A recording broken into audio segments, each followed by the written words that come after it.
Woohoo. All right. Thank you, everyone, for your patience again. We are reconvening the Environment Committee public hearing for March 10th, 2003. It is 1:35. And in the interest of accommodating some people who are very accommodating to us, we're going to go first to State Representative Tammy Zawasowski and a couple of her guests.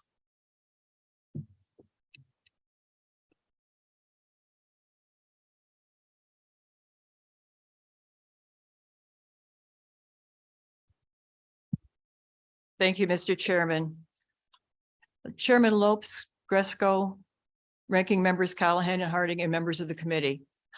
First, I want to say a big thank you to Commissioner Dykes for giving up her #1 position in the queue today. Today, I have with me a couple of young people, one from my district, one from a neighboring district, who would like to testify on raise bill number 1149, which I'm glad that you have raised. And I would just like to have them sit down and go ahead. I would just like to cede my time. So. And your name? My name's Caleb Kleinman. Dear Co-Chair Senator Lopes and Representative Gresco, Vice Chair Senator Hockadale and Representative Palm, ranking members Senator Harding and Representative Callahan, and members of the Environment Committee. My name is Caleb Kleinman and I'm 12 years old from East Granby. I've been involved in shooting sports for 1 year, and I completed a hunter safety course to learn to be a responsible sportsman and gun owner. I'm here today that you please support the raised bill 1149. As a kid with a full week of school, I only have Saturdays to hunt because of the ban on Sunday hunting. This cuts down my ability to participate in the sport that I am learning to love. I don't think it's fair that my sport is not allowed on Sundays. No other sport is limited like this, and since hunting seasons are already limited, an extra weekend day would allow me to really have a full season, just like my friends do with their sport of choice. Hunting and shooting sports are safe. I know this because the hunters and shooters I had pleasure to be with are always teaching me to respect my firearms and the importance of handling a firearm safely. It is the #1 rule for all hunters and shooters. I believe that more kids should be taught about firearm safety so that they will not be afraid of guns, but also understand that life is not a video game, and firearms should be respected and handled a certain way for the protection of everyone.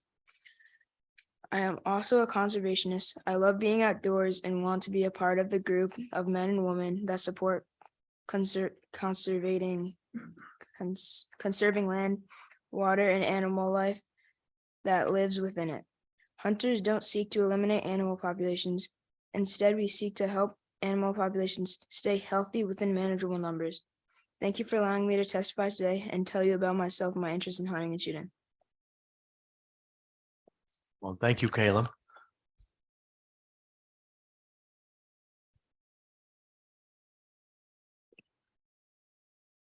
My name is Sarah Daigle. Dear Co-Chairs Senator Lopes and Representative Gresco, Vice Chair Senator Hockadale and Representative Palm, ranking members Senator Harding and Representative Callahan, and members of the Environment Community.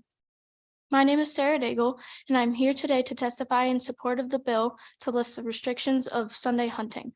I'm 12 years old and have been hunting and shooting for 2.5 years. I've taken hunter safety courses and go hunting with my dad and friends. I mostly hunt pheasant and quail, but I am also interested in shooting sports so that I can improve my skills as a hunter and compete locally and nationally in the Scholastic Clay Target Program. I do not think that hunting should be banned on Sundays. Most hunters like me are busy with school or work 5 days a week, and so we are left with only one day for hunting. My understanding of why hunting is not allowed on Sunday is that it is a very old law that was originally put in place to encourage church attendance. Since then, all other laws that stop activities to encourage church attendance have been eliminated, like selling alcohol on Sundays.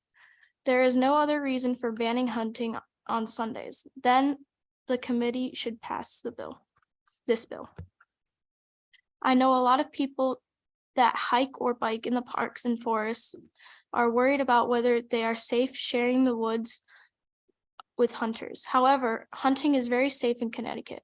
We are always one of the top 5 states for hunting safety, and I believe that is because because of the hunting safety classes we require in Connecticut and the great people that teach us those classes. Also, hunters as a group are very safety aware. The first thing you are taught is to respect your firearm and to understand that the privilege of owning, handling, and using a firearm comes with great responsibility. I thank you for allowing me to testify today in support of this bill. I hope you will vote this bill out of the committee and that it gets passed in the House and the Senate to become law. Thank you for your testimony as well, and for being patient and waiting for us to be able to hear your testimony. Are there any questions or comments from anyone in the room or virtually? Representative Callahan. Sarah and Caleb, thanks for coming in. And I took the delay in the meeting to think of some really tough questions for you. I'm kidding. No, I just wanted to thank you for coming in and spending the time here. You set a good example for your age group. Thank you. Thank you, Representative. Seeing Representative Harrison. I want to also thank you for coming in. I do have one question. Since you've come in to testify together, do you participate in the sport together? Yes, we do.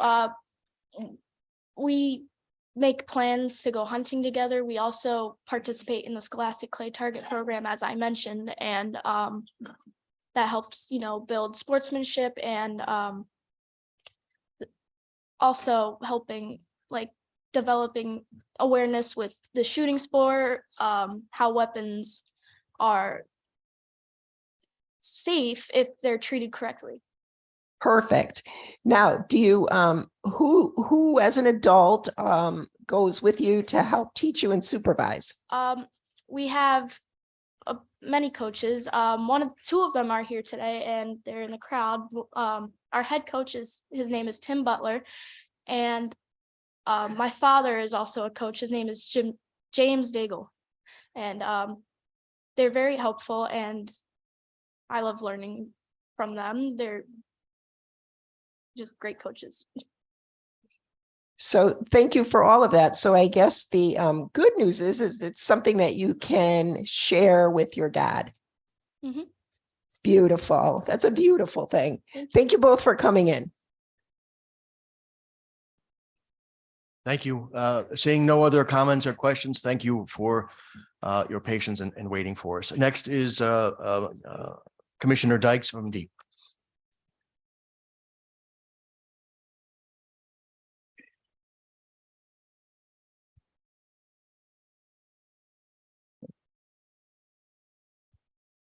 Well, that was terrific. We're really proud at Deep to be able to support a lot of programs in hunter education and especially recruiting and retaining hunters. And so it's terrific to hear the next generation speaking about the importance of those programs.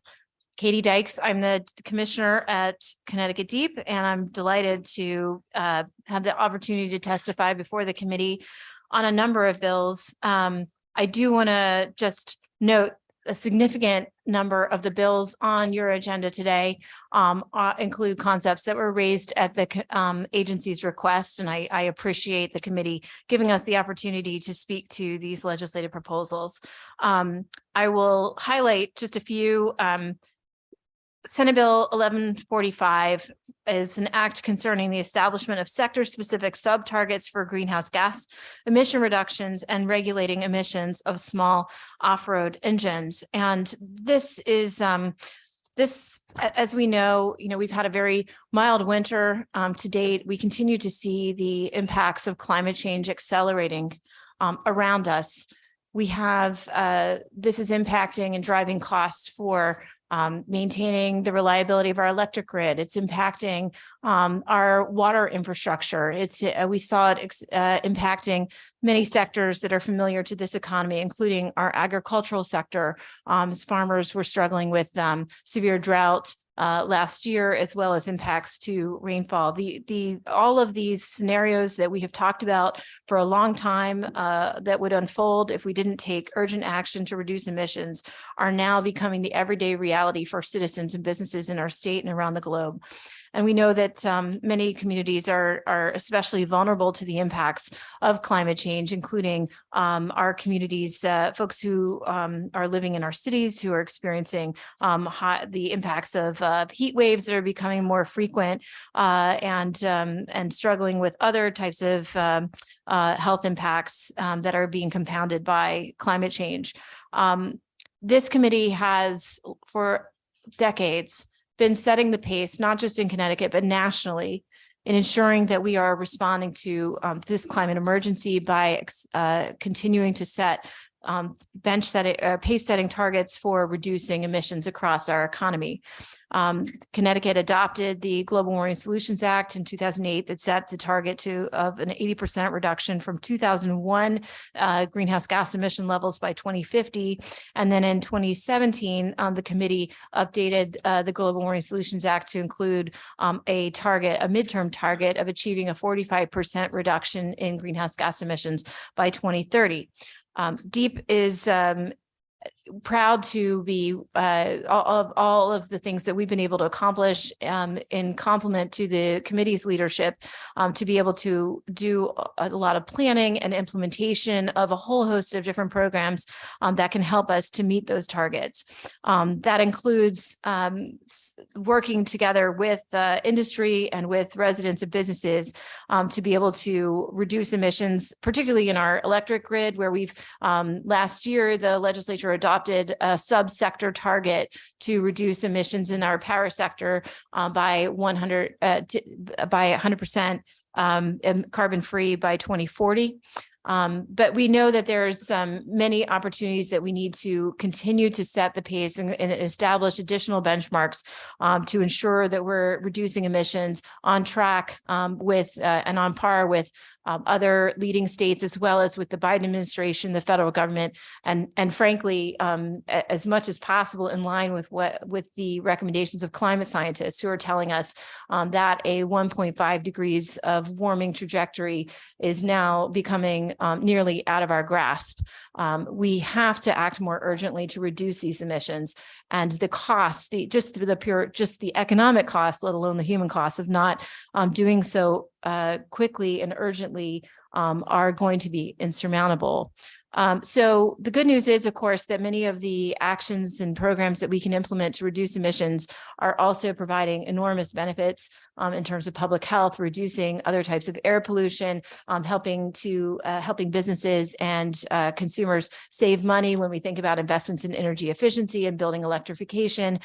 This committee and the Transportation Committee advanced the Connecticut Clean Air Act last year that enabled really amazing programs and funding to help us reduce emissions in the transportation sector. I was delighted to be able to testify last week on the committee's on the governor's bill that includes elements that would help reduce emissions in buildings. But this bill here, Senate Bill 1145, reflects what we think the science and also the policy requires for us to be able to achieve the reductions needed to stave off the worst impacts of climate change. Specifically, the first four sections of the bill would institute authority for making our greenhouse gas emissions more enforceable, our greenhouse gas emission targets more enforceable, providing for DEEP to have authority similar to what our neighboring states have to be able to adopt and promulgate regulations for programs that we believe are necessary to ensure that we are able to meet the targets that the legislature has established. The legislation would also enable us to establish subsector targets. As we know that having these subsector targets similar to what we have now for the electric grid is really important to send a signal and enable better planning and program development and deployment to be able to meet these targets. The bill would also establish a goal of an economy-wide net zero greenhouse gas emissions target by 2050. This is what leading states are instituting across the country and also on an international basis, again, to meet those science-based targets for avoiding the worst impacts of climate change. Net zero greenhouse gas emissions target would ensure that we can also account and start to account for negative emissions from land use practices in how we meet our greenhouse gas targets. It would also enable us to work with our industrial sectors to be able to consider emissions reduction opportunities available in for those sectors as well. Just thinking about how this would complement a lot of the funding that's available from the federal government for hydrogen, for sustainable aviation fuel, the work that we're doing in those spaces to help our large employers and our aviation and long distance trucking and other heavy industry sectors to be able to access federal funding and transition to cleaner fuel sources. These are examples of the kinds of things we are not currently doing under an 80% by 2050 target that we would be able to do under this provision. I won't speak to every other aspect of this bill because I know there may be time for questions, but we'll be happy to take questions on other provisions that would include the evaluation of alternatives for fossil fuel electricity generation units that are applying for air quality permits. Currently, our air quality permitting process does not consider greenhouse gas emissions. In addition, it would ensure that our municipal utilities are reporting on their progress in reducing greenhouse gas emissions. Muni electric utilities represent 6% of the energy consumption in the state and are covered by the 100% zero carbon electric grid target. But this kind of reporting would help us to make sure that we're factoring in their progress and leadership in meeting our targets. And so we're pleased to have the chance to testify and work with the committee on this bill. Senate Bill 1147 is an act concerning the environmental justice program of the Department of Energy and Environmental Protection. I just want to say a special gratitude to the committee because I know environmental justice, opportunities to strengthen our environmental justice law are something that we've had a lot of dialogue with committee members about over the last few years. And I'm delighted that the committee has raised this bill for a hearing. We support this bill as we believe it would give important tools to DEEP and to the Siting Council to require more robust local data and outreach during the permitting process for a certain category of resources that will have impacts in those environmental justice communities that are already very overburdened by heavy industry and that is providing for significant environmental impacts.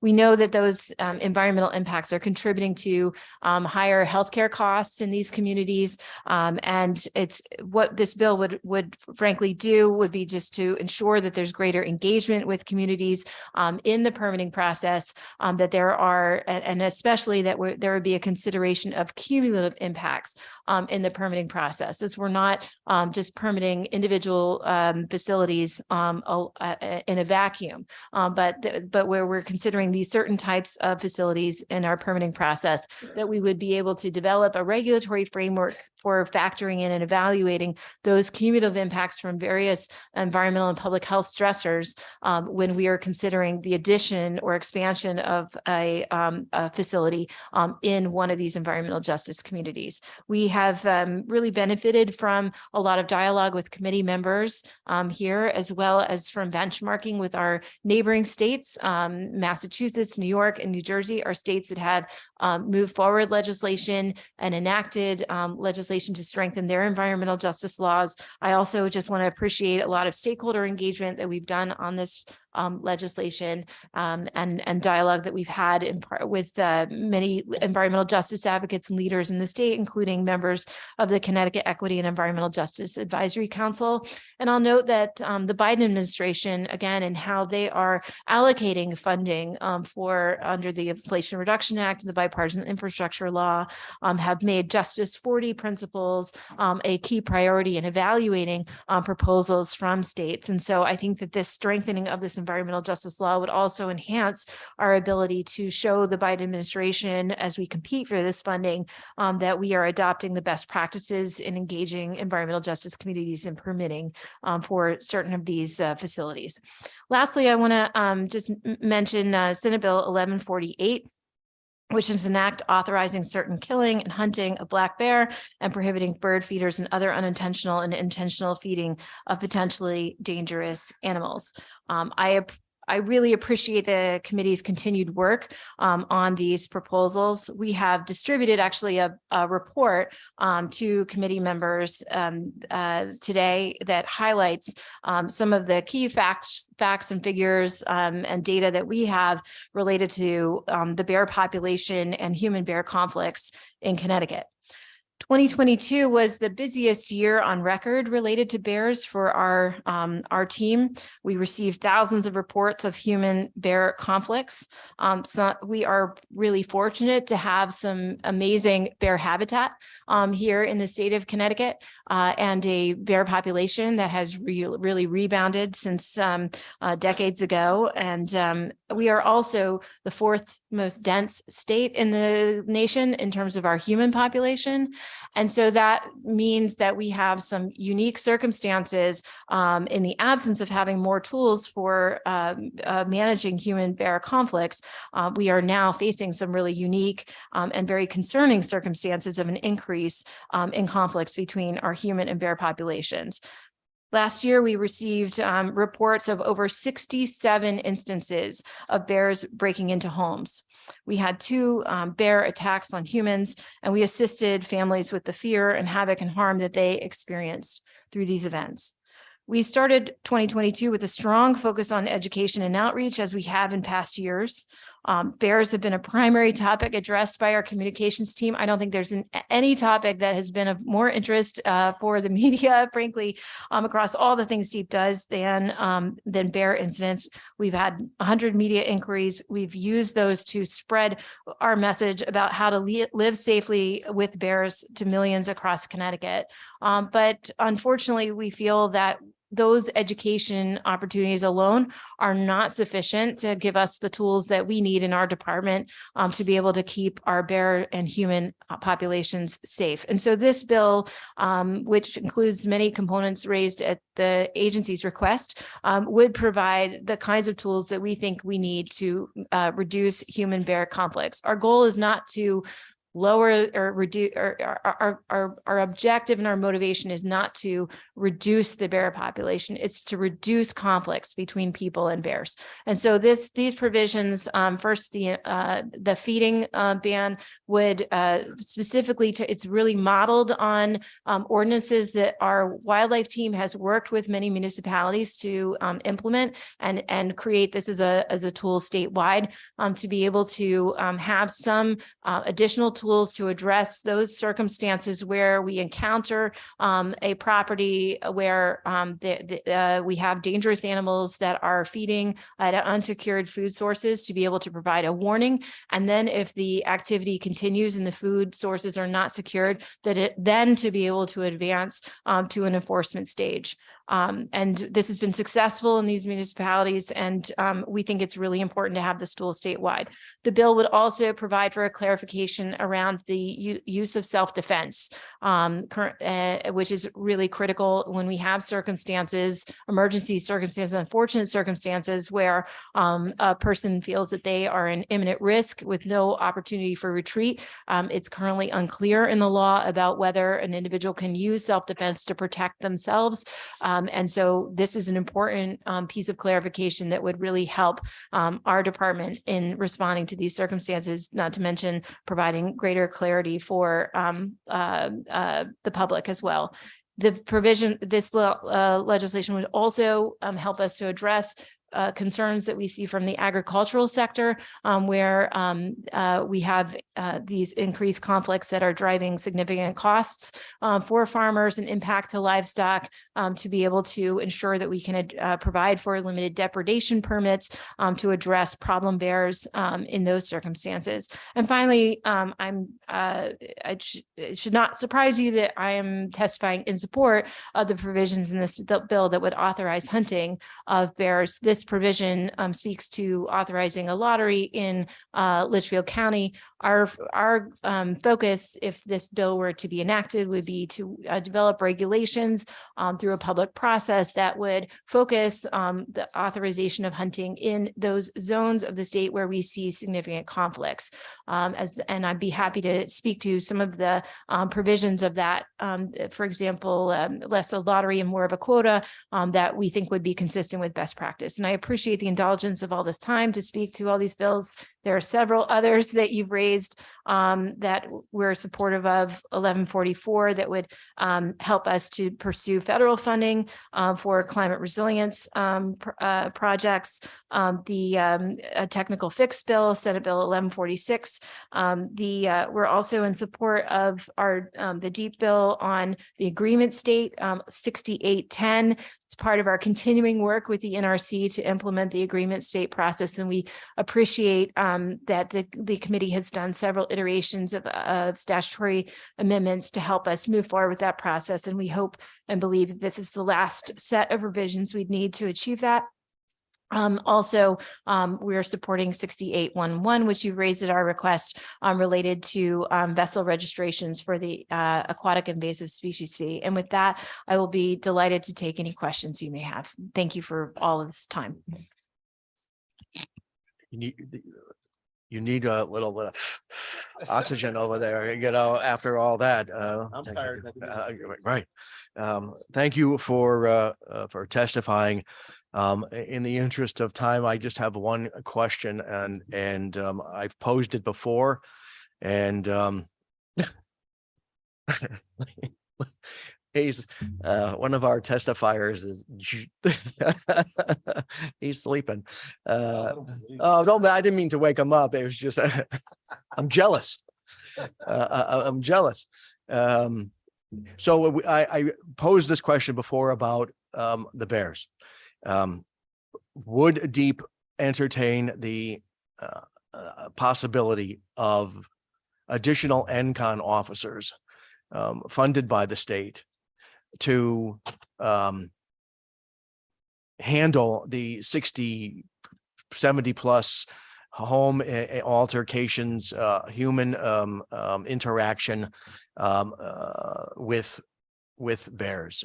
I'm thinking the whatever culling of the herd would happen with a professional doing it, and it would be targeting the habituated bears, not the bears that are in the woods kind of minding their own business and have not been habituated. Thank you, Representative Gresco. For your question, Mason Trumbull here, Deputy Commissioner. I'd like to also introduce a couple members of my team. Actually, I'll let them introduce themselves very briefly.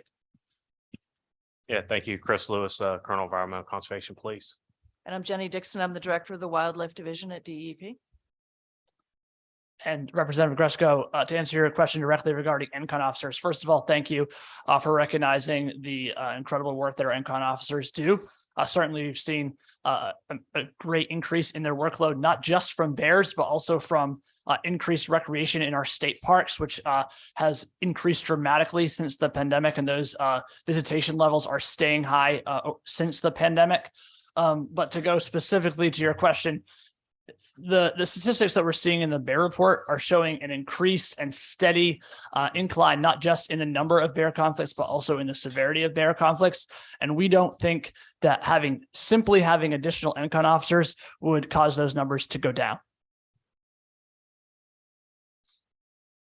So take that out to the next step. We don't have the additional NCON officers. By the way, we funded additional NCON officers last year so that you can free up some individuals to handle that additional workload. But If the NCON officers are not handling the job, I don't see the correlation of reducing the population of bears in areas where they're not a problem, and the bears that are still in basically the suburbs or in areas where they have been habituated, that problem doesn't end. Am I wrong? Thank you. Our NCON officers have responded to bears from places as varied as Litchfield County to Hartford and New Haven. And really, those instances of response are just that. They're a response when a problem is called in. And I'll let Colonel Lewis just talk a little bit about our response time, some of the challenges our officers have when we do get those phone calls. Sorry. Yeah, thank you, Representative Grasco. Yeah, so we do respond. We do have our challenges. Thank you for the additional support. We have some of those on the field right now that we hired this past year. We're bringing on more officers as we speak. But a human, bear entry into a home happens at any time, any day. It could be any house, and having enough officers on hand to be stationed at every possible house that a bear could be in there it's impossible. So we're looking for tools to give us, not reduce bear numbers, as the Commissioner said, but just to reduce the conflicts. For Christ's sake.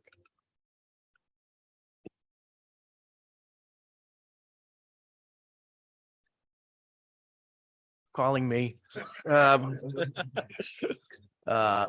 So yeah, thank you for the response. I was just trying to use a scalpel rather than a shotgun at this point when it comes to this. Representative, if I may, is your question asking about whether kind of supporting asking whether we could, with additional NCON officers, implement the same effectively, have this implement a hunt with NCON officers in lieu of private citizens Yes, doing the hunting? that's what I'm getting at. I'd rather have you be the professional handling the situation. I don't mean to call you out or anything, but we've seen instances where Deep has gone out to altercations and has had to tranquilize bears, and we know what happens after they've been tranquilized. So I'm seeing that scenario happening. So if we have to do this, it's being done with the bears that have unfortunately been habituated by humans. But the other part of this bill would hopefully address that as well. Mm-hmm.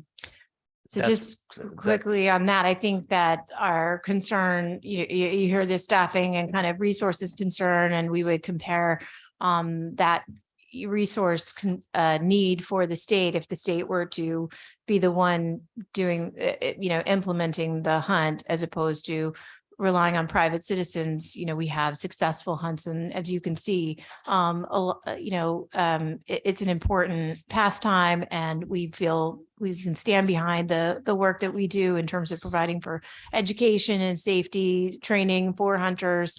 And so I think that's probably the gist of our response to that. I think I was just listening out because when we're called to a scene and we're taking a bear, euthanizing a bear, that's, those are unfortunate circumstances, and we are acting reactively, where there's already been an incident of, or a dangerous situation that has precipitated. And our hope is that with if this bill is enacted, that these proactive measures in terms of providing for a hunt would help to reduce bear habituation. I think we feel from our experts and looking at jurisdictions that have these hunts in place, including recent figures from New Jersey, that just the implementation of a hunt itself would be preventative in the sense of reducing habituation. And so I hope that answers your question. I'm sorry. It does, and this will be my last question because I don't want to monopolize everything. I know I'm my own.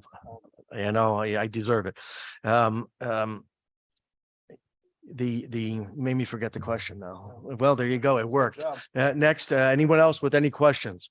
Representative Callahan, followed by Representative Cooley. And that was me calling you. I just wanted to see if you needed a warranty on your car. Commissioner, and I appreciate all the staff from Deep coming in today.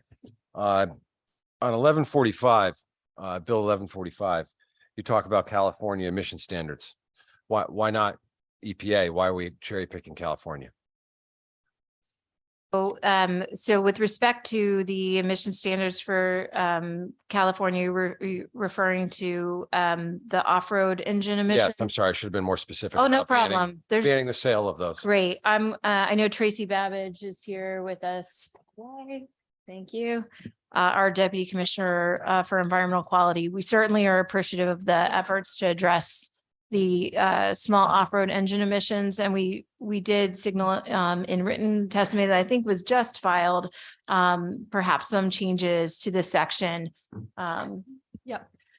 Thank you for the question, Tracy Babbage. So that section was actually not part of what we proposed. I think what we point out in our testimony with respect to small non-road engines, only California has the authority to regulate. It's a specific provision under the Clean Air Act under Section 209 that authorizes California, but there is a explicit prohibition for other states to regulate non-road engines. So it's under the purview of the federal government. So we've pointed that out in our testimony. And having said that, I think, we've looked a lot at non-road engines, and one of the concerns obviously is the emissions associated with those types of engines, especially if it can be like lawn equipment. Summer days is typically also when we experience high ozone. So there are emissions associated with those engines. So we also in our testimony talk about potential approaches that can include incentives for buyback programs or scrappage programs for those types of equipment, which have been implemented. We have done that previously, and other states have as well. Okay, I appreciate the answer. I just don't like to, it seems I don't like to cede our authority of no one here elected anybody from California. So that's what concerns me there. Also, the buildup of small batteries and lithium batteries. I'm concerned with what's going to happen with all those. I'm also concerned at the beginning of the supply chain and how they're being mined and destroying other parts of the world, but that never seems to come to the equation. But I appreciate your answer. And if I can move on to 1148 regarding the bill regarding bears. Have we seen a population explosion all around Connecticut or just Litchfield County? Yeah, thank you. In our bear report, we have a heat map of not population, but conflicts. And again, that's the most important. That's what we are most focused on right now. And in that heat map, you'll see most of the conflicts are occurring in Litchfield County and the Farmington River Valley, although we do have conflicts statewide. Also, our bear report shows some other factors that could be indicators of population growth, such as more reports of bears with cubs, and those reports have been called in from different towns. So showing that the reports are coming from a wider geographic area, showing that there's more reports of bears with cubs in towns across the state. Okay, I appreciate that, Mason. And when it comes to if there is, so it's not just Litchfield County where we're seeing conflicts. Why are we just want to allow the hunting in Litchfield County? Yes, in our testimony, we did provide some suggestions. One of those suggestions would be that we would use bear management zones instead of county lines, and that would allow us to focus a hunt on the areas where the most conflicts are occurring. Okay, and just two more questions, if you'll indulge me. Maybe this could be a question for Colonel Lewis. I was just wondering I know there's a shortage of conservation officers, and I know how much territory you cover. What's the average response time for a conservation officer? Sorry to put you on the spot, Colonel. I don't know if you can answer that. No, I really can't answer that because it depends on where it's so bad, like where the call at and where my officer is at. Could that be time. 5 minutes to an hour. Yeah, Okay. I've been on one. It's literally taken me 2 minutes because I was right around the corner on one. Then we've had others where I Okay. know it's been 45 minutes. I know it's tough call to make, but Yeah. I'm also figuring the number of conservation officers you have, how big the state is. So Yeah. I appreciate it. I will And, say, Representative, that we have, we'd be glad to provide some benchmarks back to the committee, I think on a officers per square mile. And other metrics, I think we rank relative to other Northeast states as having one of the more our officers are covering a lot of ground when you consider the number of visitors that we service in our parks and facilities and the number of square miles. Thank you, Commissioner. And then last, very quick question is on 1149. There's a bill to get rid of the blue laws for Sunday hunting. Maybe I missed it. I didn't know if Deep commented on that. We are supportive of that Thank you. provision as well. And Thanks. thank you for all your answers for waiting and being here today. Thank you, Mr. Chairman. Thank you, Representative Cooley. Thank you, Mr. Chair. Thank you, Commissioner, for coming in. Going back to, I gotta take the glasses off to read. 1148 and thank you very much to Deep for providing the information that was provided to all the members of this committee. If I'm understanding this right, one of the things that will be helpful in terms of controlled bear hunt is that the bears will once again look at the Homo sapien as the alpha predator within the environment, thus reducing conflicts between the bears and the human population.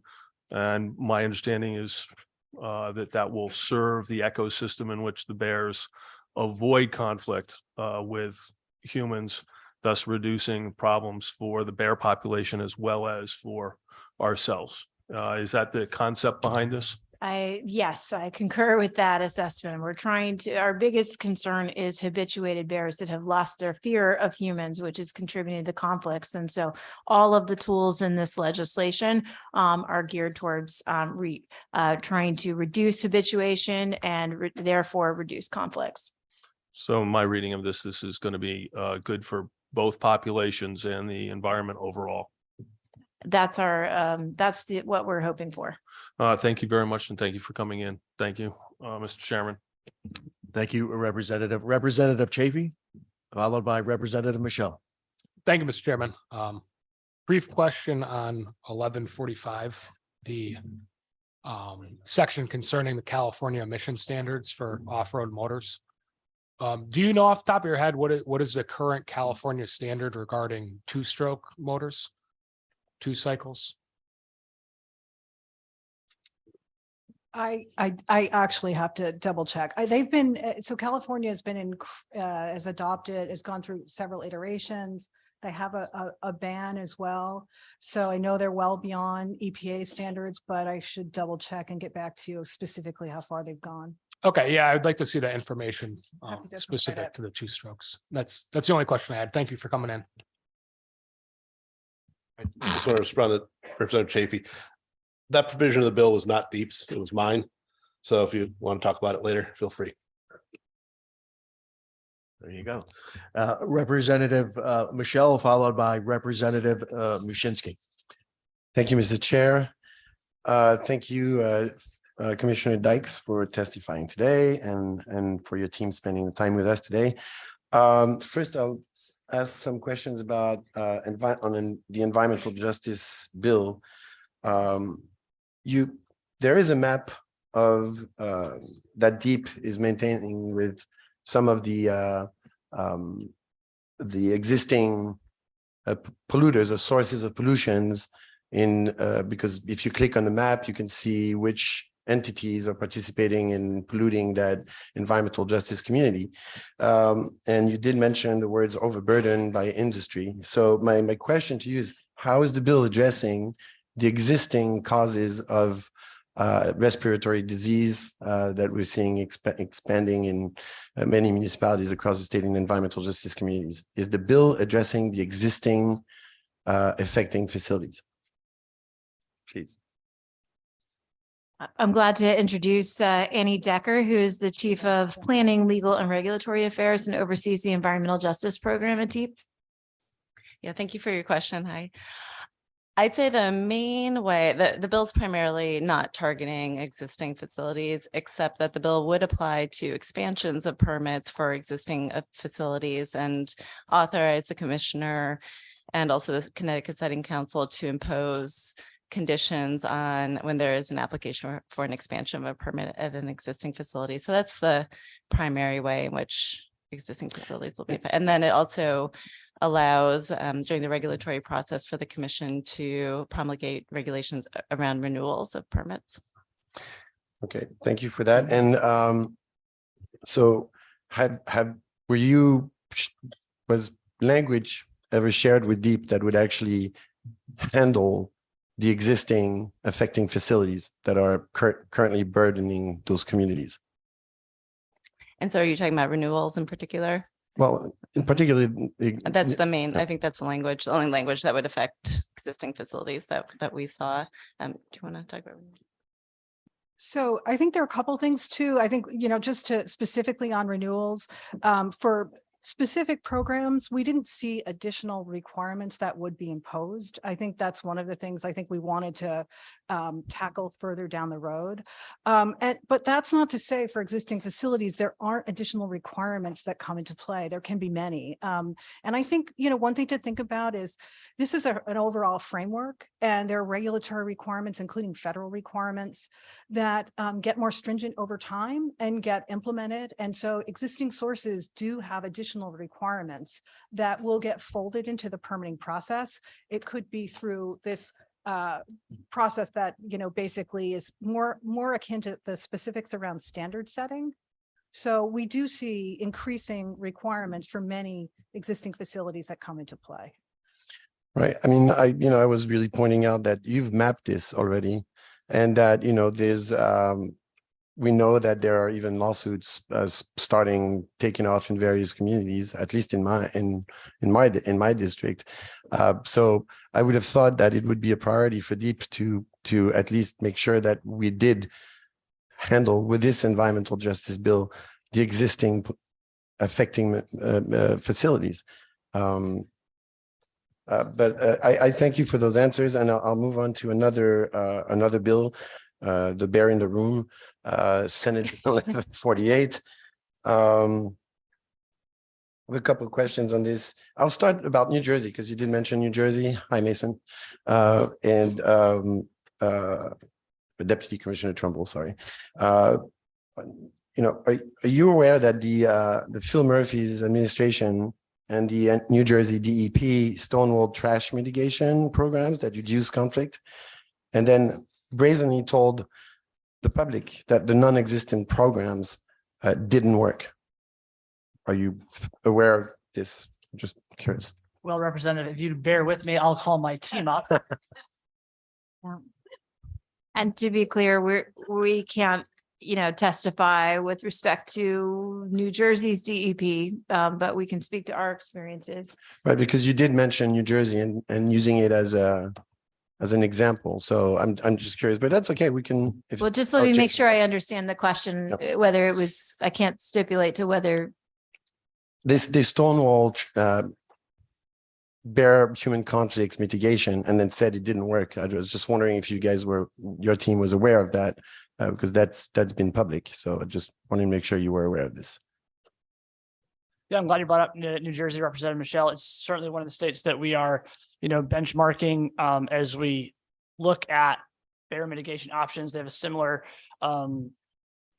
relatively similar climate and ecosystem as Connecticut.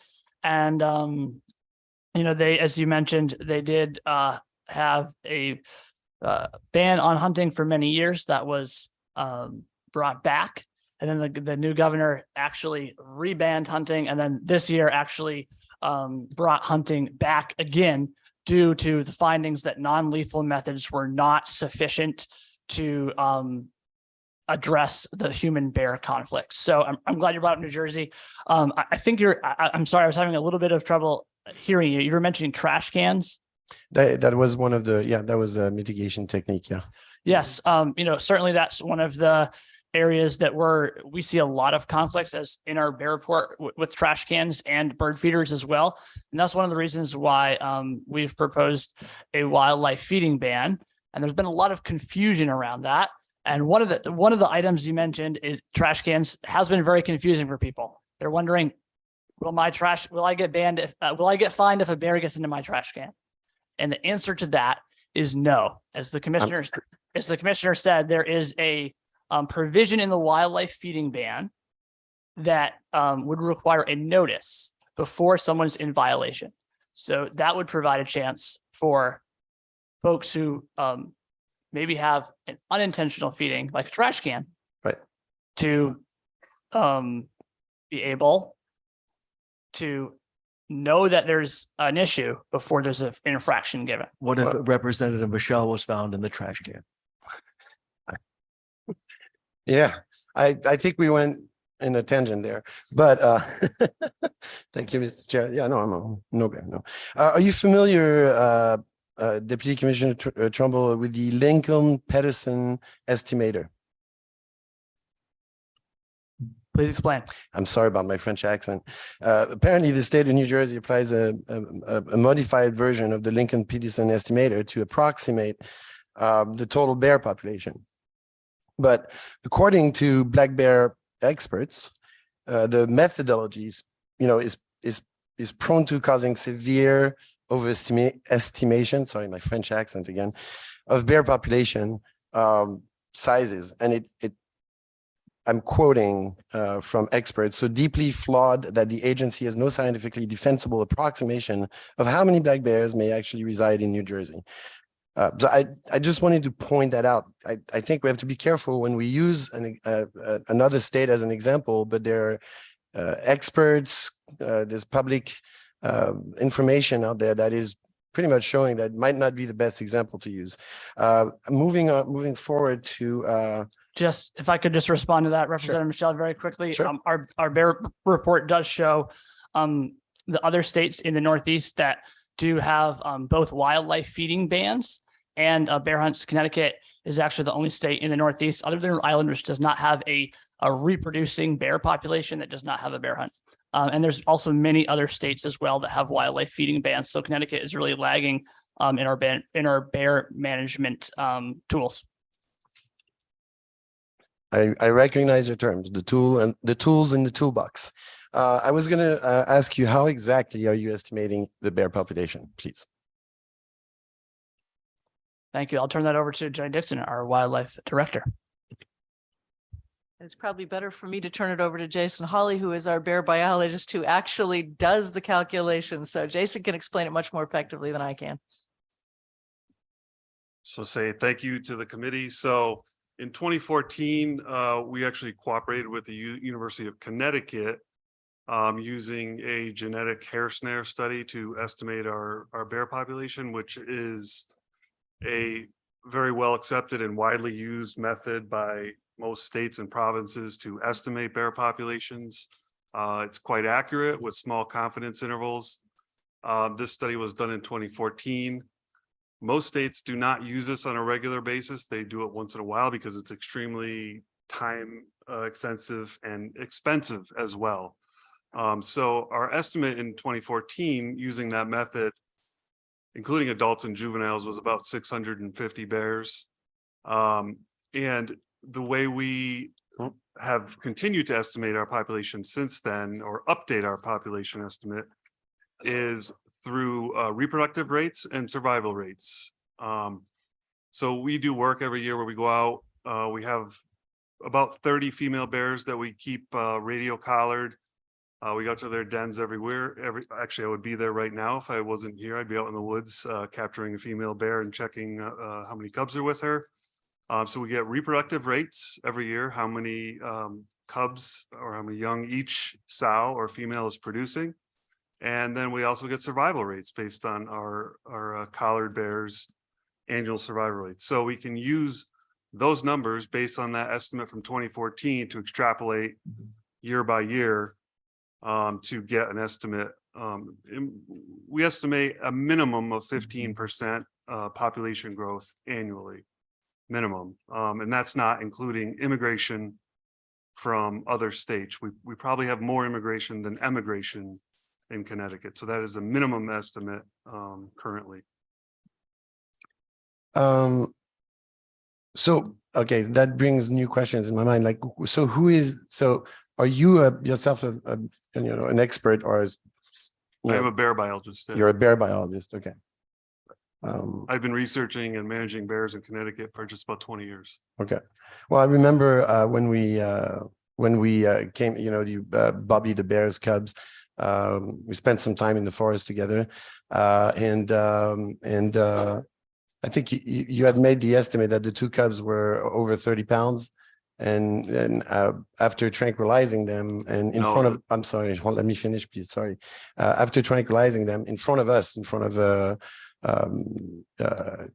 deep other staff and other legislator and other personnel, you seem very surprised that they were just over 10 pounds. So yes, so you made my point for me. Before we tranquilized the cubs, I said cubs can be up to 30 pounds in Connecticut this time of year. Once we were able to handle the cubs, obviously, we have a lot of variation depending on genetics, depending on diet. But we've seen cubs at that age actually over 30 pounds. So that was my statement. Yeah, you had just estimated them at, I think, 32 or 34 pounds. I didn't estimate them. I said they can be up to 30 pounds that time of year. They can be much less than that. They can be more than that. Wildlife, like I said, they vary based on their diet and their genetics. Okay. And then earlier on and during the testimony, Commissioner Dykes, you did mention 2 bear attacks in 22. And I think Morris is one. Which one was the other? The other attack occurred in Torrington, and it was a woman who preferred not to have that attack publicized. Okay. And what She was? did sustain injuries. They were mild injuries. She did seek medical treatment, and that was sort of the end of the incident. Okay. Thank you. That's information. Good. Thank you. Okay. And also, so how did you come up with the figure of 50 bears for the lottery? Thank you, Representative. That was actually not our number. It was proposed, that portion of the bill was proposed by someone else. So, But if I may, Representative, I think what deep would, in the spirit of our testimony, we would recommend we would adopt, promulgate regulations. And our recommendation would be to utilize the regulatory process to identify an appropriate number. But okay. I'm sorry, Representative Gresco, I interrupted the chair. So I'm trying to also capture, like, again, I know that you mentioned, Deputy Commissioner Trumbull, that you'd be specifically targeting areas where there are the most, I guess, human bear conflicts. So I'm trying to understand, does that mean we're going close to residential? Or, I mean, are you communicating with the communities? And because I know a lot of homeowners up there that disagree with the policies that you're pushing for. Thank you, Representative. Glad you brought that up as well. Actually, one of our bear attacks that happened this year in Connecticut was adjacent to a public hunting area where not bears, but other animals are hunted. Certainly, there's limitations to this, right? There are urban areas where there's not enough land for hunting. So that's why we proposed a portfolio of options, including a wildlife feeding ban, to help address this at every level. The other thing that you should know is that male bears especially have a wide range. I'm sure Jason and Jenny could talk better than I can, but we've actually tracked bears from Waterbury, same bear from Waterbury to Trumbull, then over to New York, and then back to Connecticut again. So knowing that bears have such a wide range, especially males, that I think the hunting would be able to address that at some level. And habituated bears, I mean, do you guys have like some study that shows, or some backup that will show that those habituated bears will actually be in those areas that you're targeting? How do you know that? And I'm saying this with in mind, of course, that I don't think it's necessary. That I do believe that fixing the problem is removing or banning the feeding the wildlife, and especially doing a big and proper education campaign, which should have been done a long time ago. But I guess I'll let the wildlife. Yeah, Representative, I Yep. think the goal, certainly the goal of having this tool and managing a hunt, which we would again develop through regulation, would be able to identify the right balance of zones to focus on those areas where there are conflicts. Certainly, we've heard the question of like, how would a hunt actually remove habituated bears, especially if habituated bears are located in suburban communities or urban communities that where you wouldn't want to have a hunting activity occurring. And I think the answer actually relates to, bears have a very wide range. And so there may be, I think I live in West Hartford, there are bears in Elizabeth Park crossing into Hartford, for example. But bears have a very wide range, and there are locations within the Farmington River Valley that might be appropriate to authorize hunting activity that are away from those dense urban or suburban areas where it could be conducted safely. That would still be within the range of bears that may be habituated, may be frequenting those communities. Thank you. I was going to ask earlier, you said that, you guys can issue kill orders. If there's a nuisance, wildlife conflict, right? Something happens, you can issue a kill order, and you've done that in the past. So the bill, you said in your testimony, Commissioner Dykes, that it clarifies the language, or my question is, does it clarify it or does it expand it? Thank you. I think it currently, I'll say at a minimum, it is unclear whether there is a right of self-defense to take a bear in defense of your property or in defense of your person if you are in danger and do not have an availability to retreat. And so this would make it clear that a bear can be taken in self-defense. So does does your language clarify or expand the options for kill orders? Well, I don't think those options currently exist, so I guess I would say that it Okay, thank you. Mr. Chair, if you wanted to come back to me, I know you asked, so. Sorry, and you said kill orders. I'm not sure I understand that term, but. When there's say a fence that's broken and a farmer calls you, right? They can call you, there's been damages, and you can issue a kill order. I've been told this by. Oh, I'm sorry. I personally. think your question relates to agricultural depredation, so not self-defense. So let me make sure that our team can respond to your question there. But to address self-defense, I mean, I looked at the police report from the Bobby's case. The person went back outside when they didn't have to go back outside and shot the bear. So it didn't really seem like legitimate defense. Sorry, that's a French expression. Well, I just want to clarify that particular, we're talking about this legislation here, not that particular incident. Sure. So to be clear, we do not feel that the statutes provide currently clearly that there is a ability to take a bear in self-defense if a person is in danger and has no opportunity for retreat. And so that's why we think this is an important legislative tool to move forward. But I do want to make sure that there's a clear understanding with respect to the agricultural depredation and what would be new or what would change if this bill reaches the governor's desk with respect to tools for farmers to be able to address agricultural damage. No, Jenny, or yeah. Sure. Right now, there is not the ability for a farmer or someone who raises bees or somebody else who is suffering livestock damage to take a bear under what's considered our depredation permit system. So this would provide them that opportunity to address that. It would be very strictly controlled. They would have to prove that they have applied non-lethal methods first and tried to dissuade the bears from doing whatever it was that they were doing. Each case would be individually reviewed to determine the merits and make sure that, sort of what they were presenting to us actually was accurate before those types of permits would be issued. It's similar in a lot of ways to how we handle crop damage permits for white-tailed deer right now. Would that include firing a warning shot to scare the bear? I don't think we've given it that much thought to this point, Representative Gresco, but that's certainly something that we would look at as we developed what that permit system would look like. Thank you. Well, you've used non-lethal techniques, right? Hazing and beating on a drum with a bear inside it. Absolutely. No, it's certainly part of it. And, Right. certainly. And kill orders.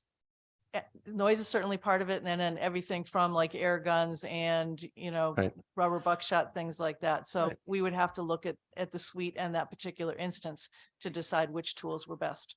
Okay, so this is, so I'll just conclude on this and let another legislator ask questions. I'm sorry about that. So in my view, this is expanding the options that they have. I don't think it clarifies them. I think it expands them. Thank you, Mr. Chair.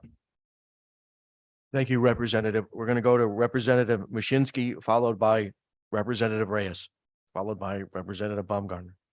And then Thank you. Commissioner, I've got a bunch of bills to ask about. On 1146, your revisions bill. Couple of us are toying with the idea of adding something on data centers because they're still unregulated for air pollution for their backup generators. Do you have any comment on that? If we were to make, we almost passed it a couple of years ago. I was working with Mr. Chairman and there was one final version that changed the requirement for the first couple minutes of the startup. And then the regulations kicked in after that point. And that was where we were when we almost passed it. But do you have comments on whether we could put that in there?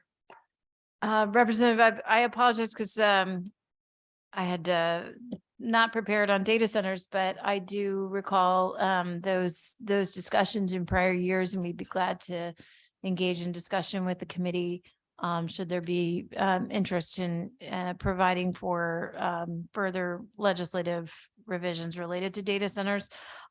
I think just to note, like the specific focus that we had with our data center when we'd engaged on this topic in prior years was the utilization of backup diesel generation to provide for the electric reliability for data centers and how to harmonize that with our the best available kind of technologies that are emerging for backup generation to ensure that we can deploy data center investment in a way that's also helping us address ozone non-attainment in the state. And so be happy to have further, engagement with the committee on that topic.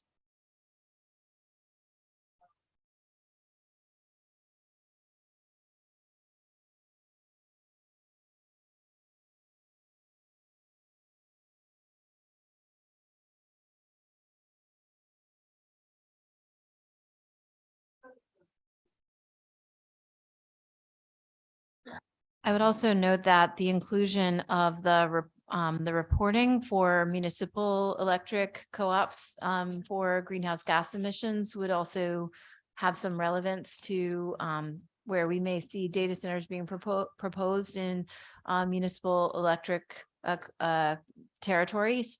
That ensuring, having that information that they may bring large loads to those locations. And so it'd be really helpful to have this reporting to complement our ability to integrate data center investment in a way and also track progress towards meeting our 100% zero carbon electric supply targets for the state. But in any case, that's a way of saying we'd be happy to have engage in conversations with committee members on these topics. Okay, well, Rep. Baumgarten and myself are both municipal utility towns, and we are we have data centers looking at us, so we do need to address this and would appreciate working with you on that. The next one is on 6809. I don't think you spoke on it. It's streamside buffers. But the bill is to acquire easements for vegetated buffers using the stormwater management money. That DEEP could use that as a tool. Are you okay with that language? We did not provide testimony on this bill, but we would be happy to engage in further conversation with the committee about the proposal. We've long supported the concept of establishing vegetated buffers to protect wetland and watercourses. I think the question that we had is what stormwater infrastructure funding would be incorporated to accomplish this. And but we'd be happy to work with the committee on some of those questions. Mary, if you give Okay. me a second, Mary. Yep. Would that include minimum setbacks for surface water at the state level, since we're one of the few states that don't have that? Thank you, Mary. That exceeds my knowledge of this bill, but I will see if any of my cast. I think we're not sure or not addressed, and we'd be happy to circle back. Okay, great. Thank you. We'll make a note. Sorry, Mary, go ahead. No, that's okay. It helps clarify. Okay, 11:49 Sunday hunting. My concern here, I have no issue with hunters hunting. I do have a problem separating out my hunting people from my non-hunting people. There's probably 9 non-hunting people for every 1 hunter, and they want to go out there on Sunday and hike safely. They want to use trails, they want to bird watch, and all of this is potential conflict with the hunters. So, if we did Sunday, I would be more comfortable with someone's private land that they own themselves, rather than introducing the public, the non-hunting public, into the hunting to lands where the hunting public is also there. I think that's just a built-in conflict, and makes me very queasy to think about. So I wondered if we could narrow this down so that it's someone who has a large parcel, they could hunt on their own land on Sunday, but not the Blue Trail areas or the public park hiking areas. To keep the 2 users separate from each other. What are your thoughts about that?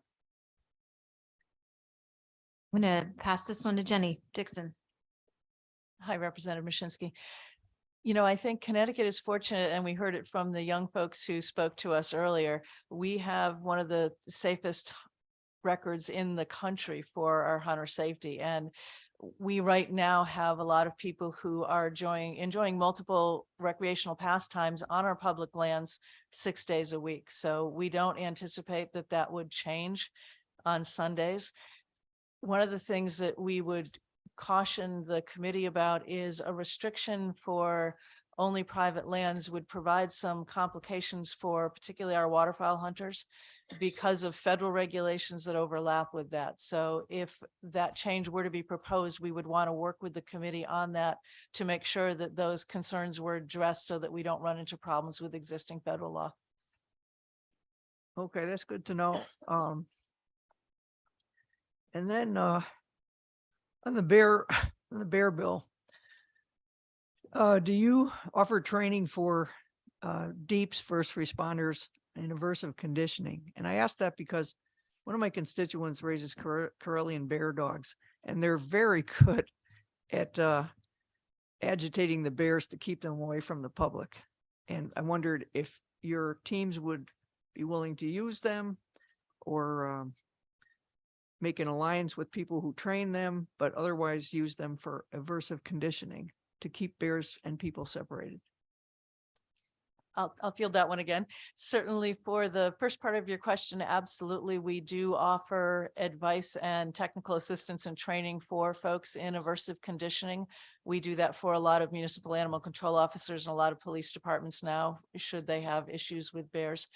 Karelian bear dogs can be very, very effective. I think one of the challenges that we sometimes have in Connecticut, though, is where our bear conflicts occur and how the dogs are typically used to work, because they are often employed to try and chase the bears out of areas.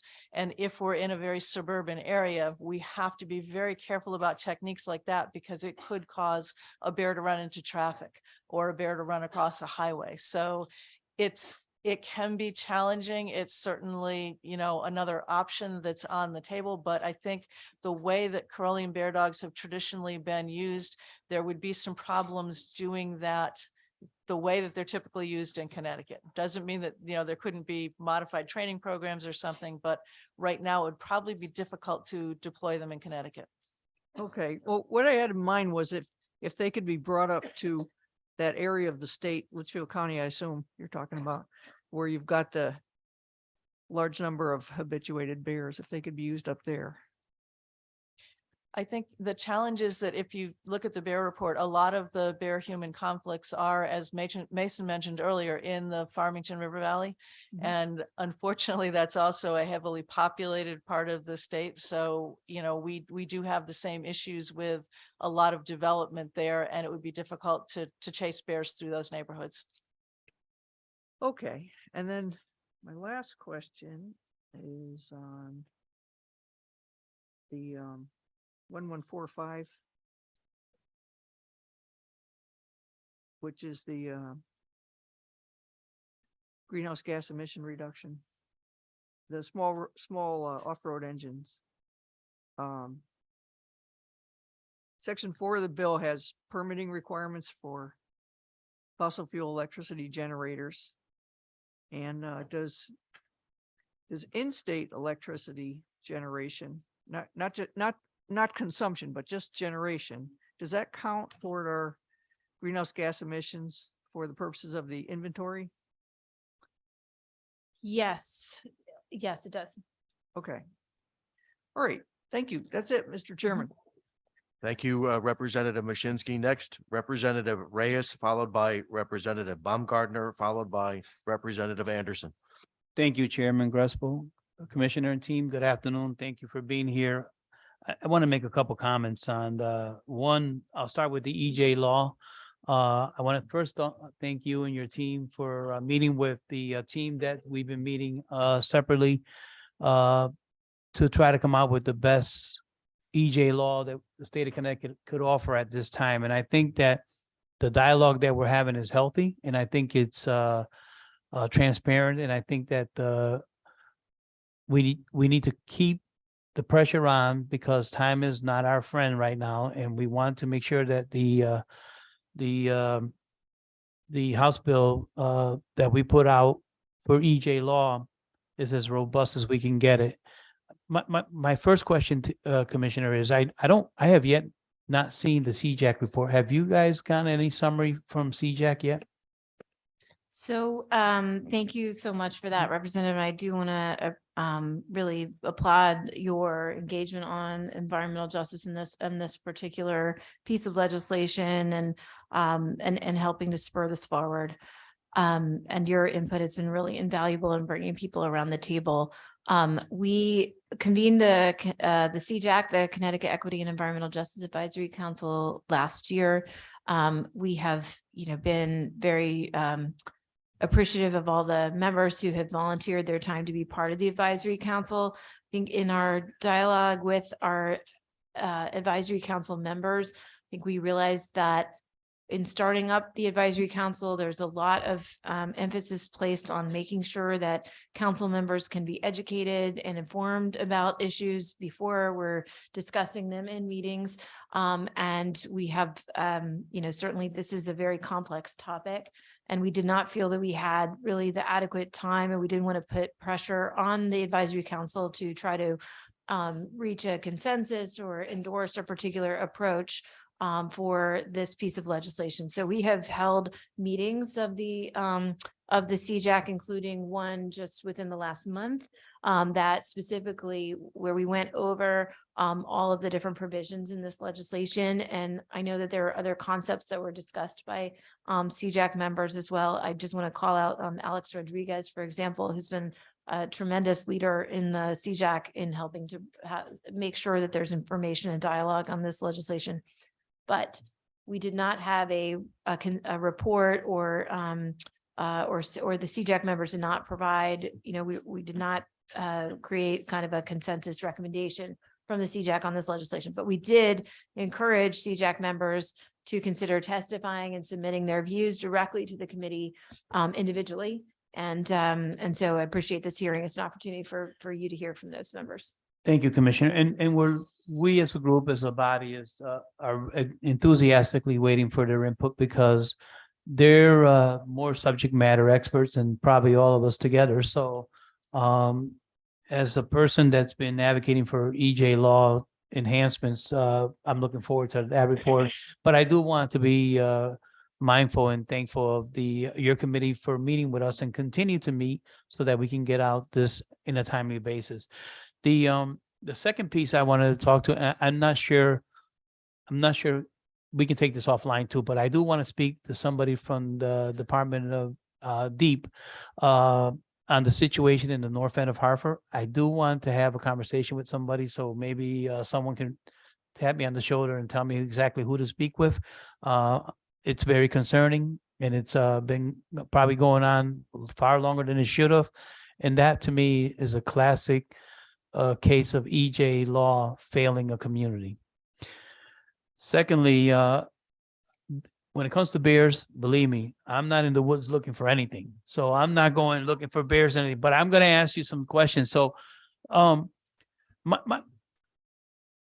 this particular piece of legislation singles out Litchfield County, but yet we hear and reading that the concentration of bears are actually over in the Avon, Simsbury area, Farmington. Are we targeting bear population or bear nuances?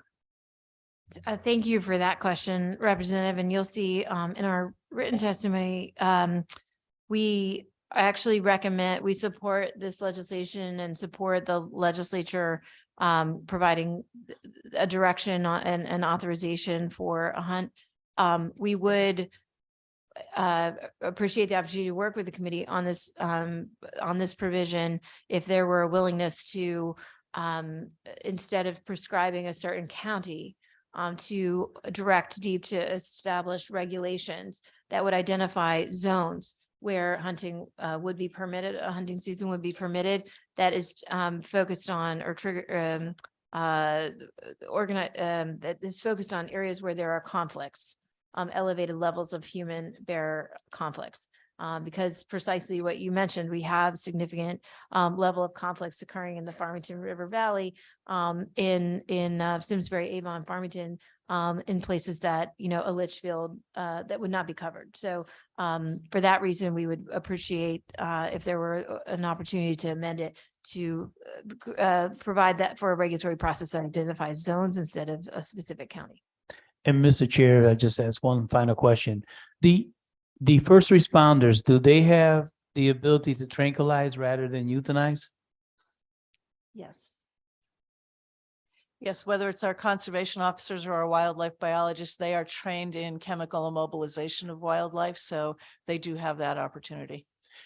And lastly, what happens to the cubs if the mother's killed? A lot of it depends on the age of the cubs. If they're young enough, we'll try and cross foster them with other females that have cubs. That usually provides the greatest opportunity for their survival. And then beyond that, it really depends on the age of the cubs and their health. Thank you very much, Commissioner. Mr. Chair, thank you very much for the opportunity. Thank you, Representative Reyes. Representative Baumgardner, followed by Representative Anderson, followed by Representative Harrison. Thank you, Mr. Chair, and thank you, Commissioner, and your team for joining us today. I will be brief. We have a lot of people testifying today. I just want to thank you for your support of the EJ law. I know we've had a lot of conversations offline, as have several other legislators, and I'm working in conjunction with the CJAC team and subcommittees that have been working on EJ legislation. But I do have a question just with respect to kind of the may versus shall debate that has been going on. I've sat in on some of the committee meetings as well, and just kind of curious as to what your thoughts are on maybe amending the language to replace, the mays with the shalls, and just a question regarding the what constitutes a permit denial specifically. Can you speak to any instance when your department has had to deny a permit for a new facility or permit expansion for an existing facility? And the may versus shall that you were referring to is specific to the EJ?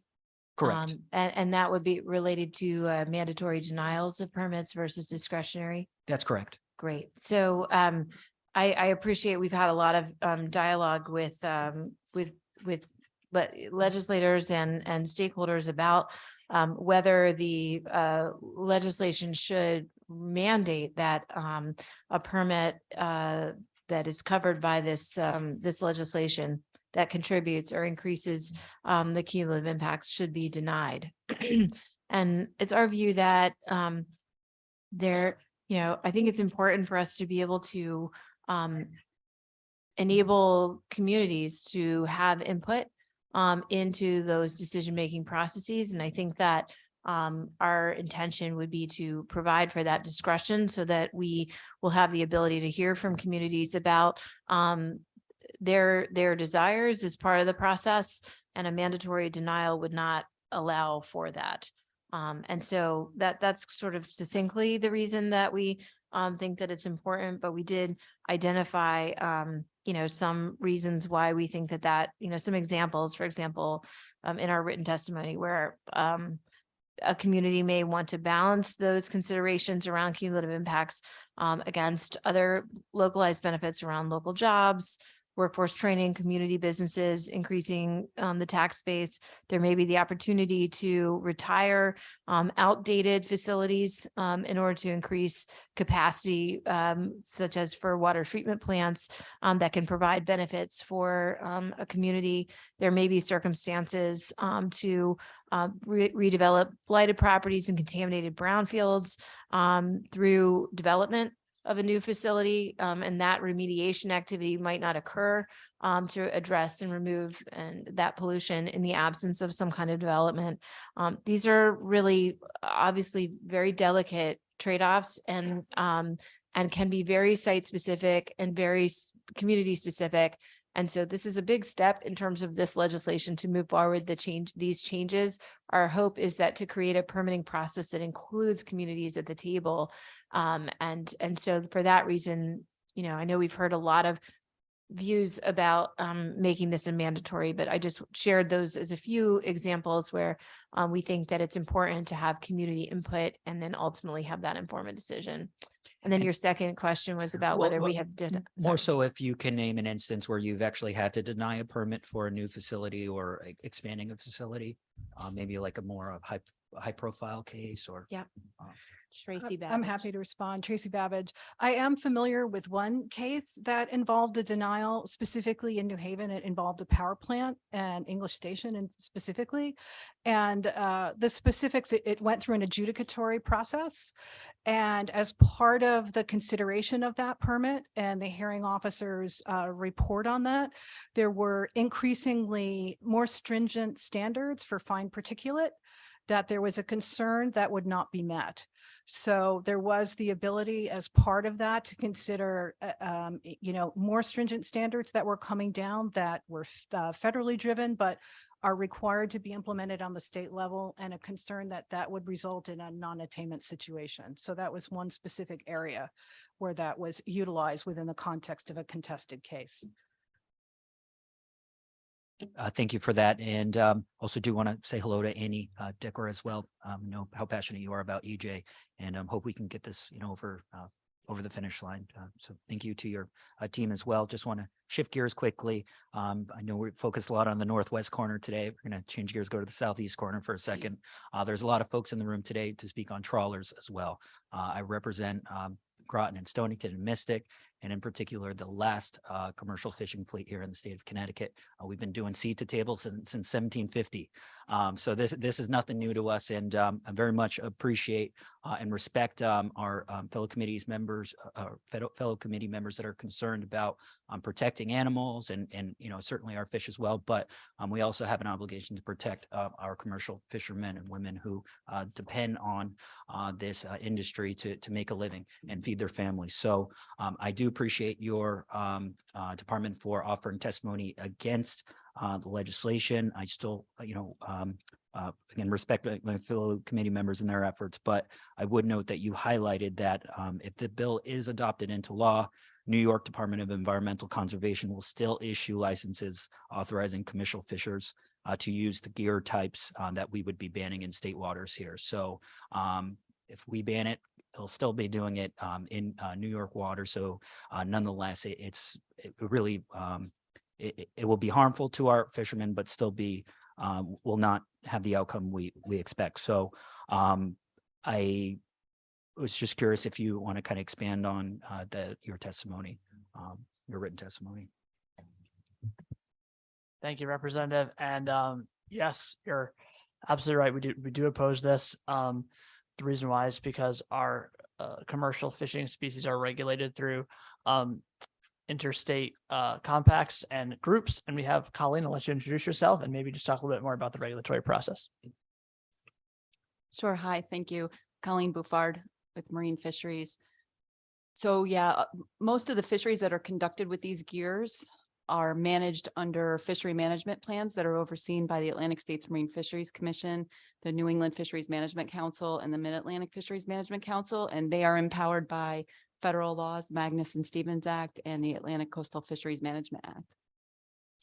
Thank you. Thank you for that. And I'll conclude my line of questioning. Want to align my remarks, though, with Representative Mashinsky with respect to data centers, a represented community that has been really at the front lines, almost the test example on how to do this. And we actually, the town denied the host benefit agreement or host agreement that was required under state law that was passed out of the legislature and emergency certification. So one thing that was talked about and discussed was that there would be environmental safeguards put in place after that legislation was fast tracked. So I do hope that is the case. We are entertaining a bill today that will establish sector specific subtargets for greenhouse gas emissions reductions and regulating emissions of small off-road engines.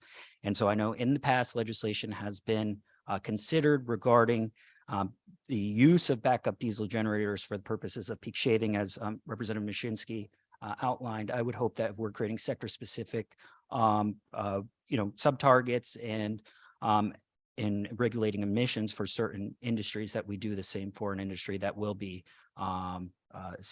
establishing itself in Connecticut in the coming years. So if you want to, you don't have to speak to that since you have already, but just wanted to say that on the record, and thank you for all you do. Thank you, Representative. Next, we have Representative Harrison. What did I say? Anderson, followed by Harrison. Excuse me. Thank you, Mr. Chair. my own writing. I'll ask two questions related to bears, which I'm in Granby, and that's Bear Central, along with the rest of my district. I've heard like carrying capacity. Has anyone estimated the carrying capacity? And I've heard numbers of 1,000 to 1,200 estimated bears, and then you take the growth rate, and I play with Excel here, and in 10 years, there's going to be a lot of bears. So I don't know the implication. My first question would be implications of no hunting season on both the welfare of bears and humans. And second, is relocation viable and more or less viable if there's hunting? In other words, take bears from Simsbury and send them to Heartland, dare I say. But so those are my two questions. I'll field those for you. At least I'll do my best. In terms of, bear habitat, we still have a lot of very good available bear habitat in Eastern Connecticut that is not currently occupied. We do expect our bear population to continue to grow and expand in Eastern Connecticut. Some of our estimates would place us being able to, sustain probably in the neighborhood of 3,000 bears. I think one of the challenges that we have right now is that the bear population is continuing to grow and expand in an area where it doesn't have a lot of new habitat to move into. The Connecticut River serves as a little bit of a barrier for bears crossing from one side to the other. And that's why the population in the western half of the state is growing a little faster in many respects. In terms of relocating bears from one area to another, we typically don't do that because that's just moving the problem from one person's neighborhood to another. So that's not a good management strategy. It's also challenging because sometimes you can inadvertently move an animal that might not be well from one place to another. So from a disease prevention aspect, that's something we would want to avoid too. Things like rabies is incredibly rare in bear, but that's one of the reasons we don't move a lot of other wildlife species around. So we have to think about a lot of things, but generally translocation is not a good option. As an animal that ranges very long distances, the odds are good if we moved it, it would just go back to where it wanted to be in the first place. So the other part of the question, is it possible a limited bear hunt could overall be better for the bears and humans, reduce conflict? It certainly could be, yeah. Thank you, Mr. Chair. Thank you, Representative. Representative Harrison, followed by Representative Palm. Thank you for being here. Thank you, Mr. Chair. My questions are kind of about the population and how, there's modeling, but let's talk maybe in some things that people understand. How many cubs does a bear have at a time, typically? In Connecticut, that's variable right now. Most of our bears are having 2 cubs. And we do see a lot more bears now that are having 3 and 4 cubs. So when they do have higher litter sizes, that's an indication that the bears are incredibly healthy. They're getting a lot of adequate food. They're doing really, really well. And it's becoming much more common for us to see higher litter sizes in our bear population. Okay, and what's the typical weaning age of a bear? Depends a little bit on what it's feeding on and sort of where it Sure. is and how robust it's getting, but usually, and I'm going to double check with Jason, 3 months, 5 to 6 months. See? Okay, so typically then, they're going to have their birth, right? I would say probably in the spring. They're going to be weaned by the fall. They right? actually, And then they're actually gonna born gestate. they're actually born in January.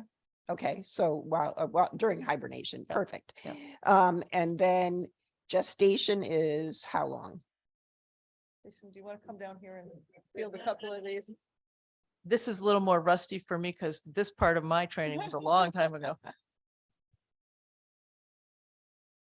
So that's a little bit of I'll try not to get into too much of the science here, but bears actually have delayed implantation. So they typically breed in Connecticut in May, June, July, in that area. And the blast doesn't actually implant immediately, implants in the fall, depending on the health of the bear. Sometimes it may not implant if they're not healthy.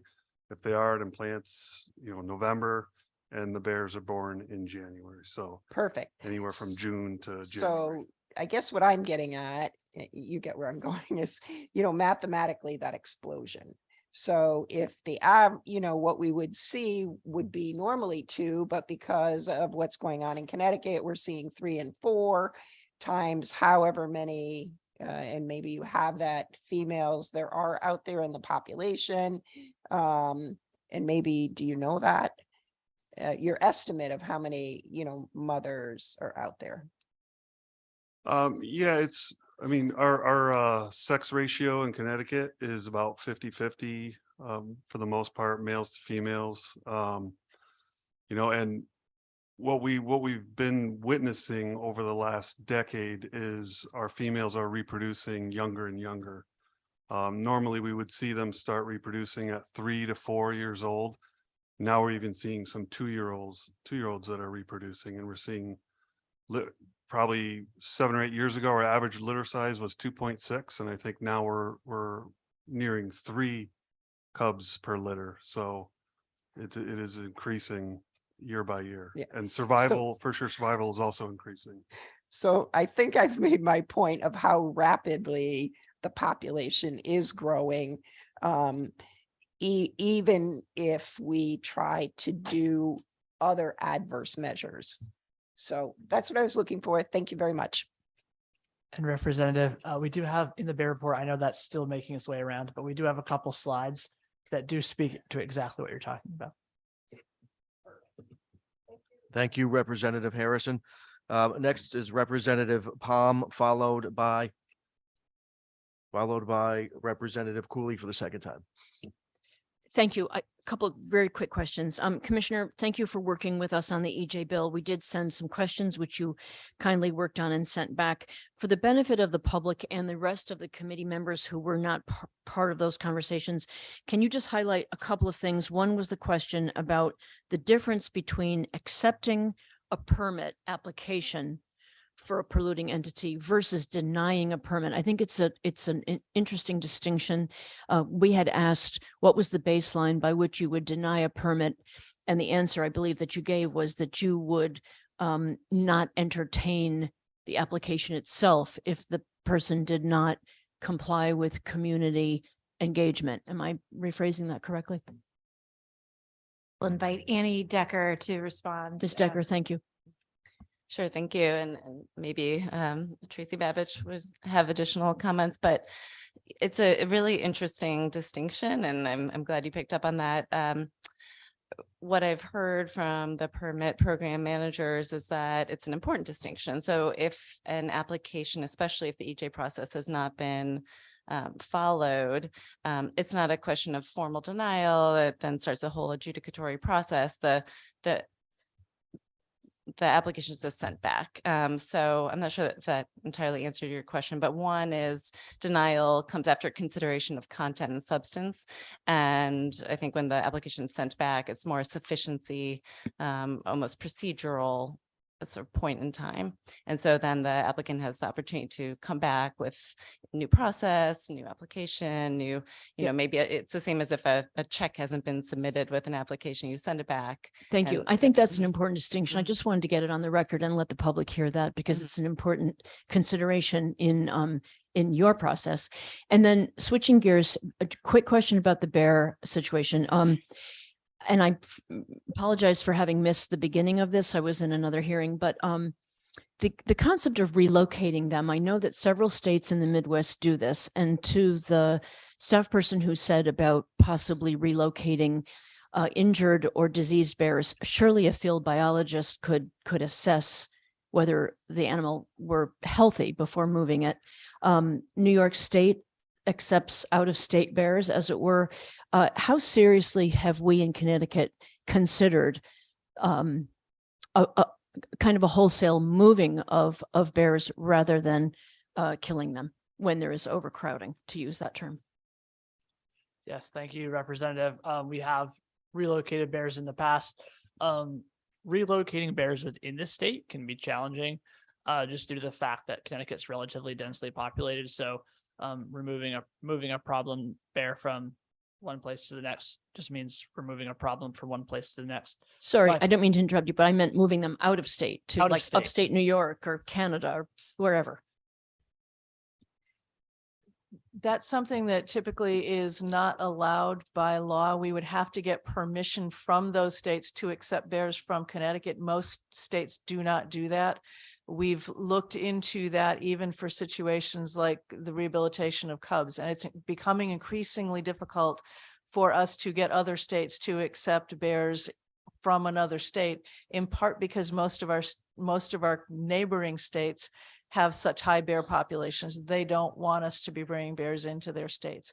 So we have to make sure that not only do we have another state's permission, but we also have to make sure we're not violating any federal laws regarding the interstate transport of wildlife. So it's very complicated and very hard to do. And most states right now are not allowing bears from other states to be taken into their state.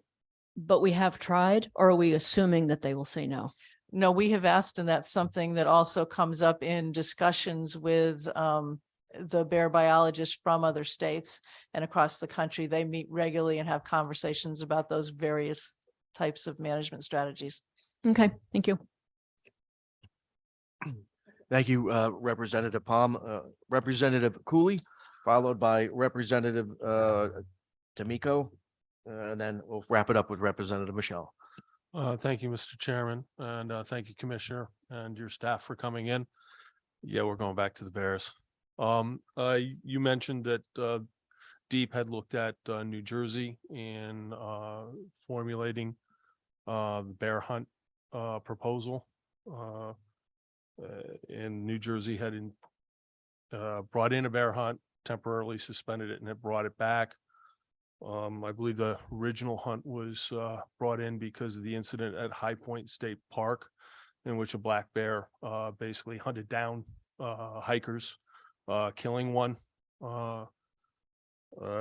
Is it accurate to say that New Jersey is attempting to, in its reimposition of the bear hunt, to reestablish the Homo sapien as the alpha predator within the environment, so that the bears are wary of humans, thus reducing human-bear interaction and conflict, so that both populations can function within the environment to the safest degree?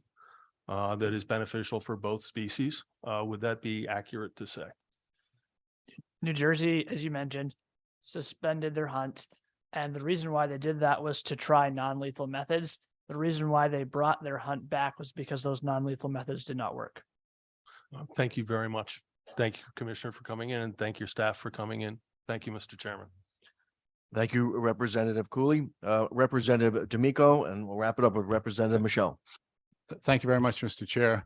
Commissioner, thank you for spending most of your day with us today, or a good part of it anyhow. So I had a similar conflict with Representative Palm, so I missed a significant amount of your testimony. So if I ask a question that you've already answered, please forgive me. I apologize in advance. My question in general is, has DEEP, and I know that you are limited in staff, and as all state agencies are limited in staff these days, which is unfortunate. As a result of being limited, has that hamstrung DEEP in its ability to try to control the bear population through non-lethal means? I think that, first off, I do want to appreciate the time that the committee has given us today. So I thank you all actually for this chance to answer questions. We certainly have, I think there's a combination of both having adequate staff, but also having adequate tools. And, this is a delicate issue. It's not the first time this committee has been presented with this question of whether to authorize a bear hunt. And I do want to express acknowledgement that it's there's a lot of views on this issue, and it's been a contentious one over the years. But I think that at this time, it's not just a question of having adequate staff. It's really about having the tools for those staff to be able to deploy and in working with local law enforcement to be able to be successful in helping to minimize human bear conflicts. And so we've had a lot of discussions around the bear hunt, which I feel is an essential component of us being able to be successful in reducing conflicts per Rep. Cooley's question, but also the intentional feeding provision, for example, is a great example of it's not just about having staff, but actually having some enforcement capability, however modest, to be able to engage the human side of our human bear conflicts and be able to counsel and then advance to next steps if necessary for residents who may be persisting in providing for food sources for bears and actually attracting them to their property. So I just highlight that as an example of where these kinds of tools have not been present for us on a statewide basis and are really important to make sure that our the staff that we have are able to accomplish their tasks. I do also want to put a very brief plug in for the governor's budget, which includes an addition of one position in our to add another wildlife biologist for our team. And we think the addition of that position complements this bill to really expand the capacity of our wildlife division to engage in all aspects of our approach, whether it's education, as well as responding to particular incidents. So if I may, Mr. Chair, one or two more questions. So thank you for that. I appreciate that. So in general, I'm a little bit concerned as I am reading some testimony and some information that has been provided to me over the years and to many of us on this committee over the years. And I'm looking at one particular piece of information that talks about, it says that researchers in other states have found that hunts do not eliminate nuisance complaints because bears killed deep in the woods are not the same bears who people complain about in more developed areas. So I guess my general question is, and maybe you've answered it already, I apologize, are we going after the wrong bears by having this limited bear hunt in the northwest part of the state? Well, I think I appreciate you raising that and familiar with, it's, look, we compare across and benchmark across other jurisdictions, but the geographic situation in terms of density in Connecticut also is something to consider in which in the empirical results that we compare from studies from differently situated communities. I want to invite, I don't know if Jenny or Jason want to I can respond. certainly start on building out on that answer a little bit, and then I know Jason can speak to it a little bit more. That's one of the reasons that in our testimony, we actually recommend working based on management zones rather than singling out a specific county, because that does allow for that fine tuning that would let you address problems where they're most severe. Jason, I think, can speak a little bit to the second part of your question about, do these kinds of things actually help reduce conflicts? Yeah, I would say probably the big difference between some of those studies that you're referring to is we don't have deep woods in Connecticut. So our male bears can have home ranges that are 50 square miles.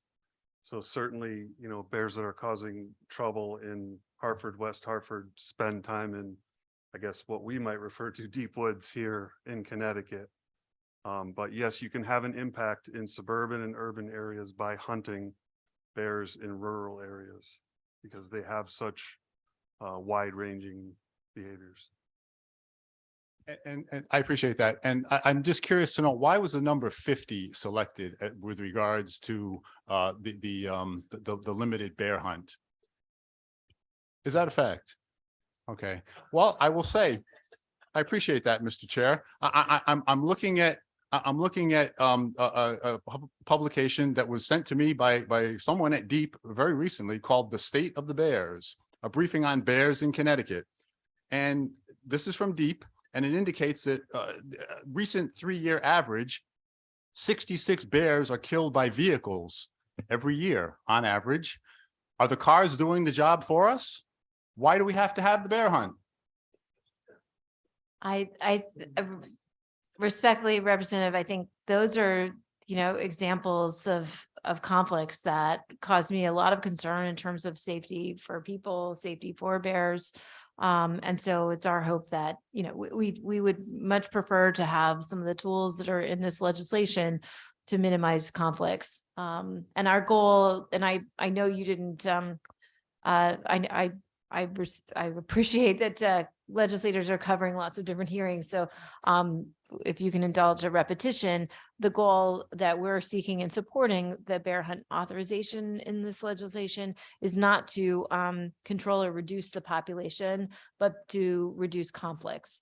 And would be glad to provide, you know, some of the studies and certainly our testimony here today, I think, underscores the expert view from our team that a hunt can help to reduce the prevalence of habituated bears within the bear population, as well as to enhance the fear of humans in the bear population. And those are the two goals, the two factors that a hunt can provide that we think it will help to reduce conflicts in Connecticut.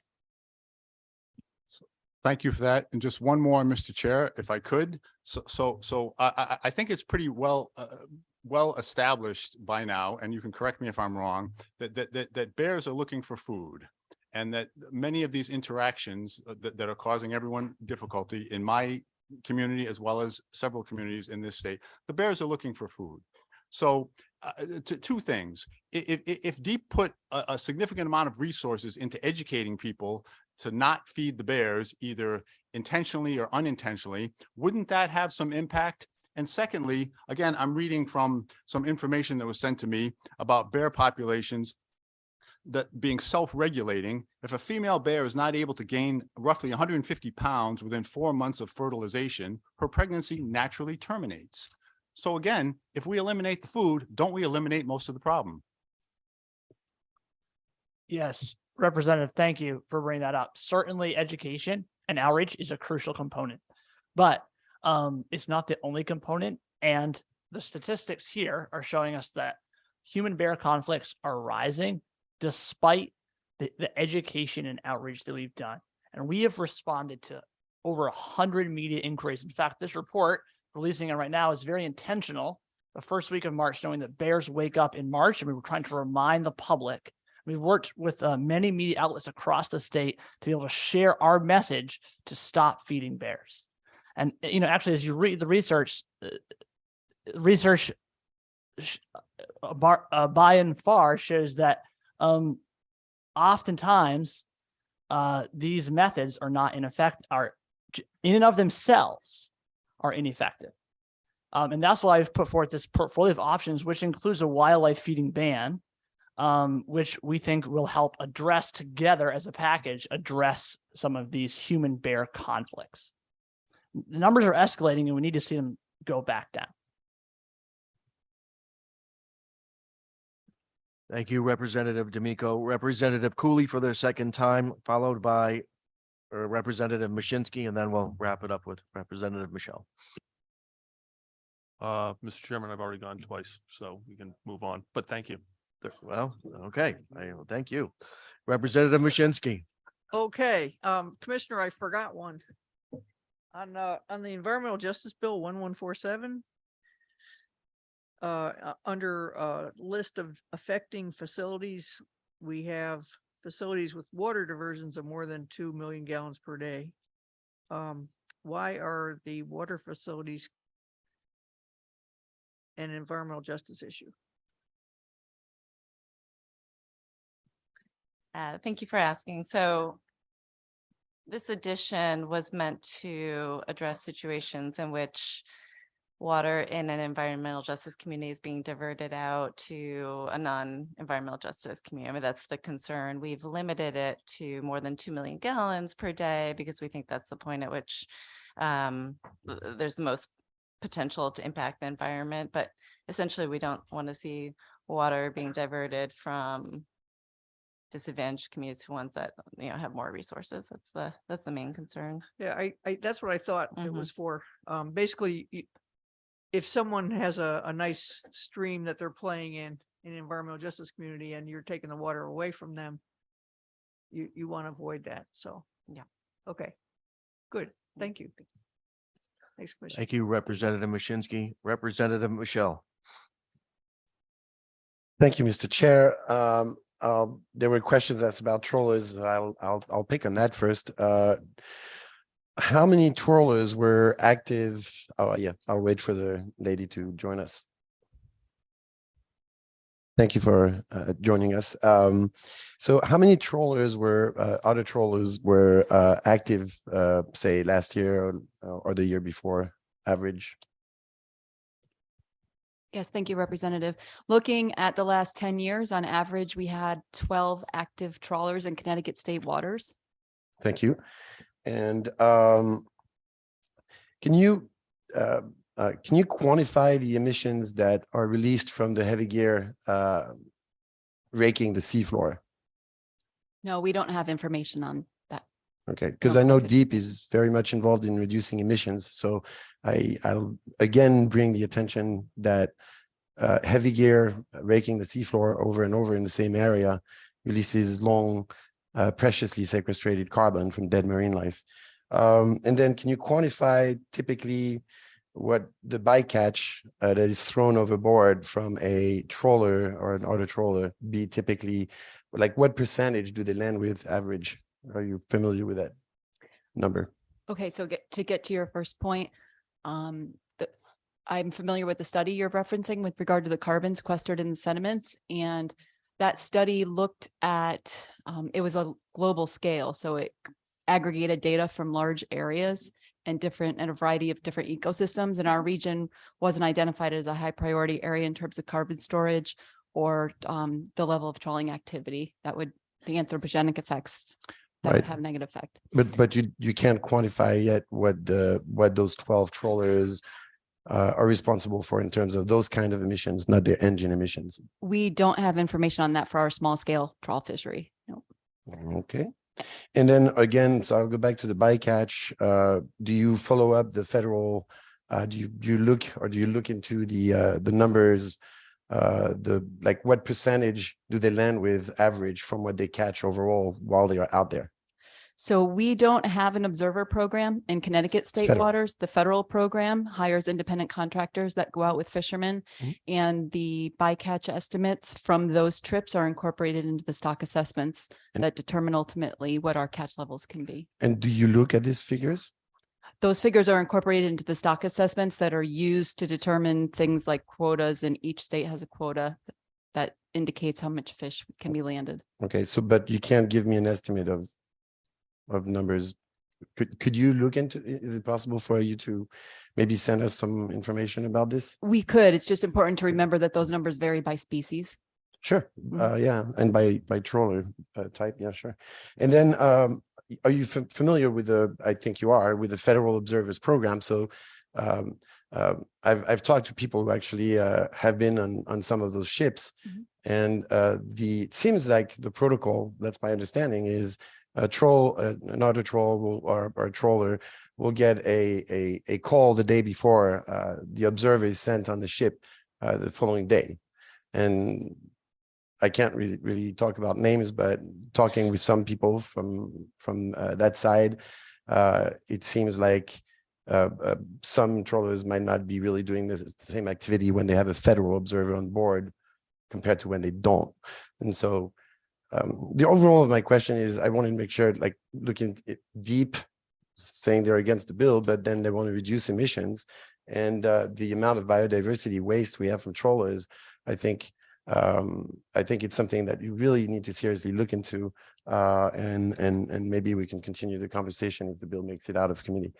But I appreciate your time on that. And going back to the Cubs or to the Bears, and I'll try to wrap it up. I should be short answers on these questions.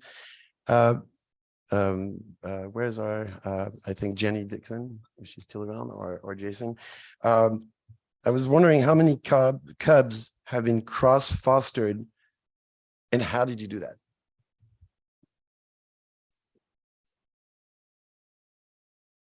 Thank you for the question. So I guess I would have to ask, what time period are you asking? Last 10 years?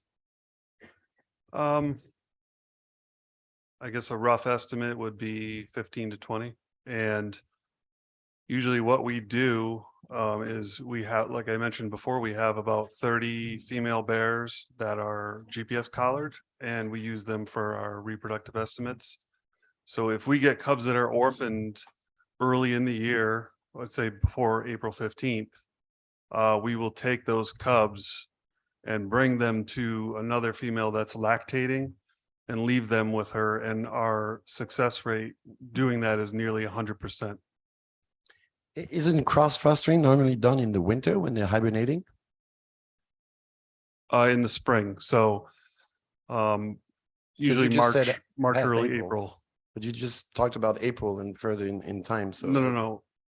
Up until April 15th. After that, it gets more difficult to do that. Okay. And then I don't know who can answer this one, but why is wildlife in crisis not being utilized for cub rehab? Representative, I think we are working on some cub rehab programs for the upcoming year, and we'd be glad to follow up with you offline on that. So you're working on the cub rehab program in Connecticut? We're working on a variety of different options, and glad to. Right now, we're very much in the planning process, and we're glad to keep you informed as we go. Okay, I had overheard of an entity being thought of, but which seemed to me that there were other maybe animals and maybe population nearby and etc. So I would caution on the cub rehab being like in an area where there could be many smells that might not be really linked to their wilderness. And then has Deep ever killed cubs?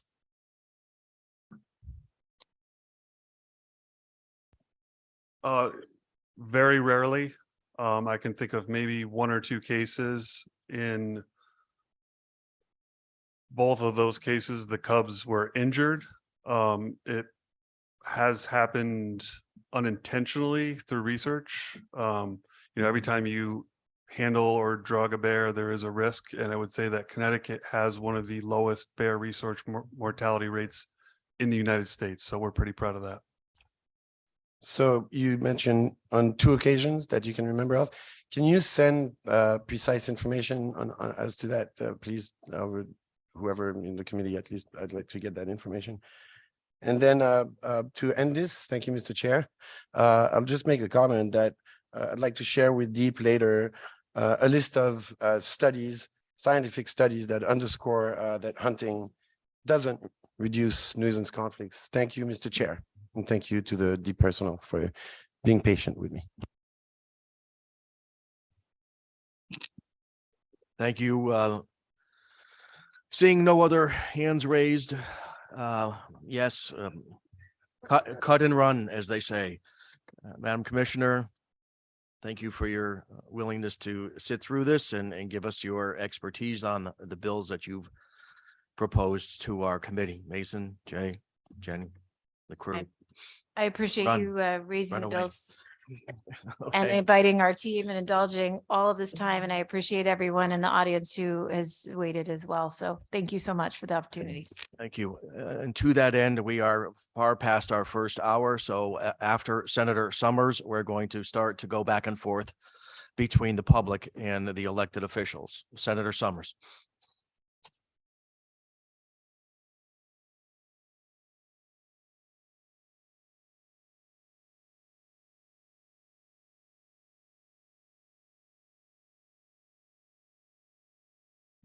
I said I'm here to talk about something other than bears.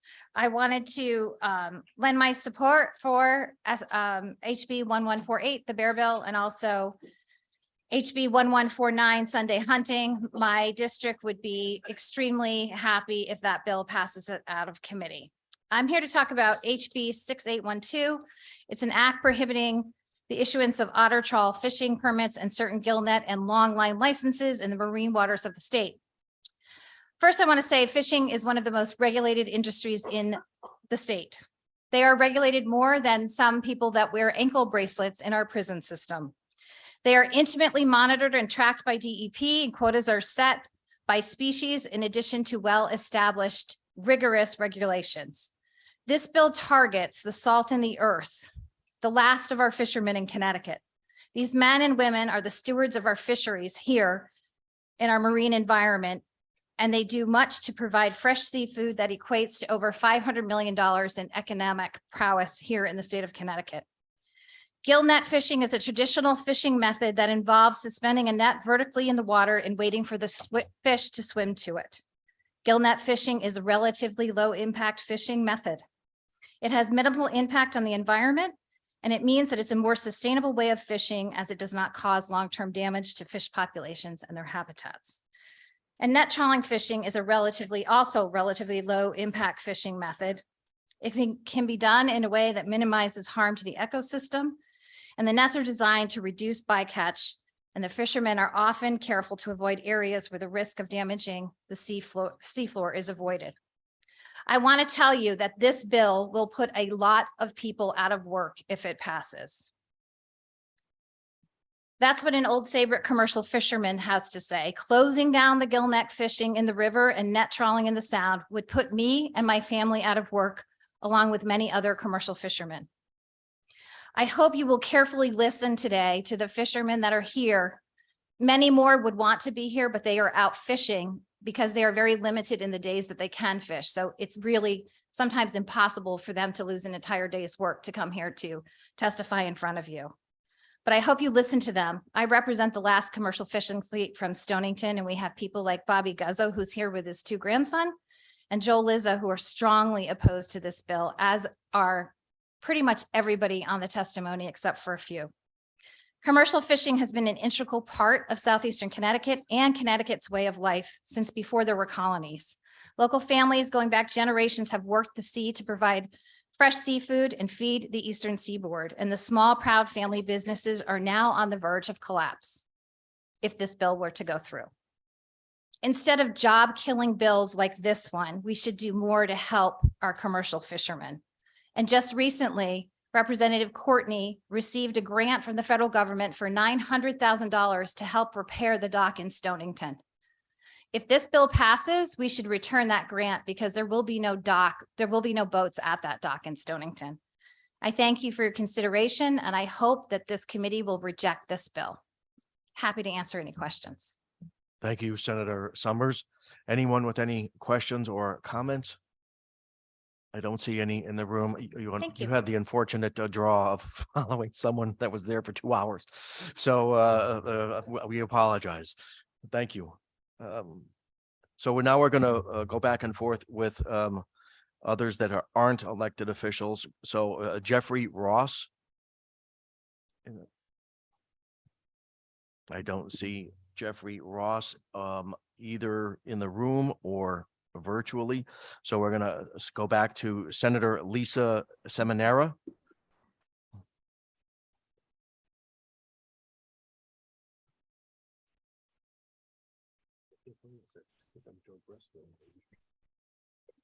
Good afternoon, Chairman Lopez and Gresco, Vice Chairs Hockedal and Palm, Ranking Members Harding and Callahan, and the other distinguished members of the Environment Committee. I am here in support of SB 1148, SB 1149, and HB 5214. However, I will be spending my time speaking on SB 1148. Being a long-term resident of Avon, I have seen firsthand the negative effects of the increasing black bear population. Black bear populations continue to grow, causing detrimental damages to agricultural crops, livestock, domesticated animals, and human inhabited areas. It has been made clear that although reasonable measures have been taken place over the past decade to prevent these issues, little to no progress has been made, as populations have only increased and become more vested in areas inhabited by humans. SB 1148's purpose is to solve a prevalent and ever-growing issue that affects not only the safety of the people of Litchfield County, but many of their livelihoods as well. The concern for bears in this country cannot be at the expense of the residents in these communities who deal with the consequences, myself being one of them. Among many other things, this bill sets out to have limited hunting season that is strongly regulated by DEEP and ensures that they have an authority to oversee, regulate, and limit the number of bears taken to 50 accidental bear deaths being included in this cap. In addition, as a state, we have to take into account that we are the only state in the Northeast with a sizable bear population that does not allow hunting. With DEEP officials currently regulating many other limited hunting seasons, including but not limited to deer, rabbit, woodchuck, turkey, and fox, it only makes sense to add black bear to the list and trust that they have been capable of regulating a limited hunting season that doesn't wipe out the entire population. As a senator, I have heard from countless constituents in the 8th that have experienced or continue to experience the horrible consequences of this population overgrowth and have been implored by them to do something about it. I will now yield the rest of my time to Senator Martin. Thank you. Good afternoon. Very quickly, this debate has been going on regarding the bear bill for many years. I've been up here 8 years, and I think every year we've addressed this. In October of 2022 in Morris, you all heard, a 250-pound bear grabbed a 10-year-old boy's leg and tried to carry him off. And if it wasn't for his grandfather and a neighbor who courageously warded off the bear, who knows what would have happened to that child. So simply, we need to establish a bear hunting season. Because of the overpopulation, farm animals have been killed, homes have been invaded, as well as cars have been broken into. And in my district, in Harlington, motorcyclist was killed because of a collision with a black bear.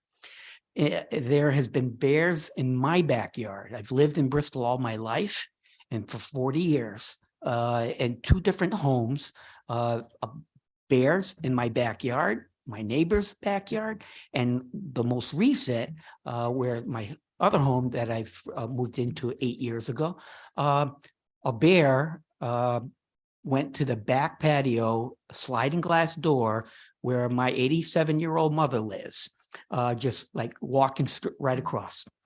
It's, I also received a phone call from a constituent who lives 60,000 people in Bristol, who lives on the other side of Bristol. And he called me and emailed me to say, Senator, you really need to do something. If you can summarize, Sure. you're going to get a question. So Great, thank you. What do we need to do to make sure we have bear hunting here before somebody gets hurt? There's a term anthropomorphism.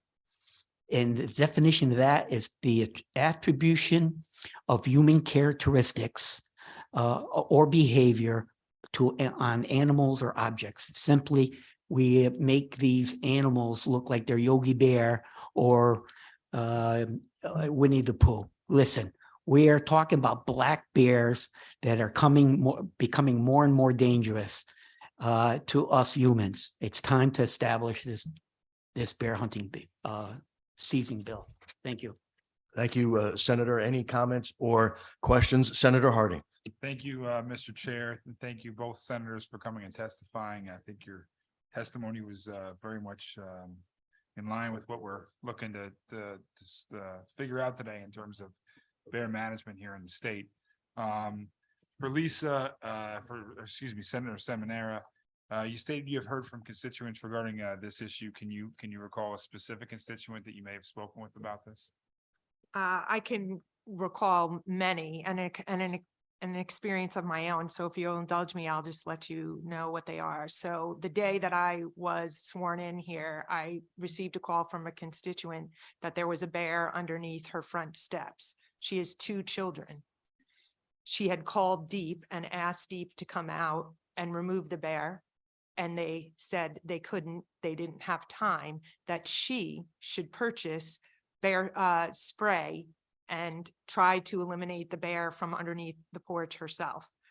I absolutely directed her against that. I called I called Deep on her behalf and was able to get them out there, and the bear was extracted. However, before it was extracted, she did tell me that it was hibernation season when the bear could have been underneath and hibernating, but every time it was garbage day, that bear came out. So the bear was not hibernating. It was active and awake. Also in Colebrook, a farmer told me that he lost his entire crop due to the bear. He had a crop sectioned off and tried to put proper precautions around it. The bear broke through it and his entire crop was unusable. Countless constituents have told me of the loss of their domestic animals. And I too had my own experience in my own yard. I have a gazebo that's quite far away from the house. I was sitting on the gazebo with my little nieces and nephews, and a bear came over my fence, let's say, and was between us and the house.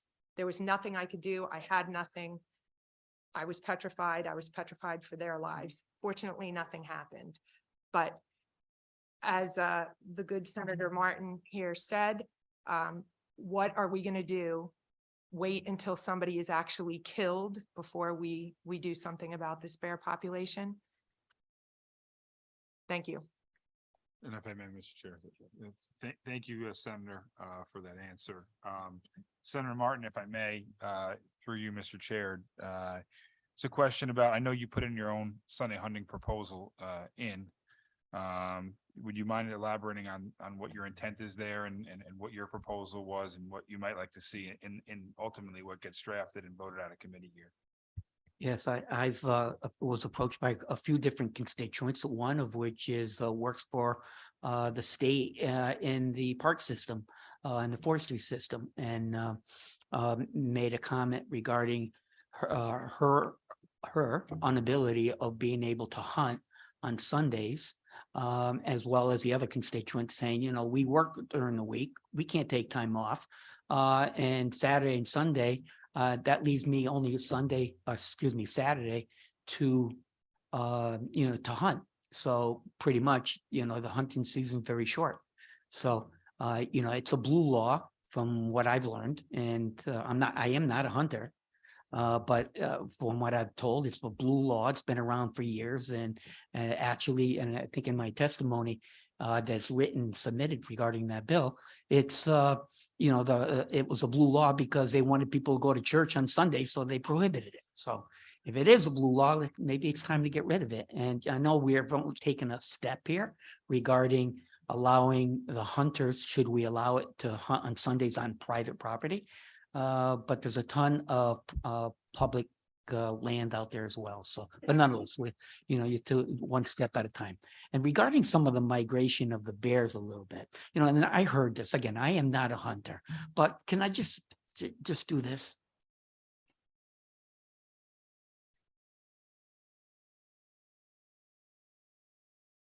I'm told that the reason why Massachusetts has less conflicts between the bears is because they have allowed hunting from the bears. And it's the noise of the guns that scares them away from humans. Maybe that's why we have more conflicts here in Connecticut. So. Senator, thank you very much. Okay. Oh. Representative Reddington Hughes. I just have a quick question for both senators. I know that there's been a lot of back and forth with the SB 1148 with, you know, whether or not the hunting is an appropriate part of this bill, that some folks think that taking your bird feeders and locking down your garbage can is going to solve everything. My question is, in the event that the hunting part is not part of this bill, do you think that this bear management plan will go anywhere? Thank you, Rep, for the question. I just wanted to let you know, I received an email today about this. My concern is that the email said something along the lines that I saw that there's a bear bill and there's a non-feeding bill for birds.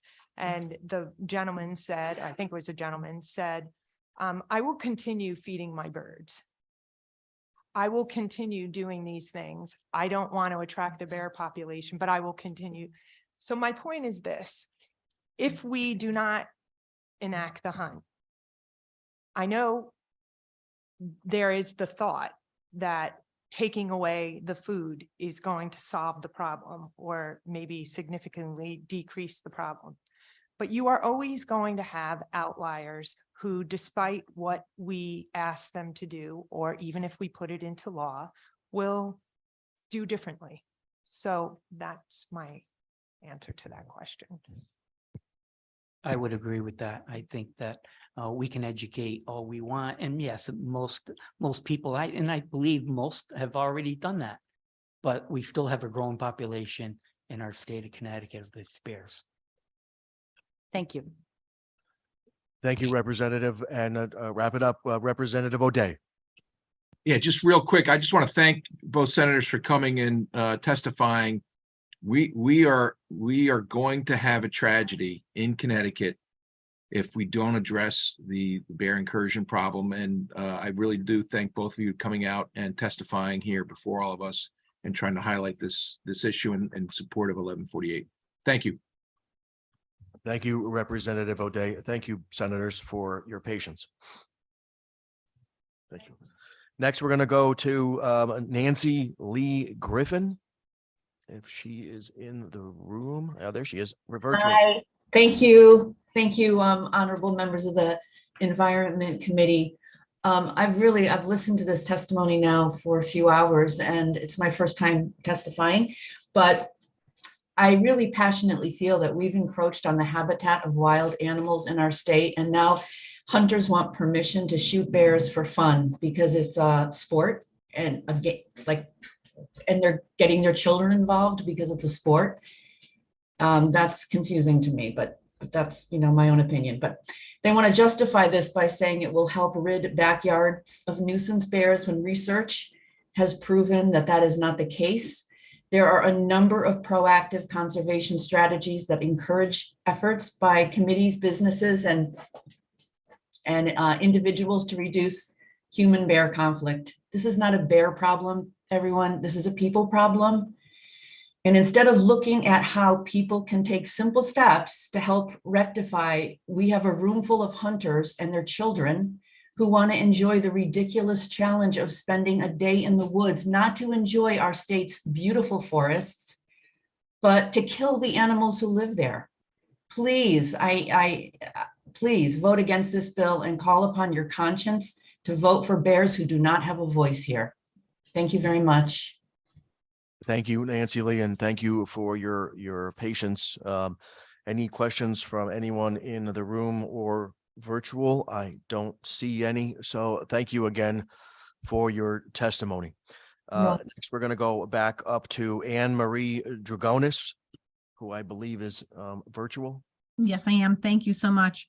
Senator Lopez, Representative Gresco, Senator Harding, Representative Callahan, and members of the committee. Thank you for having me here today. My name is Anne Marie Dragonis. I'm the first select woman of the town of Seymour, and I serve on the executive committee for the Bristol Facility Policy Board, a 14-town member body that collectively manages solid waste and oversees a resource recovery facility located in Bristol, Connecticut.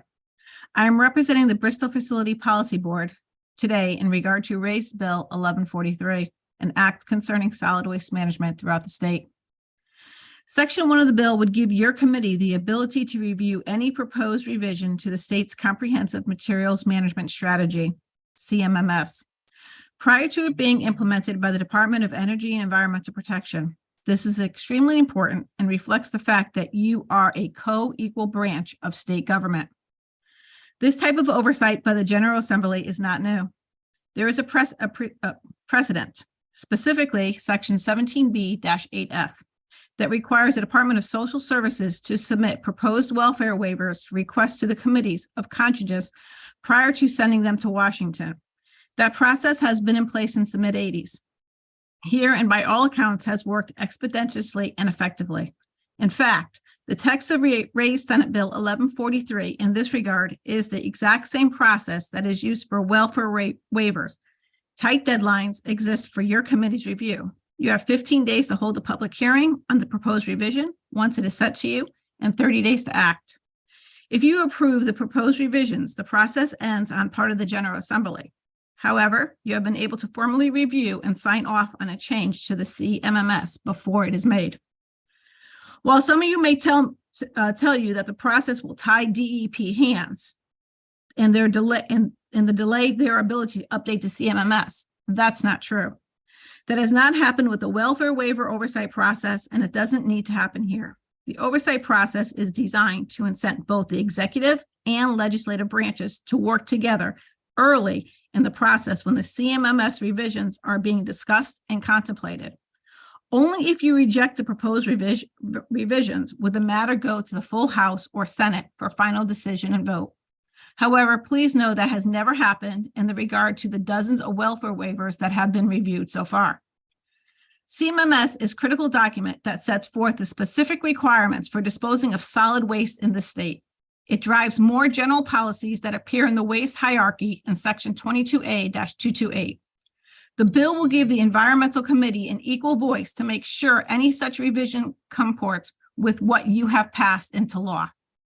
Section 3 of the bill will empower the DEP Commission to issue a request for information. Mr. Dragonis, your time's up. Summarize, please.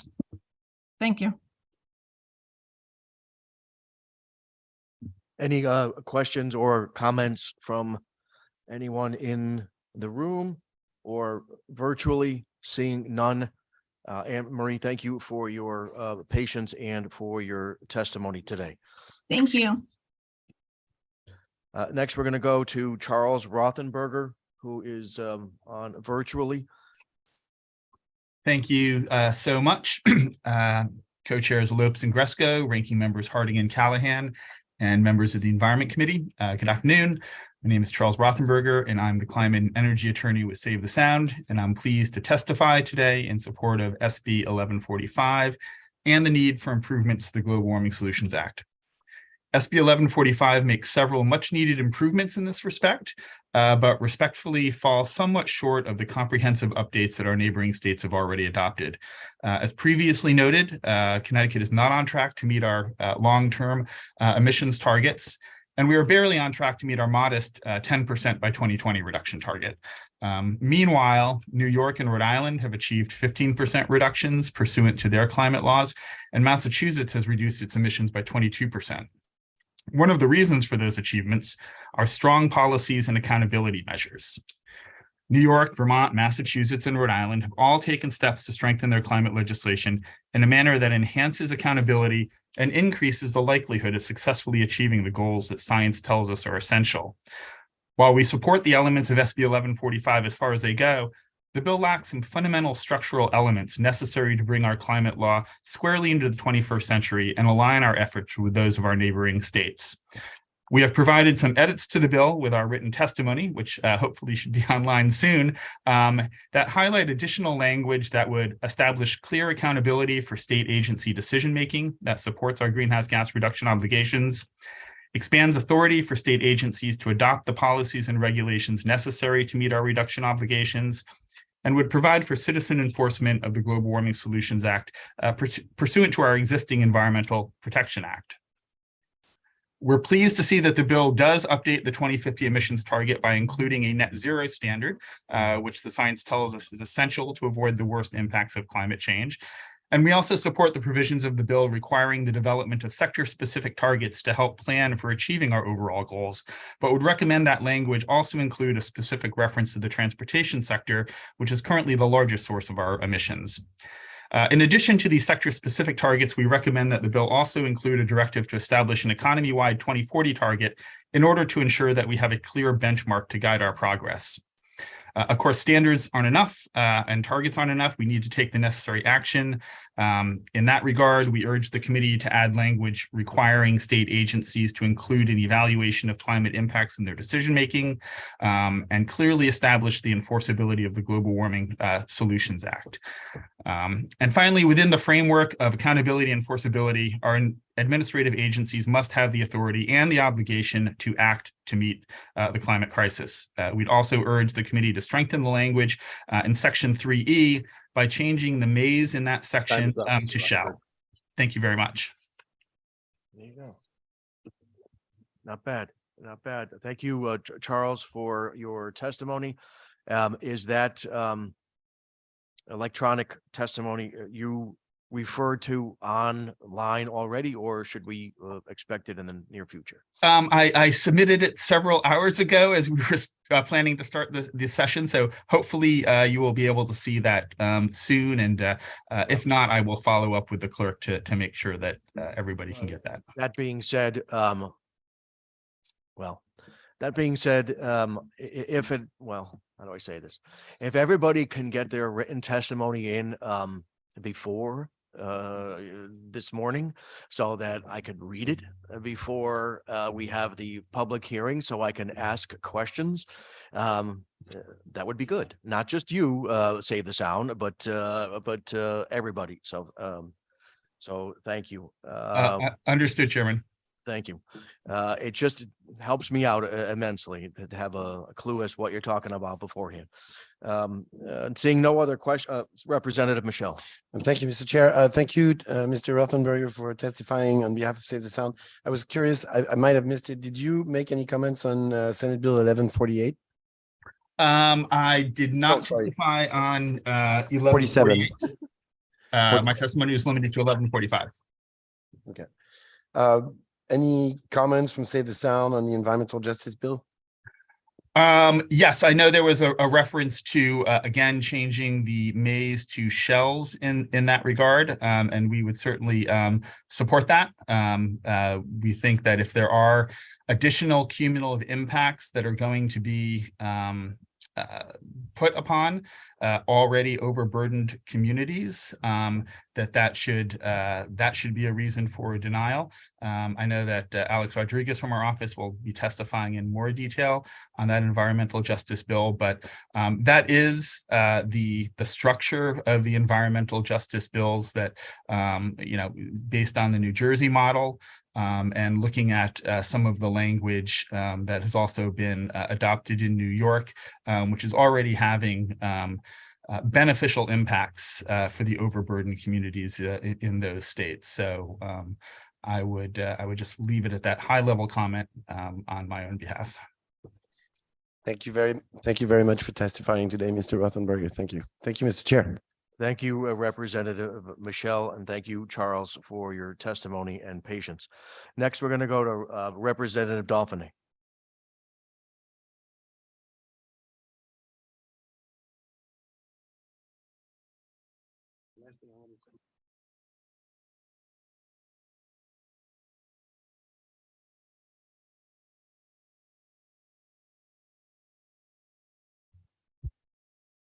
Good afternoon, Environment Committee. You've got a long day ahead of you, so I'll try to be brief here. My name is Ann Dauphiné. I am the state representative for Sterling, Killingly, and Plainfield. And today I have with me Keith Cagle, who is the president of the Friends of the Connecticut Sportsmen, and I will yield my time to him. Thank you, Rep. Dauphiné. Good afternoon, members of the Environmental Committee. I am Keith Cagle, and I'm president of Friends of Connecticut Sportsmen, a 501c4 dedicated to advocating for rights of hunters, fishermen, trappers, and recreational shooters, educating the public about hunting, trapping, and fishing. Our supporters, our member clubs, represent about 30,000 sportsmen in Connecticut. I'm here today to speak in support of Raised Bill 1149, Sunday hunting. The ban on Sunday hunting is the last remaining blue law in the state of Connecticut. Blue laws were originally enacted early in our history of the country to encourage church attendance. Other blue laws on the books at the time were a ban on alcohol consumption, a prohibition against plowing fields and going on long walks. The fact that all blue laws are antiquated and should be repealed isn't the role of government to either impede or encourage church attendance. Hunting does not pose a risk of safety to other recreators. Connecticut is constantly within the top 5 hunting safety states. No one has been killed by a hunter, and there have been no shooting deaths by Connecticut hunters for the past 20 years, which is as far back as I've been able to access statistics or remember. I've been hunting for over 55 years. I'm 66 years old now and hunted since I was about 5 with my family. It's always been a family activity in our family. There is simply no safe argument based in fact and actual experience. Hunting is the most regulated sport there is, and the data supporting a risk of stray shots to non-hunters sharing the land with hunters simply doesn't exist. According to the National Shooting Sports Foundation 2018 safety record report, hunting with firearms has the second smallest percent of injury per 100 participants, noting that both jogging and bowling have higher risks of injuries. Contrast the safety record with testimony earlier this session by the New Fairfield First Selectman that between 1996 and 2007, 13 people drowned in Squance Pond alone. I'll also mention that walking in the streets of West Hartford seems to be beyond dangerous since NBC 30 ran an expose last month with over 60 people killed. Time's up. Please summarize, yes. So in summary, Sunday hunting is long overdue. I can't see why anybody would be against it, and other people I talk to, non-hunters, can't understand why either. And that will be it. Thank you, sir. I Thank you. appreciate your time. No, I appreciate your patience. Anyone in the room here with any questions? Representative Anderson. Sure. Thank you, Representative Dauphiné and Mr. Cagle for coming today. I'm an occasional hunter and, I've thought about this a lot, but I have the luxury of being retired, so I can hunt on a weekday. And I deeply appreciate our state forest. We have 5 in the 62nd district. So I've asked, individuals from your organization a lot of questions, but I know you represent 30,000 people. So I want to make sure you get out, what you want to say. I know that a lot of folks share the state forest and they're multi-purpose hikers, et cetera. And so I just want to see if you want to add anything to your testimony since you represent so many. Well, as far as the state forests go, we coexist with the rest of the general public 6 days a week now. I hunted a lot of state property this year with a new hunter. And all the people we saw, we stopped and talked with, and I asked them all, do you feel unsafe with us? And every one of them had the same answer, that they did not feel unsafe with us. We've seen numerous mountain bikers, hikers, bird watchers, all kinds of people that felt like they weren't threatened by us at all. Thank you, Mr. Keg. Thank you, Mr. Chair. Thank you, Representative Anderson. Representative Dubitsky. Thank you, Mr. Chairman, and thank you, Mr. Cagle, for coming in. Would you mind telling us a little bit about the revenues that hunters bring to the state by purchasing various items? I believe they bring in close to $6 million in Pittman-Robertson money a year, which is enough to fund the whole hunter safety program that full-time employees that work for DEP. Okay, and why is it that that Sunday is so important for hunters? Because with most people working 5 days a week, they only get to hunt on Saturday. Giving them one other day would increase their opportunity by probably 100% at no additional cost to them or the state. The state still has ENCON police patrolling everywhere all the time anyway. So it's a 7-day-a-week job for them. We're the only ones not allowed to use public property on that day, on Sunday. Okay, well, thank you very much. I appreciate you coming in, and thank you, Representative Dauphiné, for bringing Mr. Cagle in. I would Thank you, also Mr. like Chairman. to say one more thing on this. We're not allowed to hunt in the state parks or most of the land trusts in this state. It's not like there's no place for people that want to go for a hike that feel scared. I don't know who these scared people are. I haven't met them. The people I did meet and asked don't claim to be scared, but there's plenty of room for them to recreate as well for the ones that are scared. Thank you. Thank you. Senator Harding. Thank you, Mr. Chair, and thank you, Mr. Cagle, for coming up today and for your advocacy. Thank you, Representative Dauphiné, for bringing Mr. Cagle up. Can you talk about how the importance of safety amongst your members and how important safety is to them and the protocols that they go through to make sure that when they go out there everything is done safely and the public is safe as well as the individuals hunting with them? I can't. We've all been through hunter safety in this class in this state. I took my first one in 1967. And then I had to take another one 10 years ago because I was going to Colorado, and they although I would have been grandfathered in our state, I wasn't grandfathered there. So everybody I know that hunts, and a lot of people hunt out of state because we're not just not able to hunt here on Sunday. We hunt in New York or Rhode Island because they have Sunday hunting. So here we are on contiguous states. Massachusetts does not have it, but on the South Shore, the East and the West, they have it. And our safety record is always near the top 5 in the country. It's an impeccable statistic that can't be disputed. Just last week, Tom Donlan from Hunter Safety testified in front of the Sportsman's Caucus to all of these. And I was proud to say I'm one of them. We're proud people without accidents. Thank you, Mr. Cagle. Thank you, Senator. Thank you, Representative Dauphiné, Mr. Cagle, for your testimony. Thank you for allowing me to testify. Next, we're going to go to Peter Estrada.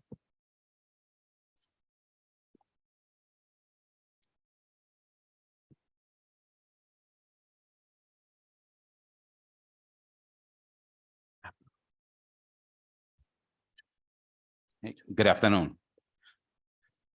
Good afternoon, Chairman Lopez, Chairman Gresco, to the vice chairs, ranking members, and all members of the Environment Committee. My name is Peter Estrada. I am the Urban Engagement Coordinator with the Connecticut Citizens Defense League. Today, I'm here to share my support for SB 1149, an act to eliminate all restrictions for Sunday hunting on public and private property. In my role with the organization is to work as a liaison within the minority community. I help to educate Black and Latinos on Second Amendment rights. Everything from how to get through the process to obtain a pistol permit, how to appeal unreasonable delays from police departments in urban cities, and encourage our people to not be afraid to join private shooting clubs throughout the state. Unlike other parts of the country, Black and Latinos here in Connecticut feel out of place on where to go if anything's firearms related. I work to bridge that gap and let them know that Second Amendment rights is for everyone, Black, white, Latinos, and Asians alike. Another topic that comes up in our people's journey with firearm safety and training is hunting. One of the challenges I have seen is the limitation of days that people can go out. Many of those I connect with work 2 jobs and 6 days a week. Like most communities, our people feel a bit more comfortable if they can learn from someone like them that can relate and communicate on their level. I have a good friend named Eddie Blue, who is a Black firearms instructor and a hunter. We have had several discussions on how we can get Black and Latinos families involved in hunting. After discussions with him, I've learned that most of the hunting season usually happens during the school year while our children are in school, leaving only Saturdays to bring our kids out to experience this American tradition. The other issue is a big portion of our community is low income and must work on Saturdays. Allowing hunting on Sundays opens a great opportunity. For the people that are doing financially better, they can usually go any other day of the week. But for us, Sunday might be the only day. Just so you know, I volunteer countless hours, but I do it because I want my people to know that they don't have to be afraid to participate. I want them to know that the old stereotype that the media paints is not true. Firearm owners are not the old white bearded guys. It is you, me, and them. So today I'm here to ask all members of this committee to vote in favor of this bill, SB 1149. Help open the doors, help give our people an opportunity to participate, help us to make us feel welcome in the hunting community. And I thank you for your time. Thank you, Mr. Estrada. Any comments or questions from anyone in the room? I don't see any hands raised virtually either. So thank you for your testimony and your patience. Thank you. Next, we're going to go to Representative Osborne.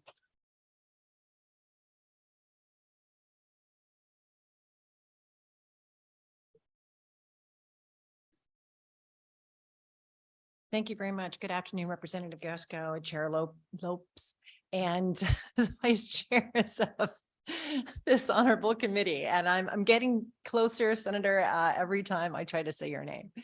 So thank you very much for the opportunity to testify here today. I was the original proponent of a bill known as 5376. Which was about banning the intentional and unintentional feeding of wildlife. And you may notice that I'm not in my usual suit today. That's because I'm from Simsbury. We call it Simsbury sometimes. And the shirt I'm wearing is actually the #1 fundraiser for the Simsbury Historical Society. And yes, we do have a significant bear population in Simsbury. And you can't meet a person in my town who hasn't had a bear interaction.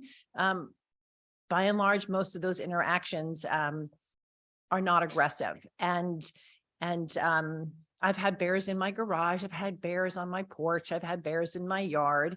And I now close my garage, and I got sick of picking the garbage up. So I got a bear lock lid on my garbage can. And there are things that we're doing to live with the wildlife in our town. One of the things we did was to pass that no intentional feeding of the wildlife ban.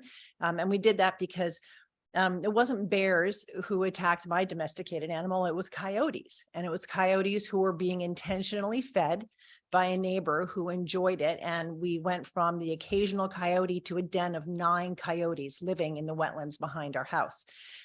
So there are steps that we can take to reduce bear and human interaction and to reduce the bear habituation and other wildlife habituation. And I know that the time has long since passed for us to do something on a statewide basis.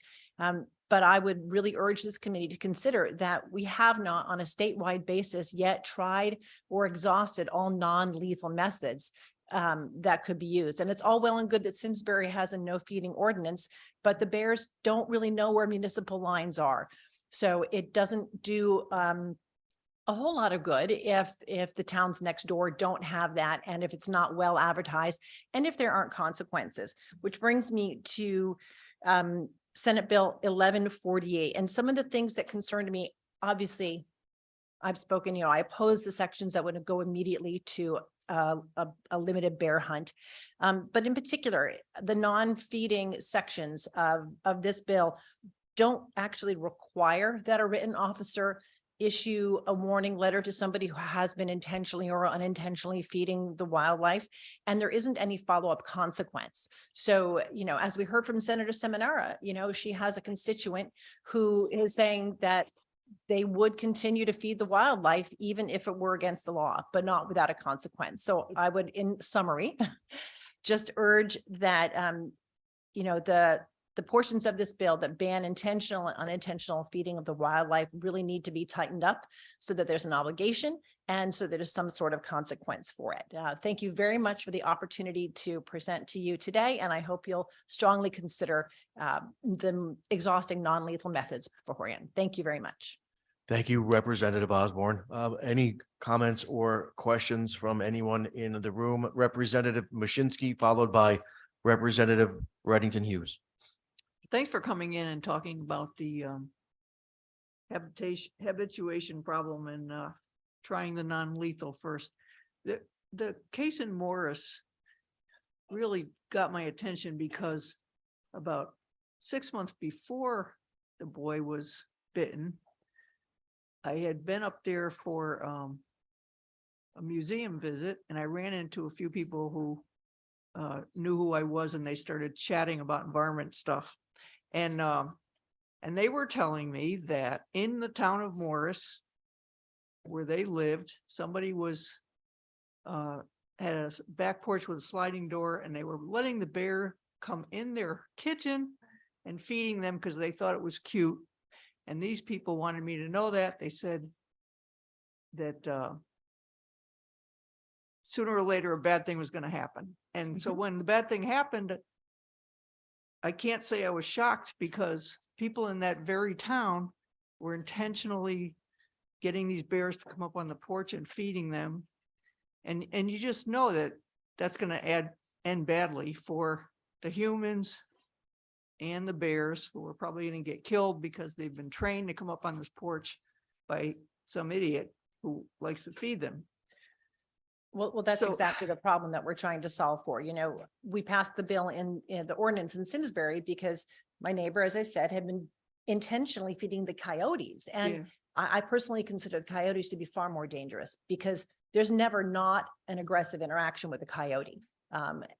Bears are not intentionally aggressive, but when they are habituated, when they come to not be scared of us, and when we irresponsibly leave attractants out for them, or when we, goodness forbid, intentionally feed them, we are training them to behave in a way that is different from their natural fear of us and from their natural disposition. So, I think we need to really exhaust our non-lethal methods first. And obviously, thank goodness that incident in Morris did not end up in more harm than it did. But I would posit that had that intentional feeding not occurred and had these bears not become habituated, that it's unlikely that that would have happened. And we really need to get serious about issuing consequences. Everybody loves their bird feeders. I understand that. But there are other things you can put in bird feeders that are not as attractive to bears during the times that they're out. You could suspend them on a wire too. Well, they're pretty good at that, to tell you the truth. They're pretty good, but there's Niger, there's thistle. There are types of food that bears are just not as attracted to. I'm not going to say it's 100% foolproof. But if you're a person who, that the bears are taking your bird feeder, my goodness, think about everybody else around you and take your bird feeder down, right? Yeah, no, people have to be responsible, and all you're doing is setting up the bear to be exterminated, because now the bear is habituated and you can't undo that. Right. It's difficult to undo that once they've learned how to eat people food and bird seed. Mhm. It's hard to get them to not do it. And the other thing that struck me was one of the witnesses said, Massachusetts, they have a bear hunting season, and so they don't have a problem with bears raiding houses. And that is just not true. I camp regularly in Western Mass in a state park up there, and they have cabins. And there's one bear that knows the routine. He comes by every night and raids every cabin. He doesn't get me because I know better and I put this stuff in the trunk of my car. But this is a well-trained, well-fed freeloader bear in the state where they shoot bears. So I think that your advice is sound, that first we try the non-lethal techniques and getting people to bring the food in and put the garbage can in their garage and, secure all the food sources. So the bears will go out in the woods and eat grubs and plants and small game and whatever they eat. They're omnivores, they eat everything. Well, But- your comment about camping is. Okay, Mr. Chairman would like me to stop talking, so Okay. I will stop. Very good. Thank you. Thank you. We have a question from Representative Reddington Hughes. Hi, thank you, Mr. Chair. My question has to do with the non-lethal methods that you're suggesting. Are those things that you feel that if implemented would stop our bear problem? I'm not saying that they would stop they wouldn't stop bears being bears, but what we do know is that a well-fed bear is a very fertile bear. You heard about the expanding size of a sow's litter. I can tell you, I had 4 cubs and a sow in my yard last fall. And we didn't used to see four cubs. We used to see 1, maybe 2 cubs. So if you're reducing the amount of food that the sow has, you're reducing her fertility and you're decreasing the population that way. And yeah, I do think that some of it would happen. For instance, when we did finally pass our ordinance in Simsbury, we had nicely asked our neighbor, would you please not intentionally feed the coyotes that are in our shared back wetland area? And she refused and said, no, it was her right to feed the animals and she enjoyed seeing them. Our animal control officer asked her, please, there were people's safety at risk, and she simply refused. Well, when our ordinance went through, she had to stop feeding them, and they're no longer a den of 9 coyotes sitting in the back wetland area. So my bill is about intentional and unintentional feeding of wildlife, of all wildlife.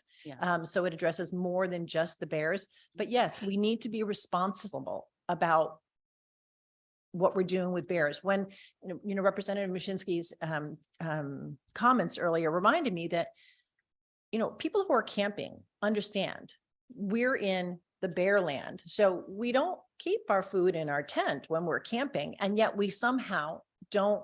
We put the food up in a bag and we tie it up in a tree away from where we're camping so that we don't attract bears to our tent. And yet we can't seem to transfer that same common sense when we're at home. So those are steps that we can take. And I don't know that it will be the 100% cure, but I think we have to try and exhaust the non-lethal methods available to us. And there are other things we could think about, like, bear birth control. There are other non-lethal methods that we have not tried at the state level yet. And I think it's our duty to do so. Yes. So, and regarding the bear birth control, they did try that in New Jersey and it didn't work. Okay. Thank you. Thank you. Thank you, Representative, and thank you, Representative Osborne, for your testimony. Thank you for the opportunity to speak to you today. Next, we'll go to Dan Malone, followed by Jennifer Alaman Kershaw. Hello, my name is Dan Malone. I'm the owner of Santana Fishing and the 46-foot trawler Susan C. out of Stonington, Connecticut. I've been fishing out of Connecticut for 25 years. My business employs myself and 4 other people and accounts for 100% of my income. I'm speaking to you today to testify against HB 6812 and any other further bills that would restrict trawl fishing in Connecticut waters. If this bill were to pass, it would be devastating to my business and employees and would likely end my lifelong career. I have hundreds of thousands of dollars invested into my boat and fishing gear, and equally as much invested into state and federal fishing permits. This bill would drastically devalue my boat and render my permits useless. The fleet that fishes in Connecticut waters are small, efficient boats that fish seasonally. We're fishing under quotas that are set by the ASMFC and work closely with the Connecticut Deep to sustainably catch those quotas set with daily limits and mesh size regulations. The fishing fleet is the direct bridge between our state's seafood resources and restaurants, which equates to tourism. In Stonington, it is not uncommon to be met at all times of the year by townspeople and tourists eager to watch us offload or catch, ask us a few questions about what we do. That gives me a great sense of pride to be part of a nearly 400-year-old New England heritage. I could say a lot more, but I know my time's limited, so I will end by saying again that I do not support this bill, and thank you for the opportunity to speak today. Mr. Malone, thank you for your testimony and for your patience and dealing with the wait and our technical glitches. Any questions or comments from anyone here in 2B? Representative Baumgardner has a question for you virtually. Yes, no question.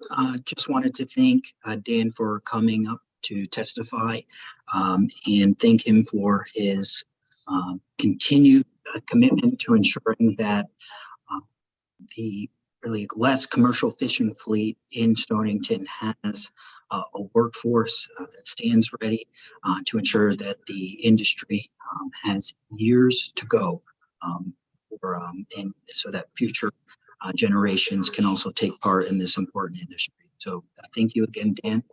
And just thank you for your support. Yes, thank you. Thank you, Mr. Chair. And unfortunately, at 46 years old, I'm probably one of the youngest guys down there. Thank you, Representative Baumgardner, and Dan. Thank you again for your testimony. Seeing no other questions, we're going to move on to Jennifer Alabin Kershaw, who I did see online before, but do not see online now. So we are going to move on to Edward Marshall, who I do not see in the room, nor do I see online. Once, twice, and now we're going to go to Corey Folsom O'Keefe.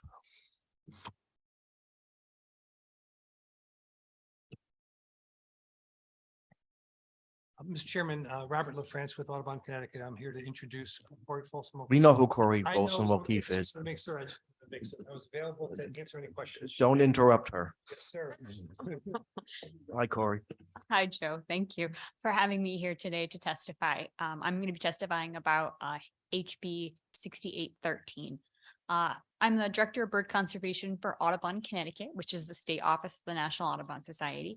And as part of my job, I lead the Audubon Alliance for Coastal Water Birds. The Alliance has been in existence for 11 years now. It's a partnership between Audubon, Connecticut, the Connecticut Audubon Society, and the Nature Conservancy that assists the State of Connecticut Wildlife Division with the stewardship and management of our beach nesting birds. We have over 20 staff members, 2 crews of high school students from environmental justice communities, and over 100 volunteers that dedicate several thousand hours each year to the monitoring and stewardship of these bird species. By beach nesting birds, I'm talking about piping plover, which is federally threatened. We had 66 pairs in Connecticut in 2022. American oystercatcher and least-turned, which are the state threatened. We had 100 oystercatcher pairs and 247 least-turned pairs in Connecticut in 2022.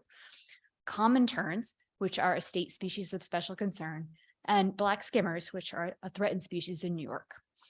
These birds have camouflage nests that are located on the ground, on the beach, at about 15 locations in Connecticut. The state puts up string fencing around these nesting areas, which allows the adults to incubate their eggs in peace for 30 days, at which point the chicks hatch. And then it takes about another 30 days for those chicks to learn how to fly. However, the chicks in about 3 or 4 hours after hatching are mobile. So they don't necessarily stay in the string fencing, and they can be down by the water line, in just hours after hatching. At the places where these birds nest, there are rules and regulations already in place about pets and vehicles. And 99% of visitors to the beaches follow the rules. But the problem was with the 1% of people who don't, who cause a disproportionate amount of disturbance to these birds. If you think about it, one person driving one vehicle on one of these beaches in July puts 20 to 30 chicks in danger of either being run over or trapped in the tire tracks that are left by that vehicle. That one person can have a huge impact on the nesting success at a particular location. Due to confusion about where the rules apply, it has been very tricky for local PD and NCON to enforce these rules. HB 6813 provides clarity by making an infraction for someone who isn't authorized to be within the string fencing, or for someone to drive a vehicle or bicycle, or bring a pet within 100 feet of the string fencing. Audubon and our colleagues believe that this bill will be a valuable tool, making it easier for local PD and NCON to enforce these rules. And we feel that just a few tickets could make an incredibly big difference for these birds. We thank the Environmental Committee for raising this bill and giving us the opportunity to testify today. Thank you, Corey. Thank you for your testimony and your continued work, volunteer work to try to protect our precious shorelines, both with vegetative management and also wildlife management. Any questions from anyone here in 2B? You have a question from Representative Dubitsky. Thank you, Mr. Chairman, and thank you for coming in. I was wondering if Audubon had testified about HB 5123, an act concerning the use of certain animals in traveling animal acts. Did you present any testimony on that? Did Audubon? Representative Dubitsky, Robert LaFrance here for Audubon, Connecticut. We did not put in any testimony on that. We did review the list of birds that were associated with that particular circus animal issue. And none of the birds that Audubon is currently utilizing in some of our education programs were included in that list. So we did not put in any testimony with regard to that specific bill. Okay, because my understanding is that you've got a traveling educational van of some sort that you bring animals around. We do. We have raptors that we bring around to various events for educational purposes. But our understanding in reading the list of the birds that are associated with that, they're ferreties, I think they're called. And our understanding of that would not include the type of birds that we have in Connecticut, the natives that are here. The list there would be birds from, say, South America or Africa, and those are not the birds that we have. We typically use birds in Connecticut that have been injured, and we utilize them for educational purposes. Okay. All right. Thank you very much. Appreciate it. Thank you, Mr. Chairman. Seeing no other comments or questions, Corey, good to see you. Rob, thank you. Thank you very much. Thanks for your patience today. Next, we have Ann Godwa from Sierra Club.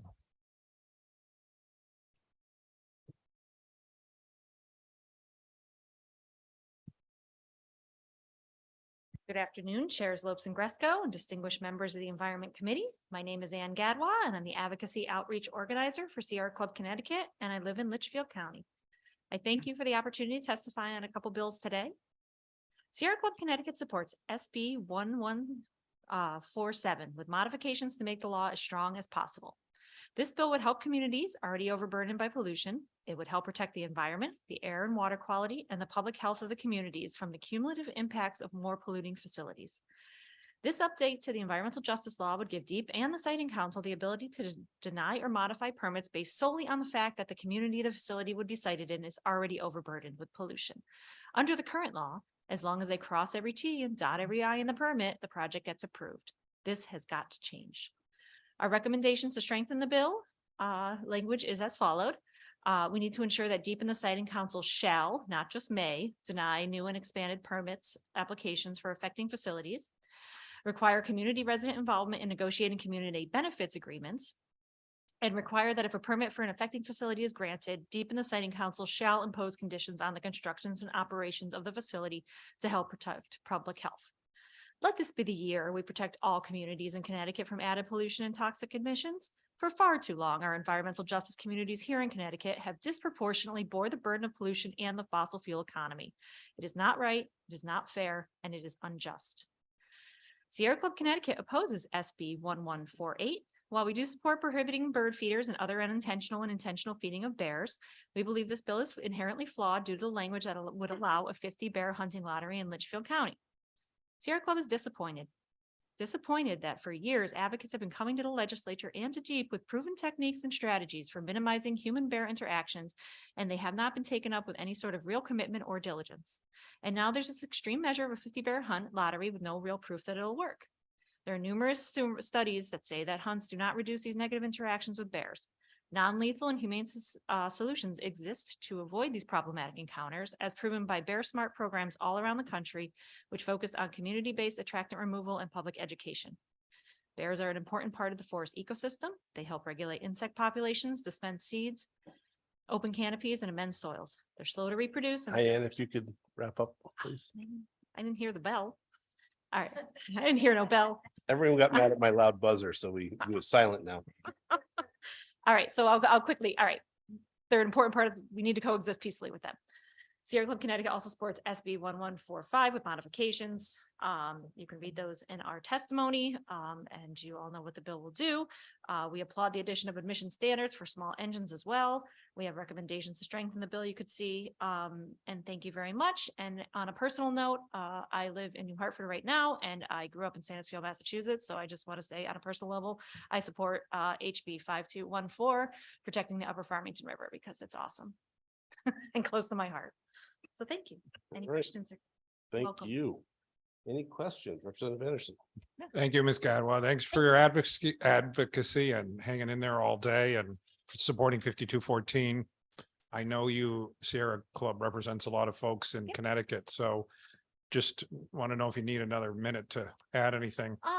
I think I'm okay. I got through mostly everything that I wanted to talk about. There's a couple other bills that we have in our written testimony that we have, opinions about, but they're, and there'll be somebody else that comes in and talks about another bill. But I think that we're pretty good. I'm pretty good. Yeah, we do support the Shorebird program as well that Audubon just talked about. Thank you. Yeah, thank you. I Thank you, Mr. really Chair. appreciate that. Thank you. Any further questions? Seeing none online. Oh, sorry, Representative Redden Hughes. Hello, Ms. Gadwa. Hey, how are you? Thank you, Mr. Chair. I'm just trying to circle back to some of these non-lethal bear management plans. Yep.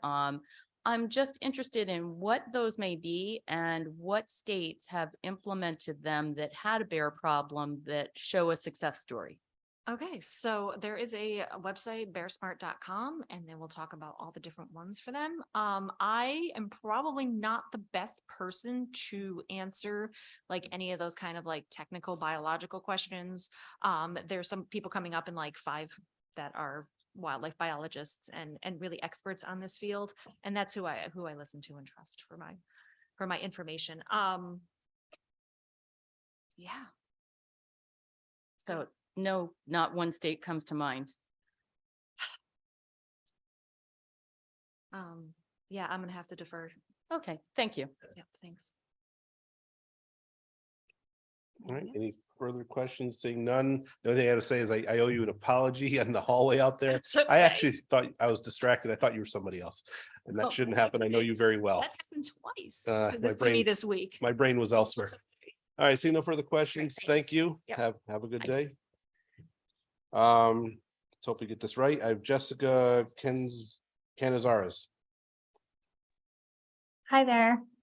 Yep, you got that right. Yep, So go ahead. thank you, co-chairs Senator Lopes and Representative Gresko, vice chairs, ranking members, and all honorable members of the Environment Committee for this opportunity to testify in support of House Bill 6813. I'm Dr. Jessica Canyazares, Coastal Restoration and Project Manager for the Nature Conservancy. I received my PhD from Tufts University, and a main focus of my dissertation research was the conservation of shorebirds. The Nature Conservancy in Connecticut expresses support for House Bill 6813. Many shorebird populations have been declining for decades, and new research published just last month suggests that these declines are accelerating. And the steepest declines observed in North America were in our region. Seabirds and shorebirds are essential components of the shoreline ecosystem, and their conservation is of global concern. These birds are transboundary resources that provide ecological, recreational, and cultural value to all the places that they visit in the entire Western Hemisphere, not just Connecticut. You might not have thought about it this way before, but to shorebirds and seabirds, people on the beach or people and dogs on the beach can be equivalent to habitat loss. To us, the habitat exists, but if the birds don't have a place to safely nest, rest, or feed, to them, it's like the beach is gone altogether. Disturbance can also result in a number of other negative outcomes, including direct mortality of adults and chicks. The good news is that focused management actions can reverse population declines in migratory birds. Creating protection areas like the ones proposed in this raised bill can mitigate the effects of human disturbance. This bill would not only benefit the breeding birds on Connecticut's coast, but also those that rest and refuel on their migratory journeys, and many of those species are of conservation concern. Connecticut also has limited public access to coastal areas, so it's important to preserve both the ecological and the recreational value of our remaining publicly accessible coastal habitats. It's our understanding that this bill will not result in any new loss of area for the public. In addition, the bird protection areas are not completely absolved of public benefit. The Audubon Alliance for Coastal Waterbirds, which you heard about before, and other organizations can leverage the passage of this bill to continue their work building local skills, knowledge, and capacity for community-based science and education. If the bill is passed, we encourage decision makers to create opportunities for community members to actively participate in the seabird and shorebird protection program. So thank you for this opportunity to testify in support of House Bill 6813. Thank you for keeping it brief and concise. Any questions from Ms. Canizares? Let me check online. I don't see any online, so thank you very much for your testimony. Before we go to the next person, we're going to make a public service announcement due to the impending potential weather and the fact that we are on number 17 of 122 people giving testimony. We're not going to do exactly what we did last time. We are going to keep the in-person meeting going throughout the entire hearing, but you might have to only deal with me by myself. So we encourage everyone, especially people who live in Western Connecticut, to leave now if they're not up in the next 5 to 10 people, and try and give their testimony remotely via Zoom. I will keep the same order in the same list. If you have any questions, talk to the clerk about where you are in the list and how long we might take to get there. So once again, for public safety, I would encourage people to go home, get on this hearing via Zoom, and not stay here throughout the storm. And that's about it. And questions, Representative? The rest of us will be online, Yeah, participating. including the legislators will also go, and they'll be participating online as well. Like I said, I will stay in case people are still coming in person. Sound good? And that means the staff too. You guys stagger yourselves to make sure someone's home to run the meeting while someone's here. Next, I have Sarah Daigle.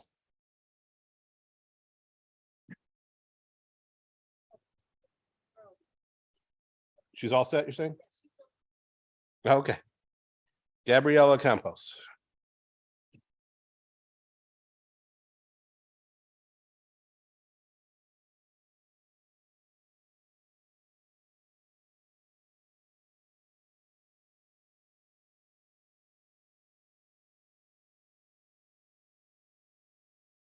In the interest of time, I'm sharing my time with Alex. All right.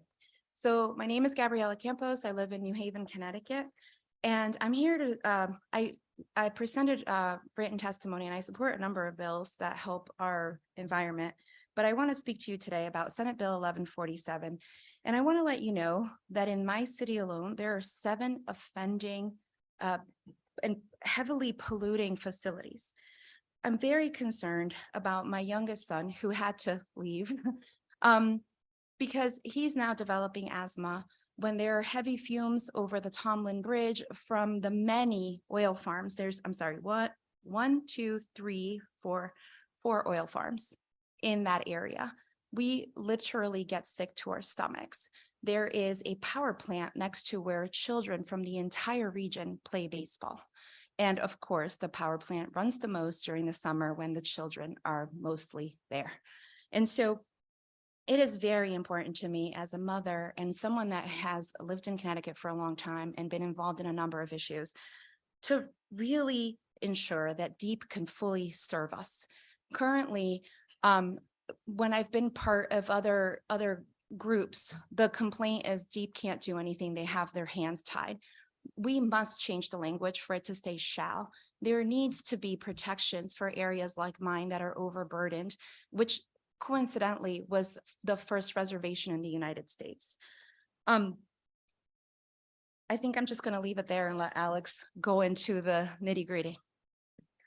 Senator Lopes, honorable members of the committee, hello, I'm Alex Rodriguez, Environmental Justice Specialist at Save the Sound, and I'm here to join my friend Gabriella today in calling out the unjust siting of affecting facilities in communities of color of all income levels and low-income communities. It is important that we act today in support of SB 1147 with amendments. And for the public record, I will read the lines in which we are seeking amendments. Page 8, lines 225 through 227, any municipality owner or developer shall enter into a community benefit agreement with an affecting facility. Point 2, page 10, lines 299 through 311, we are requesting, as Gabriella said, that DEEP and the Siting Council shall deny affecting facility related permits for new and expanded facilities based on cumulative impact analysis. And the third point, on page 10, lines 312 through 315, if such a permit is granted, DEEP and the Siting Council shall impose conditions on the construction and operation of the affecting facilities. You know, I really appreciate the commissioner's astounding remarks earlier on this proposal. It is true. I am a member of the Equity and Environmental Justice Advisory Council. My colleagues on the council are largely in support of this legislation, but we are seeking the requested amendments, and I will yield for any questions. Sounds good, Alex. Thank you. Representative. Senator Lopes, if I might just add one more sentence, there's a piece, if I may, sir. Thank you. There is one more piece of this that I meant to mention, and that is the piece that I think upholds democracy and keeps us from being an oligarchy. And that is that the citizens and the residents in the affected community must have the ability to be part of the decision making. That's crucial to us. Thank you. As someone who lives in one of those communities, I agree. Rep. Michelle. Thank you, Mr. Chair. Thank you, both of you, for testifying today. Alex, can you please tell me how important is the funding of the environmental justice programs in the proposal? Yes, thank you for your question, Representative Michelle. So there is an element to this proposal that is pretty awesome that DEEP supported, and that is a permit application fee to be authorized to fund DEEP's review process and environmental justice programs. My coalition of supporters on this bill are in agreement with this because, as you've heard many a time, DEEP is understaffed. They have such a small amount of staff working within their environmental justice department. And, you know, that is especially crucial that we support this element of this to give them the capacity they need to conduct a thorough cumulative impact analysis among many other of the provisions mentioned in this proposal to enforce environmental protection to protect Black, Indigenous, and people of color, because we suffer the most from environmental racism in Connecticut, and that needs to change. Thank you for your great comments. I appreciate all your work for all those years for social justice and environmental justice. Thank you for taking the time to testify today. Thank you. Thank you, Mr. Chair. No problem. Any other questions? Seeing none in the room, and Representative Baumgardner.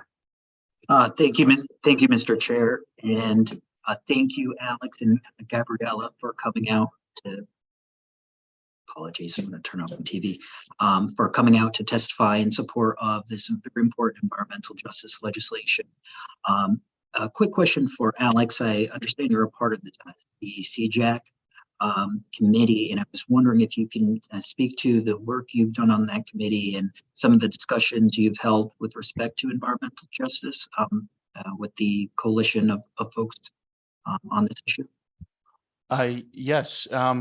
To your first question, I am the Air and Transportation Subcommittee Chair, and so we have supported many clean air related proposals that have been brought forth to the legislature this session, and we held one subcommittee meeting so far where Deep outlined some proposals of theirs.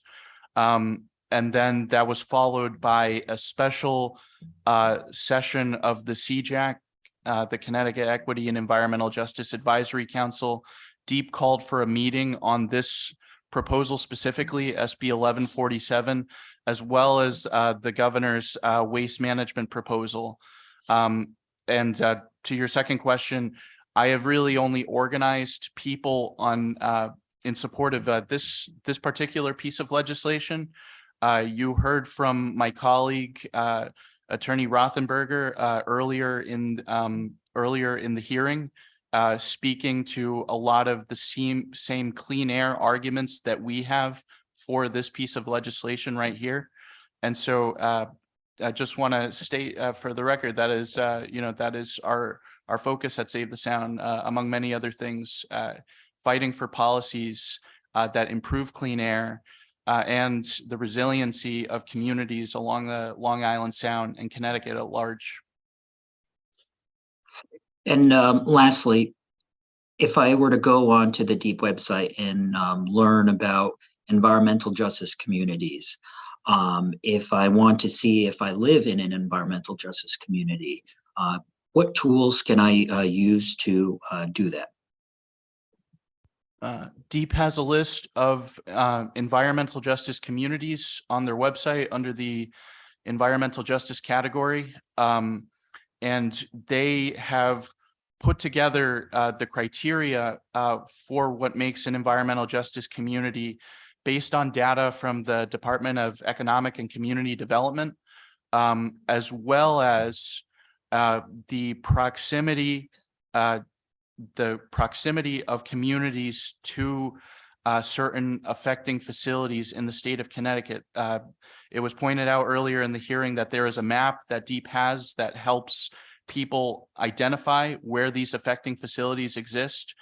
Senator Lopes pointed out earlier that in New Britain is an environmental justice community among the other 24 mentioned on the website.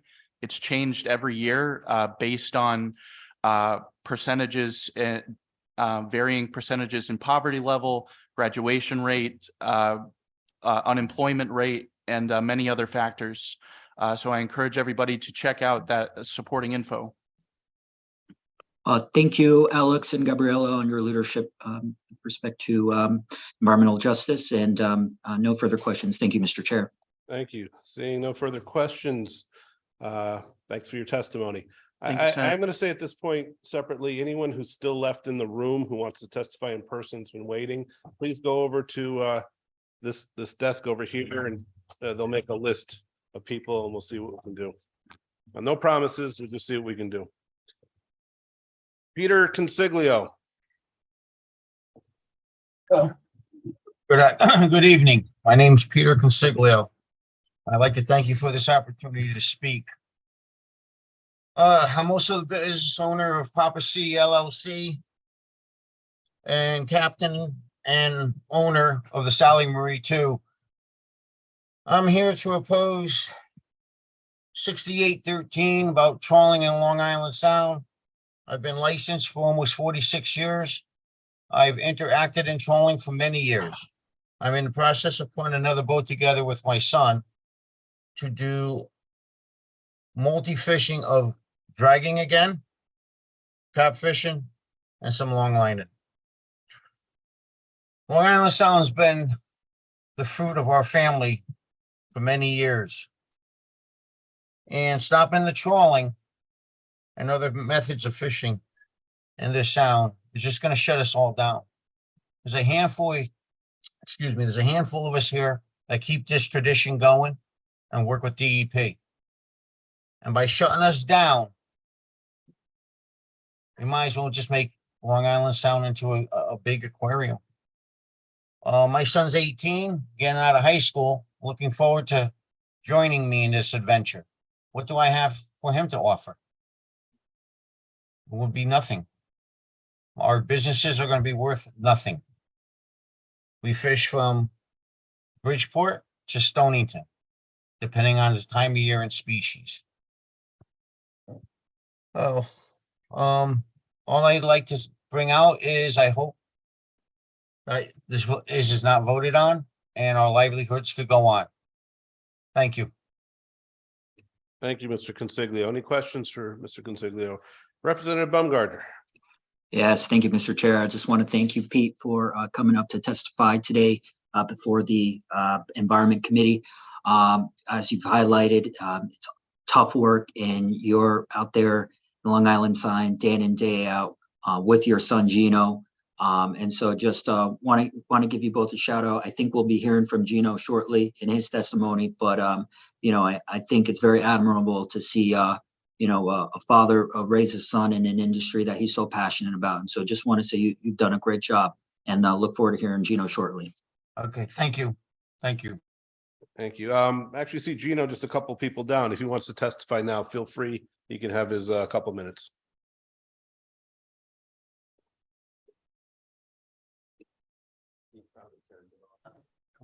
Good evening, everyone. Gino Consiglio here.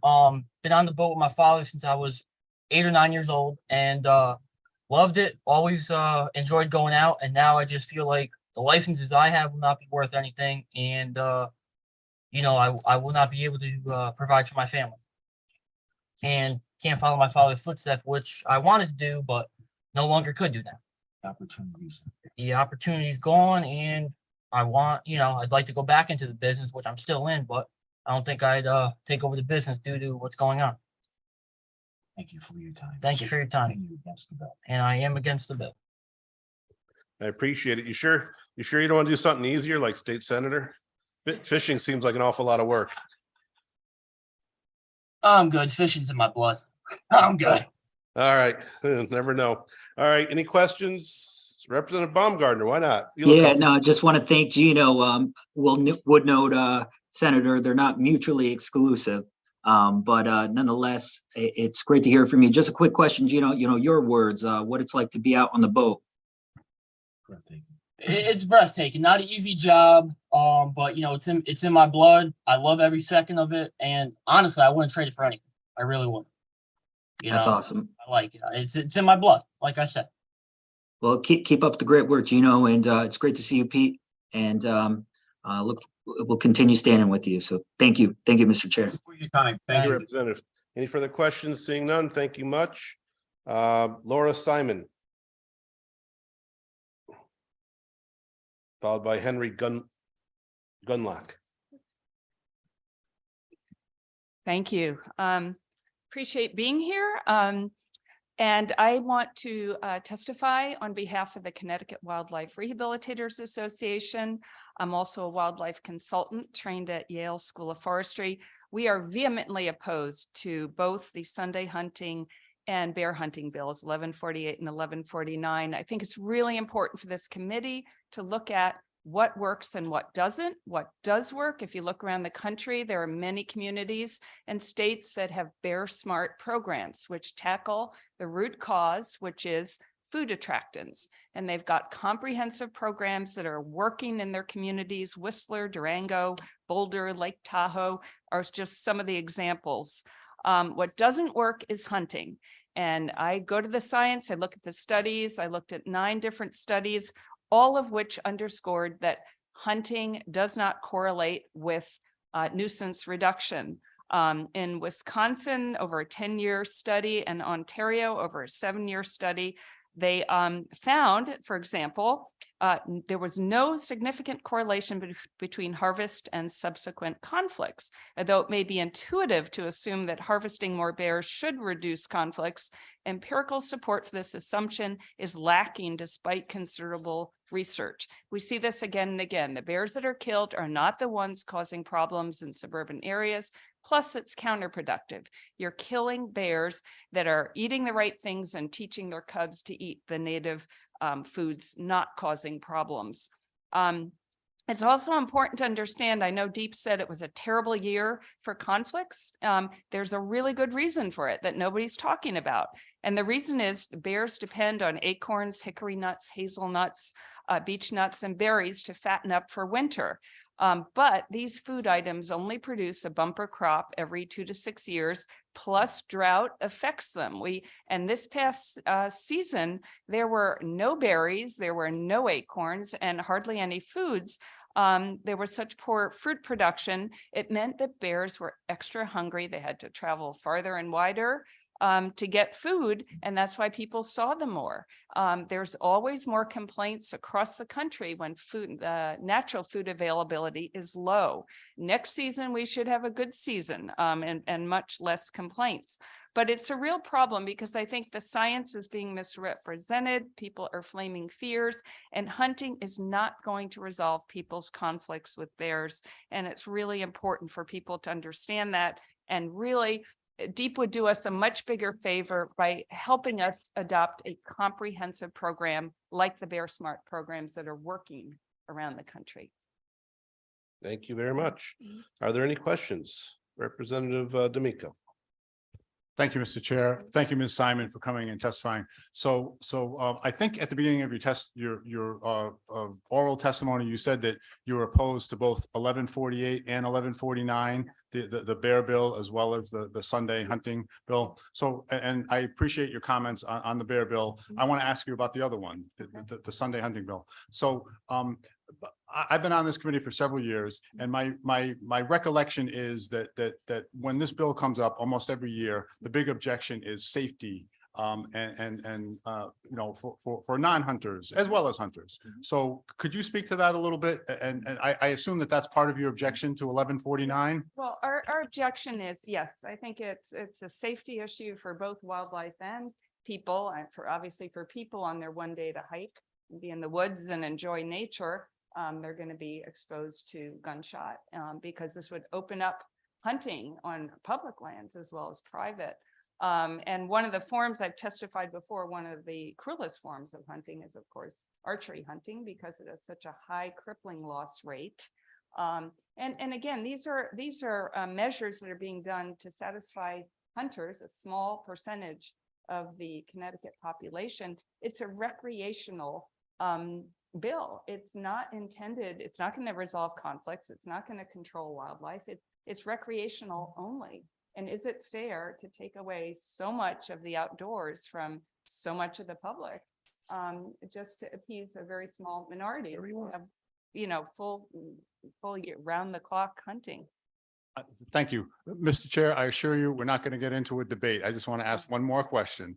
So I appreciate that. I guess I want to follow up a little bit on this. So my understanding is, or it is alleged, that over the last 20 years or so, there have been minimal, I mean, very minimal, and maybe not even any incidents where someone, a non-hunter was harmed or God forbid killed in a hunting accident. Does that comport with what you know? And if so, why the strong objection to allowing the Sunday hunting to happen?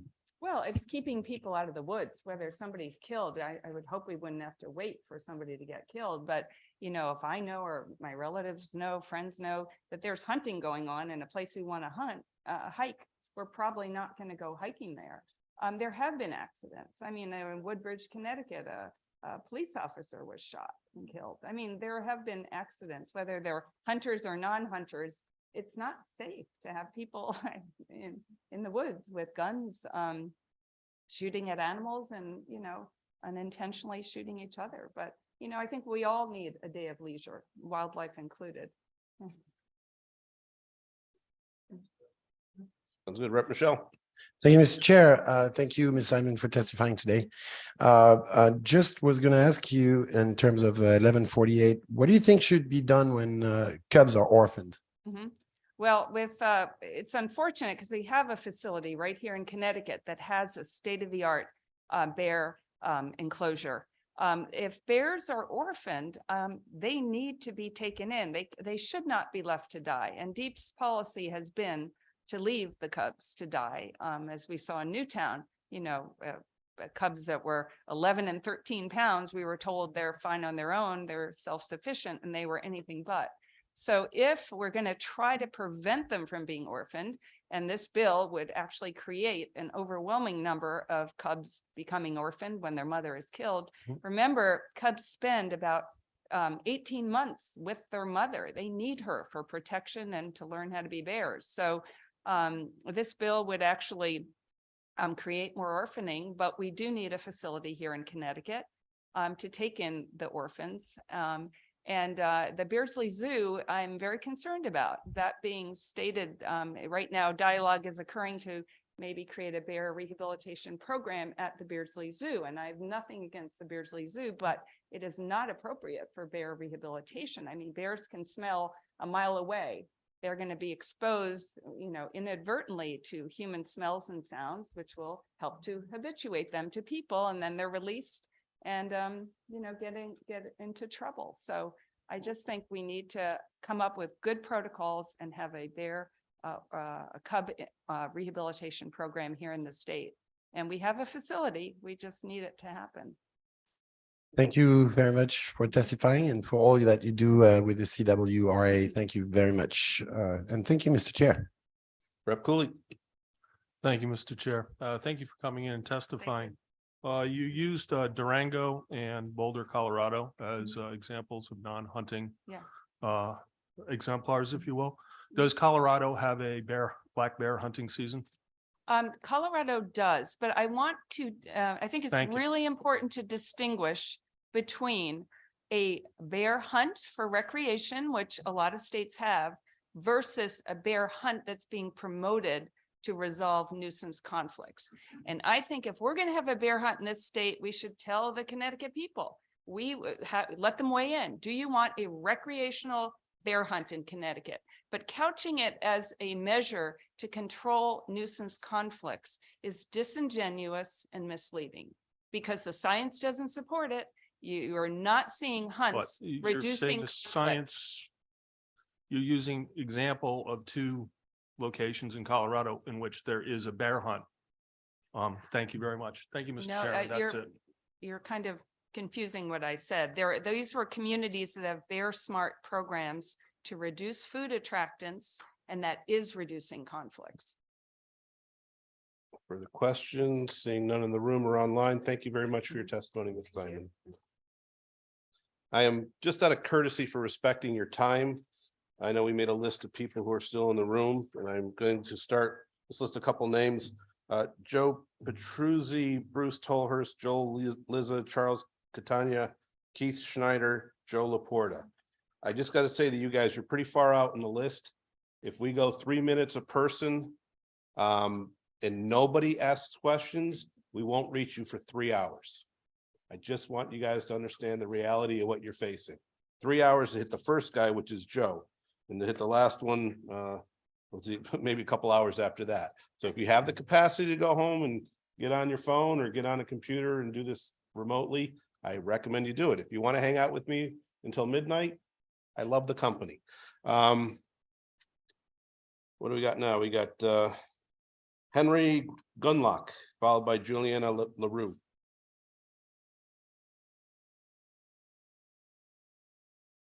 Henry?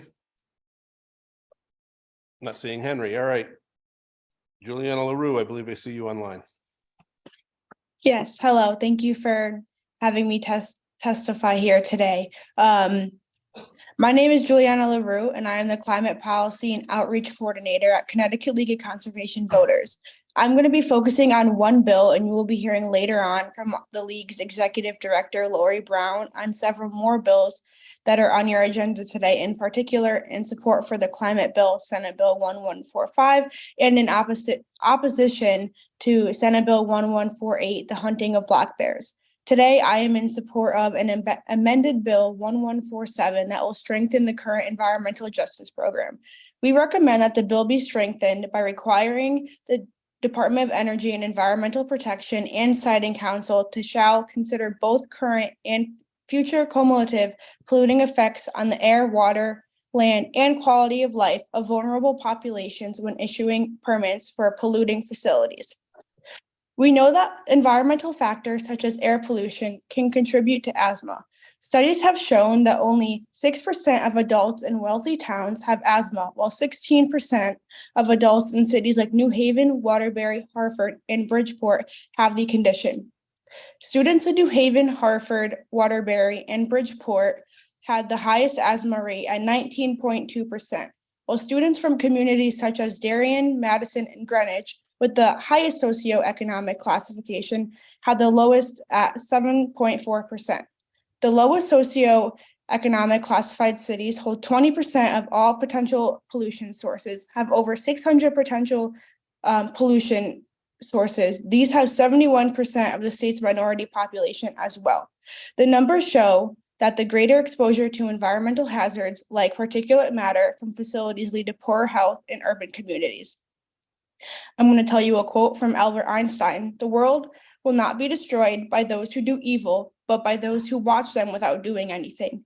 I support that we amend Senate Bill 1147 that will require DEP and the Siting Council to shall consider both current and future cumulative polluting effects on the air, water, land, and quality of life of vulnerable populations. Thank you for your time and consideration. Thank you.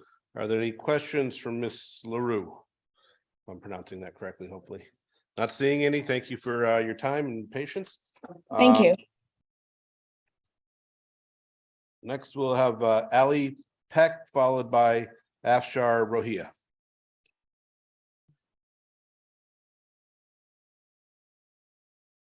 Ali going twice.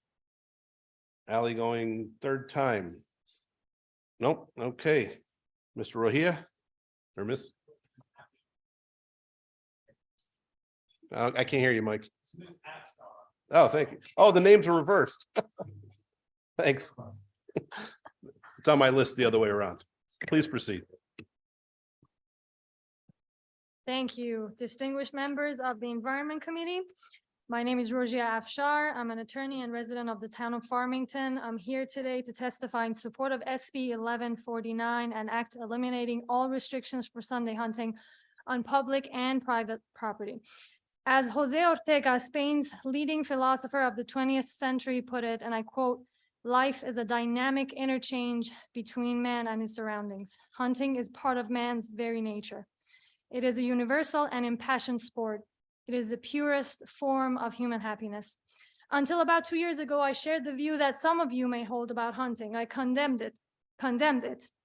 Until then, I had the uninterrupted privilege of driving to a grocery store and buying the best meat of a grass-fed animal that someone else or some machine had killed and prepared for me. But when the lockdowns began and the supply chain disruptions ensued, I decided to think of alternative ways to provide for myself. So I thought of being self-sufficient. I entered the hunting community, and what I learned in the course of a year thereafter was startling. Hunters are the most misunderstood groups of people that I've ever met in my life. They are the underdogs. They are among the most disciplined, responsible, humble, and generous people I've met. And above all, they're compassionate. Hunters care about the environment, the animal diversity, and the animal health. Indeed, hunters are the main players in the management of the animal population. They are the true conservationists. This amazing community accepted me with open arms, and I began my journey as a huntress. During the last hunting season, I spent about 100 hours in the wild for a deer harvest almost every Saturday or during the week in early mornings before work or whenever I could get off from work. In pursuit of my food, I climbed up the mountains, waited on private lands. In rainstorms, in freezing temperatures, and slashing merciless winds, I was out there. I never got a deer, but those 100 hours were among the best days of my life, and I got to see things that not too many people get to see. I saw a big black bear balancing himself on the branch of a tree at sunrise. I engaged in an eye contest with a bobcat. I saw a fox gleefully marking his way through the woods without noticing my presence. I learned camaraderie from my fellow hunting partners. I practiced patience, resilience, persistence. I saw the bond between a father and his teenage son as the father passed down the art of hunting to his son. Hunting is every human's right, the right to be self-sufficient. As we don't infringe upon your right to go to the grocery store on Sundays and get food for yourself and your family, I respectfully ask that you stop infringing upon our right to provide for ourselves and our families on Sundays, however slightly differently. Thank you for this opportunity. Thank you. You're spot on for 3 minutes. Any questions, Mr. D'Amico? Yeah, thank you, Mr. Chair. Thank you, Ms. Afshar, for coming to testify and for waiting so long. So just a couple questions for you. First of all, do you see any possibility for a compromise here? In other words, between what the current law as it exists and what's being asked for in this bill, do you see any possibility of a compromise? Thank you, Representative D'Amico. In terms of what, so we have, hunting is allowed on Sundays with bow and arrow on private lands, but I'm a great example. I don't own a private property. I live in an apartment building. It's a rental, and so I cannot take advantage of what's available to hunters on Sundays now. And I think a lot of people are in my situation. A lot of people don't have private lands and they want to hunt on Sundays. And I also would like to mention that hunters, hunters are only allowed to hunt on state forests and not state parks. And there are 110 state parks available for people to hike, and there are only 33 state forests for hunters. So I do not see why we're thinking about compromising here when people and you heard a lot in all the other speakers that spoke. People work 6 days a week, 5 days, 6 days a week, and they sometimes don't even have time to go on Saturdays. And so I think we need to give this opportunity to people to do what they like. Thank you. I'm just one more, Mr. Chair, with your indulgence. So we've heard a lot of discussion about safety. So in your experience as a hunter, do you see any safety problems involved with Sunday hunting if this bill goes forward? I do not, because again, the hunting safety course in Connecticut is fantastic. They teach people how to handle firearms. They teach people how to be vigilant and practice the care that they need to practice when they see an animal, and when time comes to shoot the animal. And again, based on my own experience, I went out and please be mindful that hunting season in Connecticut is very short, and it happens during the cold season. And so, as I mentioned in my testimony, when I went out, the majority of the time I was out, it was very hard. The conditions were harsh, freezing cold, rainstorms, winds, harsh winds. And so I don't see people going, hiking in those conditions. And I did not see people. I did not see hikers going, when I was out hunting. I did not encounter any other, person actually when I was hunting. So I think that argument that people make is baseless. Thank you. I think Representative Cooley, was there somebody else? Thank you, Mr. Chair. Thank you, Ms. Afshar, for coming in. And I just wanted to thank you for so eloquently making your case before the committee.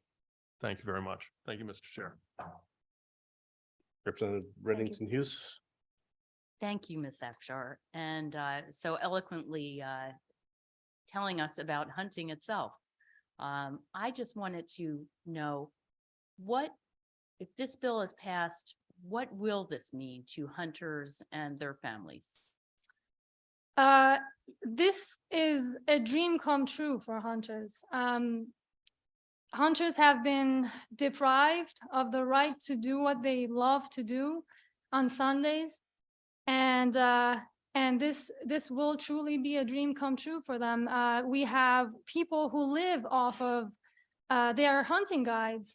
This is the way that they chose to make a living. And they basically, they cannot do that on Sundays. And so that's taking away their right to work. We have people, grandparents who want to take their grandchildren out. We have parents who want to take their children out. Sundays they have to go and just take them to their football game or whatever. And so they want to teach them this art. They want to pass down this art, which is a precious art. It's a human tradition. We would not have been here today if hunting didn't exist, if our ancestors didn't hunt. So it's a dream come true. Thank you very much. Thanks. Thank you. I don't see any further questions. Oh, sorry. There was one more. Representative Veach. Yes, thank you, Mr. Chair. I just wanted to comment, beautifully done. And the fact that you mentioned the cultural piece to it, how important it is to continue that and to teach our offspring, if you will, how important hunting is generally and how precious a Sunday is to spend with your family, your offspring, your siblings, your father, mother. It's wonderful. I've done that not on Sundays, but quite a bit during the week with my children. And you're right, it's tough to sit out there when it's raining and you're in a blind or you're undercover and waiting for that turkey or that deer to walk by. Very nicely done. Thank you. Thank you. Seeing no other further questions, I do have one issue with your testimony. At one point in the beginning, you said that most hunters are misunderstood, conscientious, kind, hardworking, upstanding members of the community. You went on a lot of flowery terms, and my best friend's an avid hunter, and he is none of these things. So I always hesitate when we lump people together as all homogenous. So barring that, I think we can move on to the next person. He'll get me back eventually.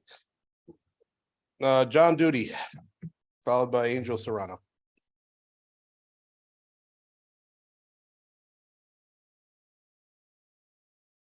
John for the second time, John for the third time. Angel Serrano, I do believe I see you online.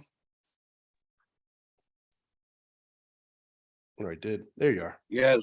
Please Hello. proceed. I can hear you. Hello, everybody. Representative Gresco and Senator Lopes, thank you for the opportunity to let me speak here today. And to the other honorable members of the committee. My name is Angel Serrano. I'm with Connecticut Citizen Action Group. We've been around over 50 years and we're based in Hartford, and we have thousands of members and volunteers. And I'm an organizer there, and I would like to testify in support of SB 1147, which is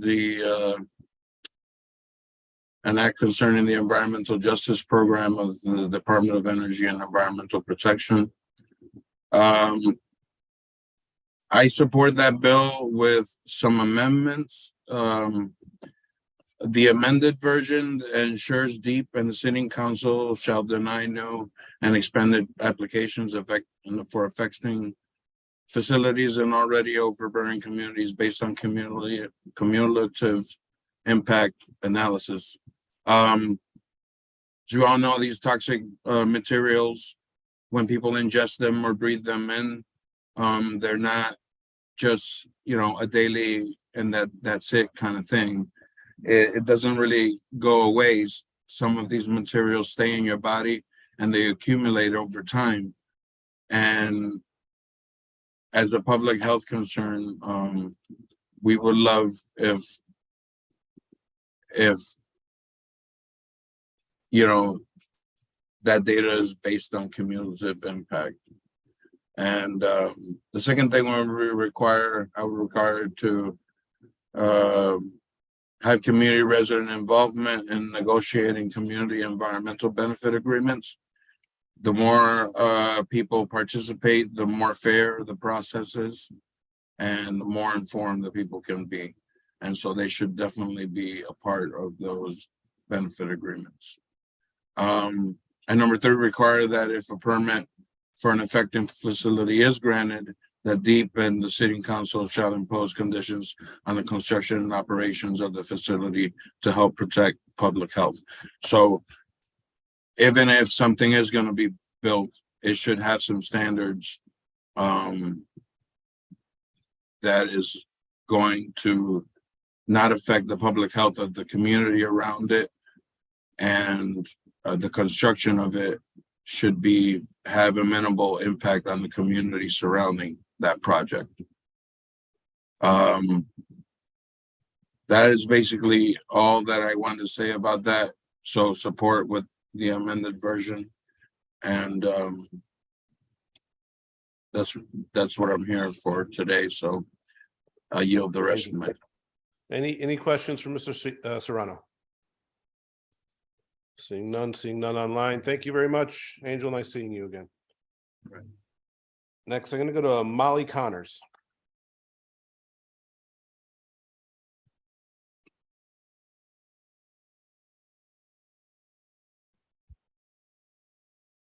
Good afternoon. My name is Molly Connors. I'm here. I appreciate the opportunity to testify regarding SB 1145 regarding subsector greenhouse gas emissions reductions.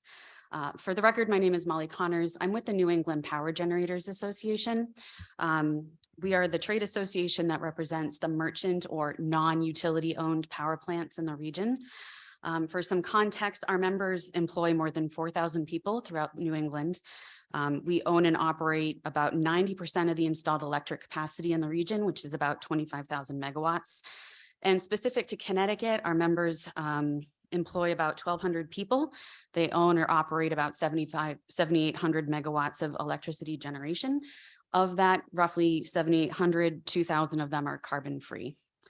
We want to be on the record that we applaud and support Connecticut's goal to address the challenges of climate change, and we are eager to help the state achieve its economy-wide decarbonization. It's important to note that New England's power fleet has led the region in terms of carbon reductions. Since 1990, the New England power generators have reduced their carbon emissions by nearly 60%. In comparison, in that same period of time, transportation has actually increased its emissions output by roughly 6%. And the heating sector has either declined modestly or stayed steady. And it's for this reason that we think it's really important, and we applaud Connecticut's efforts to reduce carbon throughout the economy, not just focusing on the power generation sector.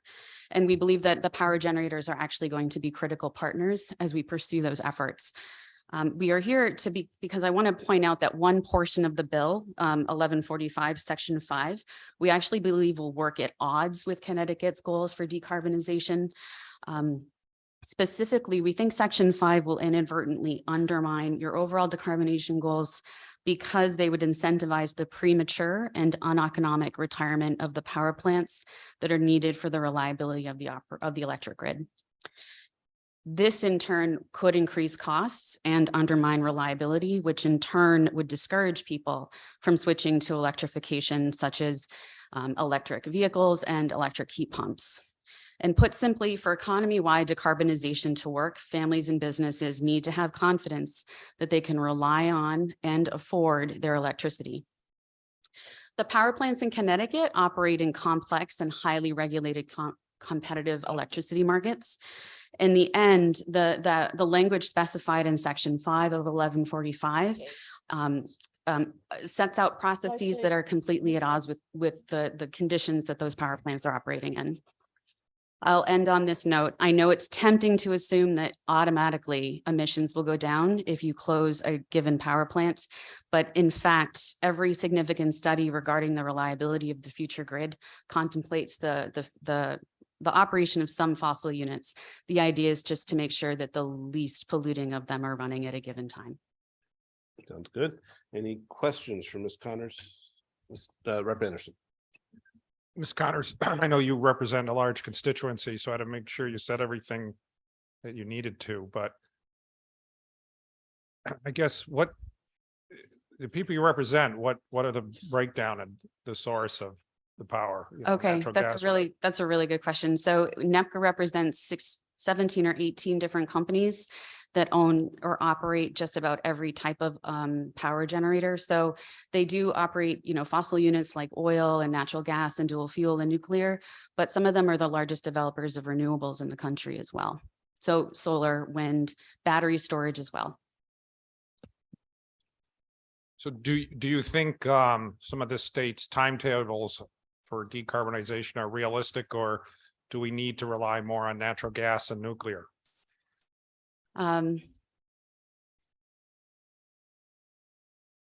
What I know is that my members are not only all creating the same product, they're all generating electricity and they're looking to make electricity, but they're also competitors with one another. And so if you put a price on carbon, they will compete with one another to lower the carbon. They will want to reduce their costs as much as possible. And they will do that in the best means possible for the reliability of the grid as well as cost. So are you saying it depends on incentives, negative and positive, how you tailor versus lowest cost? It's a really good question, because I think if you look at New England, it's a multi-state grid. It's not just one state generating all of the power. The 6 New England states all host power plants that are working together through the grid operator to make sure that the reliability for the people of New England is being met at the lowest cost. So basically, the system they work in right now says we want reliability and we want it at the lowest cost possible. And so if you were to add in environmental goals to that, you would then have the power plants across New England competing to be reliable and have a low cost and reduce their emissions. I just know what we saw happen in Texas. I can't remember when that was. They went heavy into solar and wind and didn't have power for a couple of weeks in much of Texas because they weren't ready for New England type weather. I know that Texas also was experiencing some really extreme weather that they hadn't ever seen, or comparably wasn't here. But I'm not an expert on Texas, but I know that our power plants work really hard to make sure that they are running in extreme circumstances, and that New England's grid has been designed and operated to a higher level of reliability criteria than Texas ERCOT. So I think it's fair to say that our power plants are penalized when they don't run, when they're asked to run. And I think that's a really important point to note. Did you say 17 or 18 companies? How many are mostly natural gas? Or approximate? Well, it's I would probably a lot of them have natural gas, but the thing is that their entire portfolio is probably very diversified. Very few of my members have only one type of fuel that they burn, and they also are trying to invest in renewables. So some will have natural gas, but they'll also have a wind farm or a solar array somewhere. All right, thank you. Thank you, Mr. Chair. Thank you. Any further questions? Seeing none, thank you very much. Thank you. Leslie Anderson. Leslie Anderson going twice. Leslie Anderson going 3 times. We're going to go to Ray Bevis.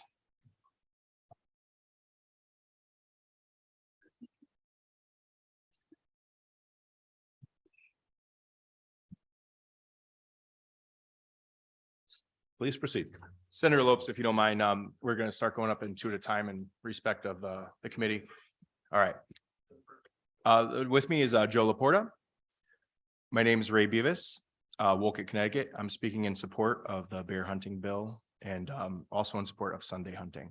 I'd like to relinquish my time to Joe Laporta. Thank you. Joe Laporta from Madison, Connecticut, here in support of the Sunday hunting proposal. I felt a lot better about this testimony before I heard Roja speak too. Statistically speaking, most legislators aren't hunters. Some that I've even had a chance to speak with may have a negative view personally about hunting. But be that as it may, the state of Connecticut needs hunters. Hunters do what the state needs to be done, but cannot do itself. We're the volunteer core of the state's wildlife biologists and scientists. And we do that managing wild populations while returning millions of dollars to state agencies and nonprofit coffers for the use in conserving land and maintaining already conserved land that everyone and everything gets to enjoy. So in this respect, there's no debate. The North American model of wildlife conservation is an unparalleled success story, and hunters play a key role in that system. Even the Connecticut Forest and Parks Association remarked to that effect in their written testimony. So while Connecticut needs hunters, our current law discriminates against them. While nearly all of Connecticut's blue laws have been removed with little opposition, this antiquated law criminalizing Sunday hunting still hangs on. Rooted in compulsory religious observance to the dominant religious group at the time, it is and always has been a discriminatory law. Most obviously, it discriminates against those who observe a Sabbath from sundown Friday to sundown Saturday instead of on Sunday. It discriminates against the hardworking people of Connecticut who are forced into picking up weekend work shifts to make ends meet or to cover for their colleagues. It discriminates against people who have a non-traditional working schedule, like emergency responders and vital public service workers. But most importantly, it's discriminatory because it picks winners and losers among outdoor recreators, giving some groups preferential treatment and access to a public resource while simply tolerating the group who has historically footed the bill for this land. If you listen to the testimonies and the safety concerns of some that have been opposing this bill, in most cases, it's not Sunday hunting that they oppose, but it's hunting, period. And I don't view those as intellectually honest critiques of the bill. Public land hunters are confined to WMA areas, wildlife management areas, almost exclusively, and the overwhelming majority of hunting activity takes place during the last few months of the year. Non-consumptive users have access to countless acres of state parks, land trusts, and other lands which we're not welcome on year-round, should they not trust the statistical safety of sharing the woods with hunters. Every state which once outlawed Sunday hunting has either eliminated those antiquated restrictions or completely, or is working towards that end, currently except for two others, Maine and Massachusetts, though Massachusetts has had bills before their legislature as well. It's time for Connecticut to follow suit with the rest of the country and to stop discriminating against its residents and remove the ban on Sunday hunting. Thank you. Appreciate it. Any questions for either the gentleman, Representative Anderson? Thank you, Joe. You're right. Roja's testimony was better. I've mentioned I'm an occasional hunter, and I also, as a state rep, spend time with foresters. And they've state foresters, they've tried to teach me how the state forests are for multi-use. And I also, so I'm wondering, all these state forests have official trails and roads where hikers normally stay on. As a hunter, what is your view of being near trails and roads? We cross paths with other recreational users all the time. I cross paths when I'm on using trails through WMA land to get to, as a duck hunter, we will hunt the marshes far away where most people don't even go, but I'll cross paths with people and it's normally a wave and a hi. Sometimes they'll say, hey, which part are you going to? So I can go somewhere else, you know, to other testimonies. They don't seem too concerned. You also use the word official trails. It's a very important point to bring up that there are other recreational users that are blazing unofficial trails on state WMA lands. So I don't get the impression that all recreational users who are not hunters are that afraid of being on WMA lands, because they're out there not just using the existing trails, but in some cases blazing illegal new ones. What I was trying to get at is what I learned from the foresters is when you put in an established trail, the game normally stays more than 400 feet to either side of it they know that it's habituated by humans, frequently, and they stay away. So great, reducing the chance of conflict, interaction even between a hunter and a hiker. Thank you, Joe. Thank you. Thank you, Mr. Chair. Representative Dubitsky. Thank you, Mr. Chair. Joe, you mentioned something about WMA land. Did I get that right? Correct. What is that? WMA is short for Wildlife Management Area. It's essentially pieces of state property in which regulated hunting is permitted on. There are other tracts of state land, state parks and places like that where hunting is not permitted. So hunters will frequently refer to pieces of property by their WMA land if you are used to public land hunting. Okay, so hunters are limited to those particular tracts, and hikers and bird watchers can go just about anywhere. Correct. Okay, gotcha. All right, thank you very much. Thank you, Mr. Chairman. No problem. Representative Michelle. Thank you, Mr. Chair. Just had a quick question for Joe. Thank you for testifying today. My understanding is it's safe for hikers if we allowed Sunday hunting. Is that something you'd agree with? The question was, it is safe for hikers if we allow Sunday hunting. Yes. Would you consider that hikers are safe? Yes, I believe statistically speaking, all recreational users of state lands are safe. I don't have the statistics in front of me, though others have testified on them. So would you be okay if we put a public safety language to keep hunters a certain distance from the trails? It would depend upon what the language itself consisted of. I don't like making acquiescing to blanket statements like that, because I think it depends upon, is it a registered blue blaze trail? Is it an illegal trail? Oh, yeah, I'm sorry. I meant blaze trails. Yeah, all trails. Because I mean, that's what people are using. And so sort of what I'm trying to get to is, say, for example, in Newtown, they have a bill where, like, they have an ordinance, I believe, that you can't use a firearm within 500 feet from a residential. So would you be okay if we put language that did the same thing, just to at least make our due diligence and ensure public safety, at least in law and enforcement? I would encourage you and any other representatives who have questions about this to consult the existing laws on the books, because there already are laws that dictate the distance from occupied buildings, buildings that house animals and things of that nature. So there already are existing frameworks. Not for blaze trails, right? Not for blaze trails, right? On Sundays, my understanding is there is a setback for the limited provision of bow hunting on Sundays, with blazed trails being specifically called out. Right. So I would imagine to put with safety distance for firearms would be even probably more. But anyway, I appreciate you testifying. I don't want to hold this too long. I appreciate it, Mr. Chair. Thank you. If I can respond to the last statement. Sure, sure, absolutely. Even as it pertains to roads, it's not just necessarily the use of what implement you're using, whether it's archery, firearm, what have you. It's really the positioning of the hunter. So there are legalities surrounding your positioning relative to roads. So obviously you're not allowed to shoot across roads and things like that. So I think it's less of a concern more on proximity to trails and roads and things of that where people could be traversing, and more a concern over the positioning of the person. Thank you. I think I think it goes along my train of thought that I think there should be some, since there are for roads and etc. I think we should also put certain standards in place for blaze trails. I appreciate it. Thank you again. Thank you, Mr. Chair. Thank you. Thank you. Any further questions? Seeing none, thank you, gentlemen, for your time and patience. Thank you very much. Dan Felton. Yeah, thank you. Good evening, Chair Lopes, Chair Gresco, members of the Connecticut Joint Environment Committee. For the record, my name is Dan Felton. I'm Executive Director of AmeriPen, the American Institute for Packaging and the Environment, and I am registering opposition to House Bill 6814, which would establish a Connecticut-specific labeling or coding system for some types of packaging formats and materials.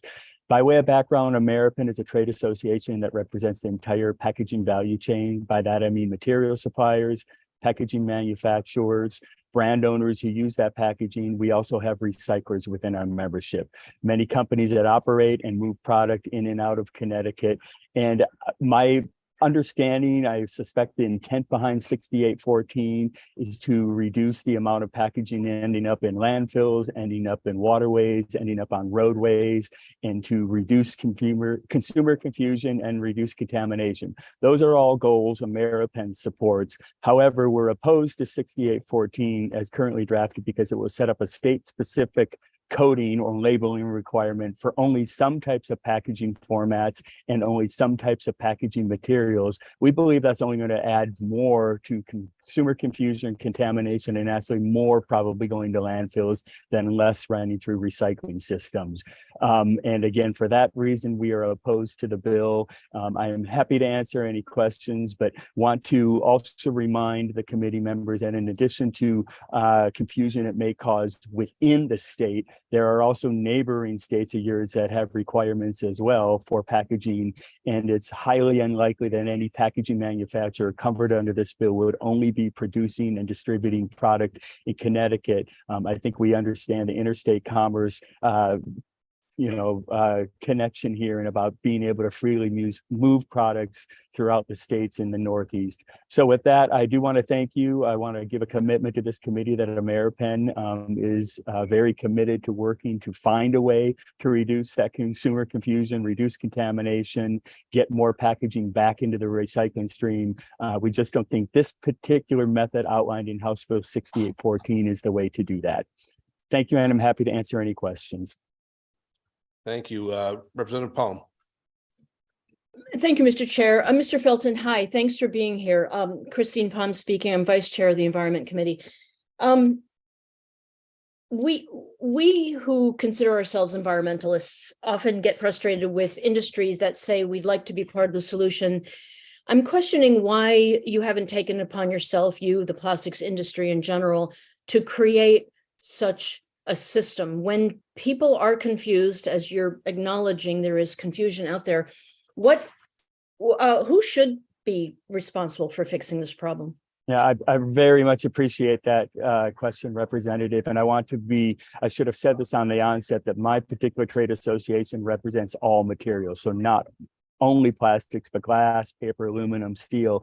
And what we are working on, we actually are working on this issue. This labeling coding issue is coming up in very, very many states. There is an issue that 30 plus states currently are required under law to use certain coding on certain types of plastic packaging, primarily plastic. And I'm speaking of the chasing arrows with the resin identification code.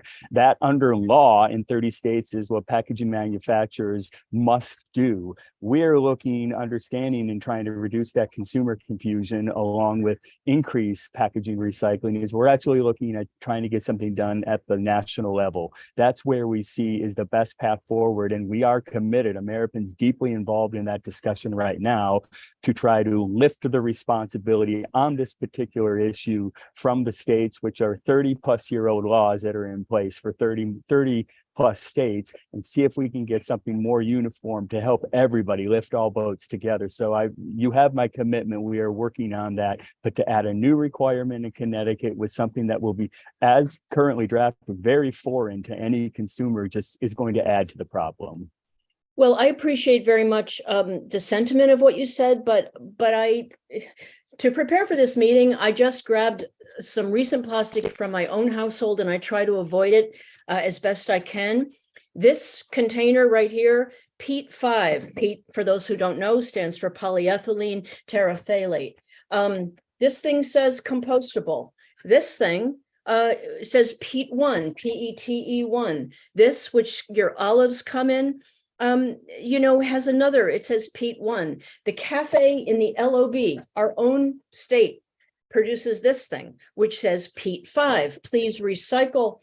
And we've been told over and over again that anything that's black contaminates the system, and yet it says, please recycle. Half of these have the quote unquote chasing triangles, half of them chasing arrows, half of them have a triangle. So I guess I would say, as somebody who considers myself an environmentalist, I tried very, very hard to find the answer to what I could and could not put in my bin. I went on the DEEP website, and respectfully, that was a little bit on the confusing side. And I'll tell you who gave me the clearest and simplest guide of all people, Good Housekeeping magazine. So I would say that the average consumer, even people like me who try very hard to do the right thing, are baffled. And I agree with you 100% that this should be a national initiative. There's absolutely no question in my mind that that would be preferable.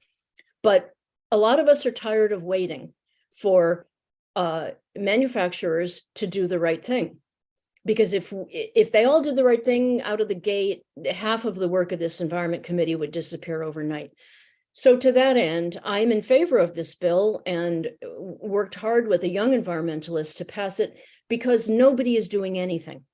So respectfully, when you say, well, we're happy to be part of the solution and like to work with you, I mean, this is less than a week's worth of stuff in my own home. And I avoid plastic like the plague. Sometimes you just can't avoid it. I have no idea what to do with any of this. So you multiply me times, 4 million Connecticut residents. I don't know how much longer we need to wait before somebody solves this problem for us. Yeah, I appreciate that. And as I said, we genuinely are working on it, but our hands are tied in some respects. You've got 3 neighbor states, I believe New Jersey, Rhode Island, and Massachusetts, which mandate the use of that chasing arrows with the resident identification code. So absent of getting some ease on that mandate for certain types of packaging and certain types of materials, it's why we need a federal standard, right? Because it's going to continue to be confusing, and to add a new component on only certain types of packaging on plastic in this instance for the purposes of House Bill 6814, I don't think that goes towards solving the long-term problem. It just adds to the problem. Okay, I see your point. I'm going to push back a little bit because, again, what's being referred to as chasing arrows is very deceptive. I asked randomly 20 people I know what it means, and they all thought it meant this is recyclable. Arrows turning into each other. And I have a background in marketing. The assumption is that this is a thing that's returning into something else, and yet half of those are patently unrecyclable. So why are we being fooled into thinking chasing arrows means it's recyclable? Well, I could happy to share additional information online with you that the standard on that began as a chasing arrows around the resident identification probe. It's an ASTM standard. The standard subsequently got changed to the solid triangle. That helps. I hope you could agree with me. That helps versus the resident, versus the chasing triangles. But almost no state has adopted that change either. So again, we go back to there are these laws in place which haven't updated their standards based on what the current standard is. So that is a problem as well. So I guess my question would be, has Ameripen or any of your colleagues pushed nationally for your own industry to take the lead on this? We are doing that right now. I would be, very shortly, we have language we have worked through our membership, which does exactly this. Can we get it moving at the federal level? We hope so. That may be a challenge, but that we are working on it. I'm not just saying we're working on it. We've been working on it for over a year with our members, and we have actual language we're prepared to share with members of Congress. I think that's great. Respectfully, I would say that sometimes when people are experts in a specific area, especially a technical area, they get very deep into the weeds. And so I don't think the average consumer cares whether it's Pete 1, Pete 5, Pete 7. What we care about is it recyclable or not? Is it compostable or not? And the young gentleman I worked with on this bill, whom you'll hear from in a little while, simply said, why not put an R in a big circle that's recyclable, and a line through it means it's not, and compostable with a C, and a line through it means it's not, like the European system of driving, one way, can't go this way. Everybody understands what that means. So I guess I would ask, if and when the industry takes it upon itself to do such a coding system, please think of the average layperson. Please don't use numbers. Please don't have a sliding scale. Please make it simple for us, because it's very discouraging for people who want to do the right thing, only to learn, as I did, that my throwing a black piece of plastic into my recycling contaminated my entire street. This is what's happening across Connecticut, and we don't know whom to turn to fix this problem, if not you guys. And I would very much hope that if a federal solution does advance, that absolutely it will be as simple as possible for the end user, who is the consumer, right? Is to be able to not have it be confusing for them. I mean, part of what we're looking at is this concept of getting rid of the chasing arrows to start with, right? And then very clear standard that everybody understands. Maybe it does end up being the green R or the green C with the circle around it, or, you know, if it's not, it, you know, whatever that ends up being, but to make it as simple as possible for the consumers, I could not agree with you more. Okay, thank you, sir. Thank you, Mr. Yeah. Chair. Thank you. Thank you. Any further questions? Seeing none. Thank you, Mr. Felton. Thank you, Chair. Appreciate it. Next person I have is going to be Susan Messino.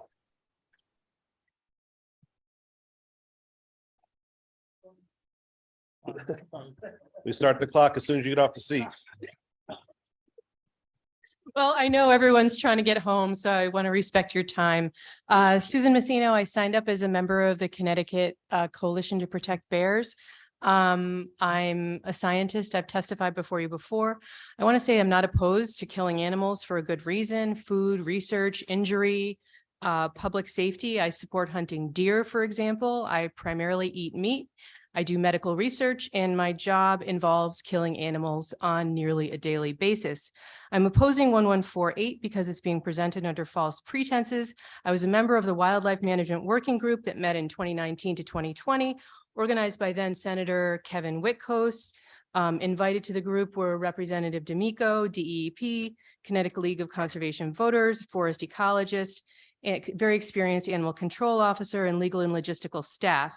I was invited primarily as a scientist, member of the Grange, and perhaps my reputation as a reasonable person.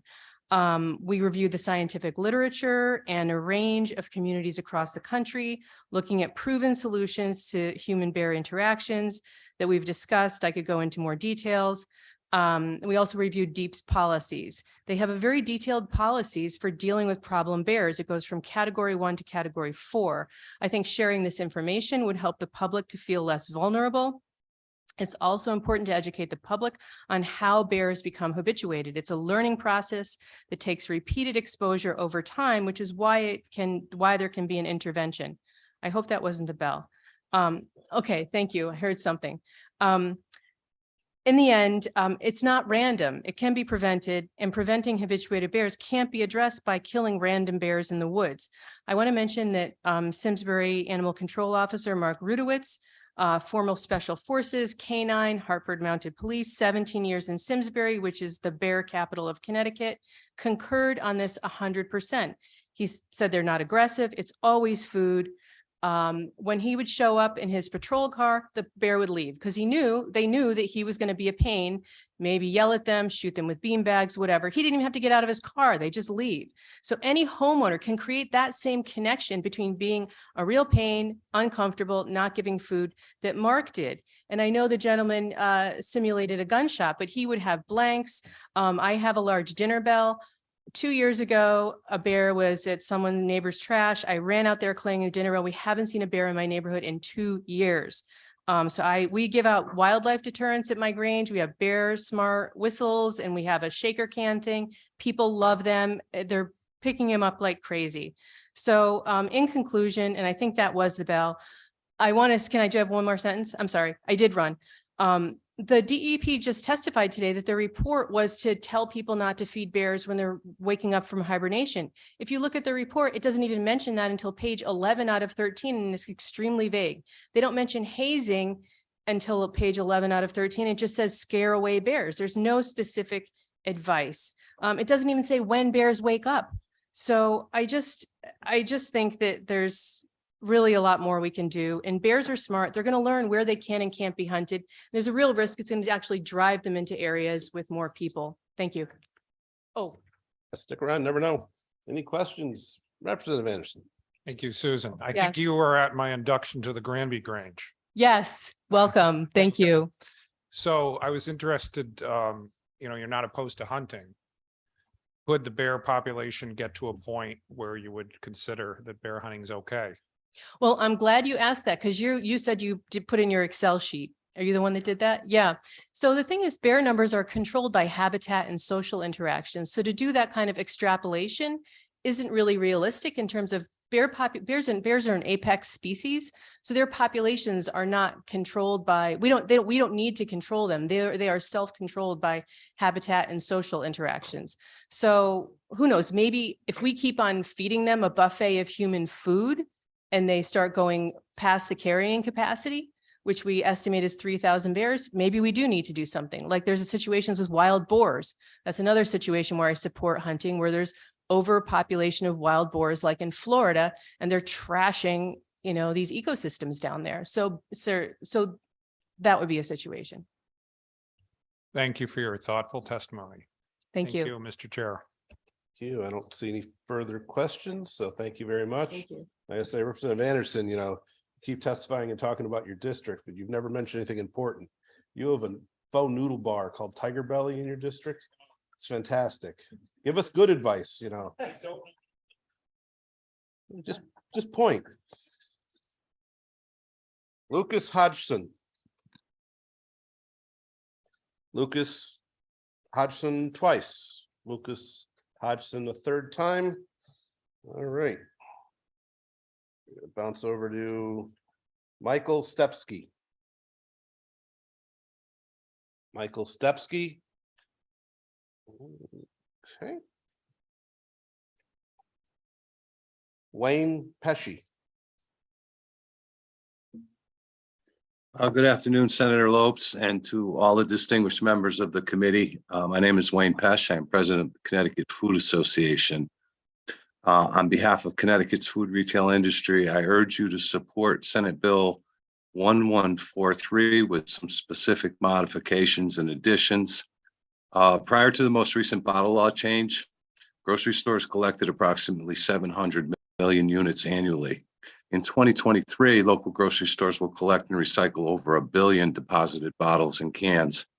And then with the new 10-cent deposit scheduled to take effect in January, the redemption number will increase by another 600 million units. The volume that is currently being redeemed at retail is staggering. There are several ways that this committee can and should lean in to work with food retailers so that they can efficiently and effectively execute this enormous public service. When bottle law expansion took effect in January, grocers posted signs with QR codes in beverage aisles and bottle rooms, encouraging consumers to get information by visiting a website we had developed called Recycling Makes Sense. Those efforts have been relatively successful. However, next January, when consumers are charged a dime instead of the nickel, we're going to need more robust communication for consumers. I urge this committee and the regulatory body to think about some broad-based, environmentally friendly public service messages outside of the work that we can do in our stores to communicate with consumers. Today, many retail bottle rooms are being overrun with cardboard and waste from entities that should be redeeming through their beverage distributor and/or private redemption center. With the new volume from recent expansion and even more volume soon to be with the 10-cent deposit, we need the ability to limit customers' redemption to 250 containers per visit. Anybody looking to redeem more than 10 cases of products is not shopping in the store. And as this bill requests, signage could be posted to utilize the recyclingmakesense.com QR code to communicate reverse vending equipment and additional redemption centers in the vicinity. Currently, there are no privately operated redemption facilities from Greenwich to Stamford. We knew this was a priority prior to the changes of the law. There was $5 million that was granted for private redemption centers. None of that money has been given out. So there have been some growing pains with the recent changes to the bottle law, with the upcoming changes, we are going to have a larger impact on the grocers who are redeeming these bottles and consumers who are Pash, your going to time- come your into time is up. stores. Yep. So that's it. Thank you so much. No Right at the problem. end. We met just a couple days ago and your comments were well taken then. Any questions? Seeing none, thank you very much for your testimony. Thank you, Senator. We go to, sorry about that.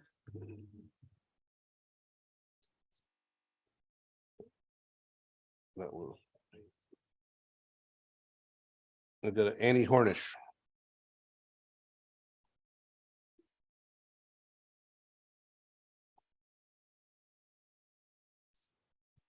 Please proceed. Thank you, Senator. My name's Annie Hornish. I'm the Connecticut State Director for the Humane Society of the United States, our nation's largest animal welfare organization. The people of Connecticut treasure our black bears and don't want to see them killed for the frivolity of trophy hunting.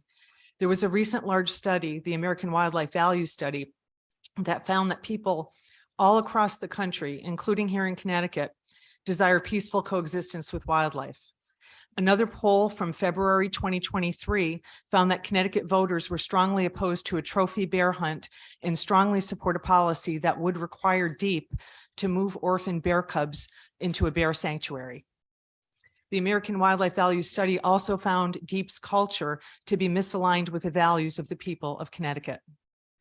DEEP's pro-trophy hunting bias manifests itself in DEEP's lackluster efforts at promoting solutions to human bear conflicts, in their poor and incomplete investigations of bear deaths, in their knee-jerk lethal responses to conflicts with bears, in their unscientific approach when estimating populations, and in their cruel management of orphaned bear cubs. I've included in Appendix A of my testimony the latest DEEP response policy, which we believe is still current, that spells out that orphan bear cubs under 60 pounds are to be euthanized. This is far outside the lane of what the people of Connecticut want and with what DEEP said this morning. In earlier testimony today, Senator Martin slammed a nameplate to illustrate the point that loud noise can deter bears from spaces. This is true, and it's called aversive conditioning. And the good news is that there are ways to make loud noise other than firing a gun. It's as simple as pennies in a jar, or yelling, or banging a pan.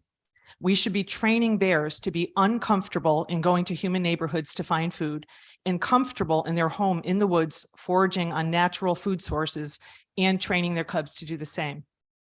So not only does firing guns in the woods do nothing to reduce human bear conflicts, it can make the problem worse by making bears wander out from where they should be. I received an email from an HSUS supporter who had trouble filing her testimony online, but it was very important to her that you hear this today from her. So with her permission, I'll read some excerpts. Her name is Andra Smith. She and her husband, Michael Tomasevich, live in Torrington. She wrote, "Many of us moved to this area to live in peace with nature. We have spoken to many friends and neighbors about this bear hunting bill that is being kicked around in Hartford. Each and every person we spoke to about it talked to us about the need for better bear-proof garbage cans." She then wrote about the simple precautions her family takes to secure her garbage can, and then expressed how she felt, quote, "very blessed to have bears traveling through our property," and wrote that hunting bears is simply barbaric to us. In closing, most people feel this way. Fortunately, coexistence with bears is not only possible, it's easy to do. Thank you for your time and consideration. Thank you, Ms. Hornish. Representative Michelle. Thank you, Mr. Chair. Thank you, Ms. Hornish, for all your good work and for testifying today, and long day today. How would a person, for example, with a beehive, I have just two questions for you. How would a person with a beehive or chickens protect them? And what should people do if they see a bear in their backyard? Thank you for that question. Yes, if someone sees a bear in their backyard, what they should be doing, first of all, is they make efforts to remove attractants to prevent the situation in the first place. But they should be making noises, banging, making the bears feel uncomfortable. Noise scares them, but from a distance, from a safe distance, make a lot of noise, and also encourage their neighbors to be doing the same, because it has to be a community-wide effort. And that's something where, if a bear will come into a neighborhood, if one person has a food source, they're going to come to that area for that food source regardless if, you know, so it has to be all hands on deck, a neighborhood-wide effort. All right, and so what do you think Deep could be doing better in terms of dealing with habituated bears?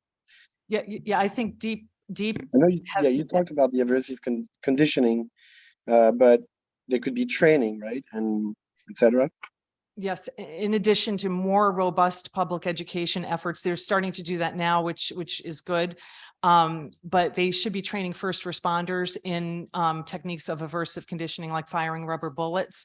I'm not aware that they're doing that at a very wide level. Some ACOs take it upon themselves to learn, and they're wonderful, and they're managing bears humanely. And, you know, teaching them while they're in the act that requires the conditioning. So when they're rummaging, that's when they're aversely conditioned, and that's kind of key. They have to be in the act because you're training the bears to stop doing this behavior, and it can't really be done after the fact like Deep has done it. They capture bears in culvert traps and then bang the culvert trap, and then the bear runs out, and all you're doing there is teaching the bear to be afraid of culvert traps, frankly.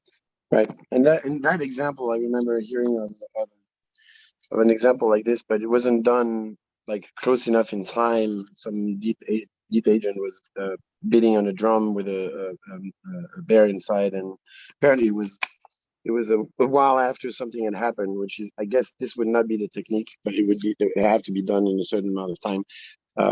But thank you, Ms. Hornish. Thank you for all your good work, and thank you for testifying today. Thank you, Mr. Chair. Thank you for the questions. Representative Dubitsky. Thank you, Mr. Chair. Thank you for coming in, Ms. Hornish. Is there a population density of bears that would be too much and unsustainable? The number I've heard kicked around is 3,000 in the state of Connecticut, and we're nowhere near that number. Okay, 3,000 spread out over the entire state is what you're saying. 3,000 bears in the state of Connecticut. Yeah. Okay, but if there is localized overdensity, do you acknowledge that could happen? Bears are more commonly seen in the northwest corner of Connecticut. That can happen, yes. Okay, and who would determine when we've reached that overdensity? Well, the agency in charge is Deep, and they haven't done a population study. Per Deep's own admission today, a proper study wasn't done, hasn't been done since 2014, and it was published a year or two later. So we don't know the bear population. We do know there's some conflicts. Those conflicts were high this year, and that, as was said by an earlier speaker, we had a very unusual food shortage out in the woods with acorn and beech nuts. They were very low production. And so this year we did see more conflicts than usual. It's probably likely next year, where it's not predicted to have a food shortage, we won't see that, and we'll have a lot fewer conflicts. So if we're educating people on what to do, how to prevent bears from coming into neighborhoods, and coupling with the natural food availability, we should not see the number of conflicts that we've had this year.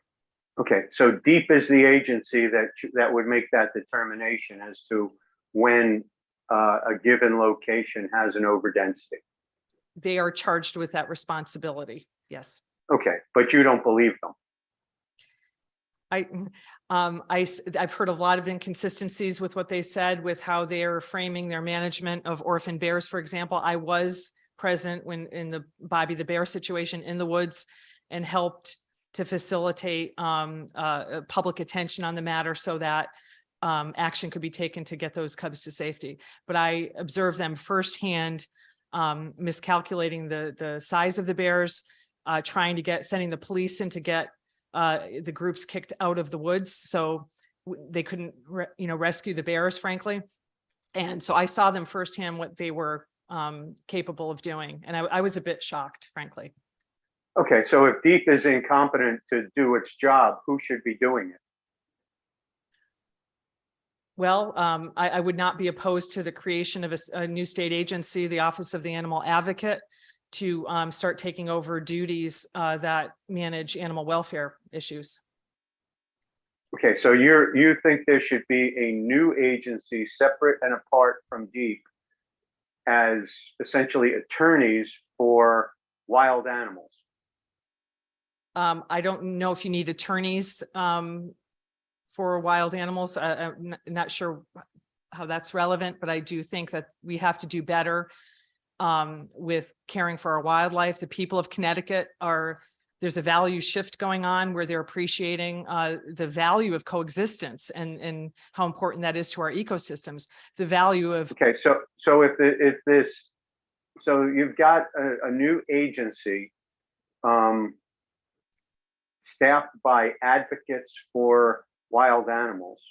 I'm assuming that they are similar to the advocates for dogs and cats that is in current state statute, which is mostly attorneys or law school students. So when the population of bears reaches the point where there is an overdensity, are these advocates, what are these advocates for wild animals going to do? Are they going to just suggest that an entire neighborhood get out on its front porch and bang pots and pans? There is a lot we can do to be mitigating these human-bear conflicts. All we are asking is for kindness towards wildlife, and the bears are not overpopulated here in Connecticut. There's a way. How do you know that? How do we know that? No, how do you know that? It's not likely. The population in 2014, I don't know that. I'm sorry, I don't know that. It's very unlikely that they are overpopulated. Even DEEP is saying 1,000 to 1,200 bears. Okay, but there's localized overpopulation. We don't know that. There's localized increased number of conflicts, and that also could have something to do with the increased number of reportings. There's been a lot. DEEP has focused most of its efforts on the reporting of sightings, and then the media and DEEP to some extent have conflated the number of sightings with population and confusing people, and then they've been running with these high estimates that they're frankly picking out of the air for the bear population. The proper study has not been done. Do you acknowledge that DEEP has bear scientists on its staff making these decisions? Have bear scientists? Yes, scientists they have bear biologists on staff. Okay. Yes. And if a new agency were created with advocates for wild animals, they would not likely be bear biologists, would they? No, they certainly could be. There's been a lot of studies done that do support what works to mitigate human bear conflicts. And those are scientists who do those studies. They're published in wildlife journals.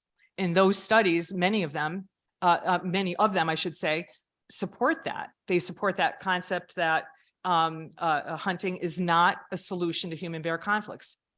You're not a bear biologist, are you? No, I'm not. Okay. All right. Thank you very much. Appreciate your time. Thank you. Thank you for the questions. Thank you. Seeing no further questions. Mr. Chair. Oh, you want to go for the second time, Mr. Michelle? Sorry about that. Yeah, I just wanted to do some follow-up on those questions. Please be quick. I will be quick. Thank you. Ms. Hornish, is it reasonable to use bear sightings to establish the population? I'm sorry, could you repeat the question, Representative? Is it reasonable to use bear sightings to estimate the population? Oh, thank you. No, you cannot use sightings to estimate population. One bear going through a neighborhood is very likely going to get multiple, like a suburban neighborhood is going to get a lot of calls from people. And it's going to also be that same bear being reported multiple times. So, and even the Yukon study in 2014 showed that, acknowledged that fact, that the sightings were of the same bear. Like it's oftentimes the same few bears responsible for the majority of sightings. So yeah, it's a supremely inaccurate way to determine population. Thank you very much, Ms. Hornish, and thank you, Mr. Chair. Oh, no problem. Thank you Thank very you for the much, Ms. questions. Cornish. Next is Carrie Lynch. Good evening, honored chairs, Senator Lopes and Representative Gresco, and distinguished members of the Environment Committee. I'm Carrie Lynch, Climate Energy Policy Manager at the Nature Conservancy. Thank you for the opportunity to present testimony today in support of Senate Bill 1147, an act concerning the Environmental Justice Program of DEEP. The Nature Conservancy is committed to promoting policies that alleviate disproportionate environmental and public health burdens on our environmental justice communities. This bill gives DEEP and the Connecticut Siting Council the ability to deny certain permits for a new affecting facility and apply conditions to the expansion of an existing facility based upon the state's environmental justice statute. This authority is important because there is substantial evidence showing that fossil fuel in industrial facilities, waste sites, and heavily freight trafficked freeways are predominantly located in or near low-income communities and communities of color. Denial of permits is a first step in addressing the disproportionate stressors of the environmental crisis in these communities. While we are largely in supportive agreement with the bill, we would further support amendments that, one, ensure DEEP and the Siting Council shall deny new affecting facility-related permits in already overburdened communities based upon cumulative impact analysis. Two, requires community resident involvement in community environmental benefit agreements. And three, if an affecting facility related permit is granted, DEEP and the Siting Council shall impose conditions on the construction and operations of the facility to mitigate public health impacts. As we move towards sector-wide decarbonization, we must make every effort to prevent exclusive and unjust practices that worsen socioeconomic, environmental, and health injustices among historically marginalized groups. The Nature Conservancy is committed to highlighting EJ communities and their voices, leadership, and visions for safe, healthy, and equitable communities in Connecticut.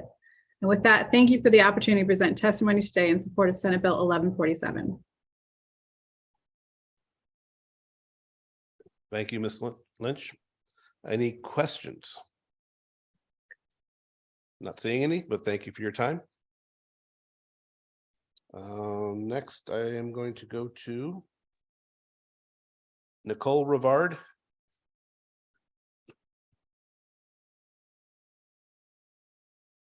Thank you so much. And my bulldog thanks you because I'll get home earlier. I'm Nicole Rivard from Friends of Animals. Animal advocates often unfairly get accused of not caring about humans. When it comes to black bears in Connecticut, wanting to protect them and the public is not mutually exclusive. That's why FOA condemns exploiting some 2022 incidents involving black bears to justify legalizing a bear hunt. Slaughtering bears won't stop rising examples of habituation. The science shows preventing bears from losing their wariness of people depends on changing human behavior, so they are not baiting bears with bird feeders, trash, chickens, and other food attractants. The 2022 incidents that have made headlines were preventable and should be used as teaching moments. When police arrived in Morris, for example, the bear was actively eating trash dragged along the wood line on a separate occasion. Unfortunately, most people know that bears will eagerly take advantage of food sources, but look away until one of those bear visits results in property damage or injury. By then, the bears have learned there are no negative consequences, no longer see humans as a threat, and are more likely to keep coming back, stand their ground, or even approach. I interviewed bear expert Rich Beausoleil. He's a member of the International Union for the Conservation of Nature. He said, I asked him actually specifically about Connecticut's hunting proposal. He said, you cannot manage for a random chance event, even in a scorched earth approach, which hopefully nobody would advocate for. While a hunt can show that an agency is listening to public concerns, we also need to be honest and not overpromise what the result will be. A hunt would unlikely target bears visiting residential areas, as shooting restrictions that close to dwellings are numerous. If I wanted my agency's money and attention used in the best possible way to resolve the root cause of conflict over the long term, and not just put a Band-Aid on a bullet hole, so to speak, It would be spending the time, energy, resources, and working with city and county officials on removing attractants on the landscape, modifying garbage contracts to mandate bear-resistant containers, implementing ordinances on feeding wildlife, which is part of this particular bill, and partnering on education programs. That, I am quite certain, he says, would not only work, but would reduce the likelihood of this kind of thing from happening in the future by keeping the two species separated in their own habitats.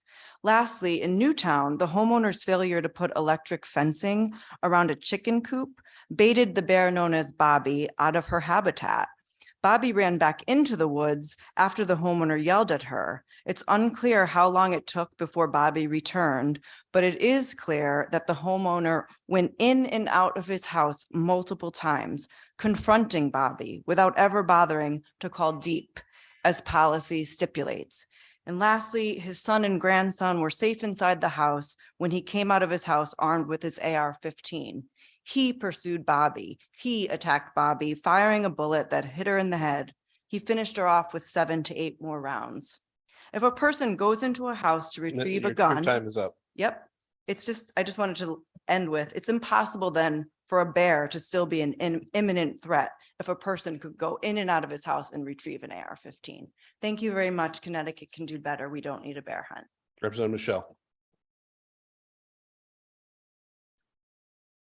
Representative Michelle for the second time. Maybe he just left his hand up. Anyone No, else? thank you. Thank you, Mr. Chair. Okay. I'll be very quick. Thank you, Ms. Rivard, for testifying tonight.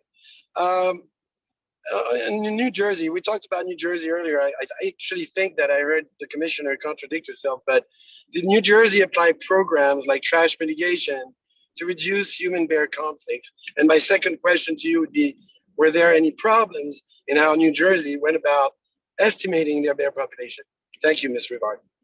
I mean, yeah, the commissioner had said, why are we bringing up New Jersey? But she actually brought up New Jersey, but we do have allies there. We have been involved in their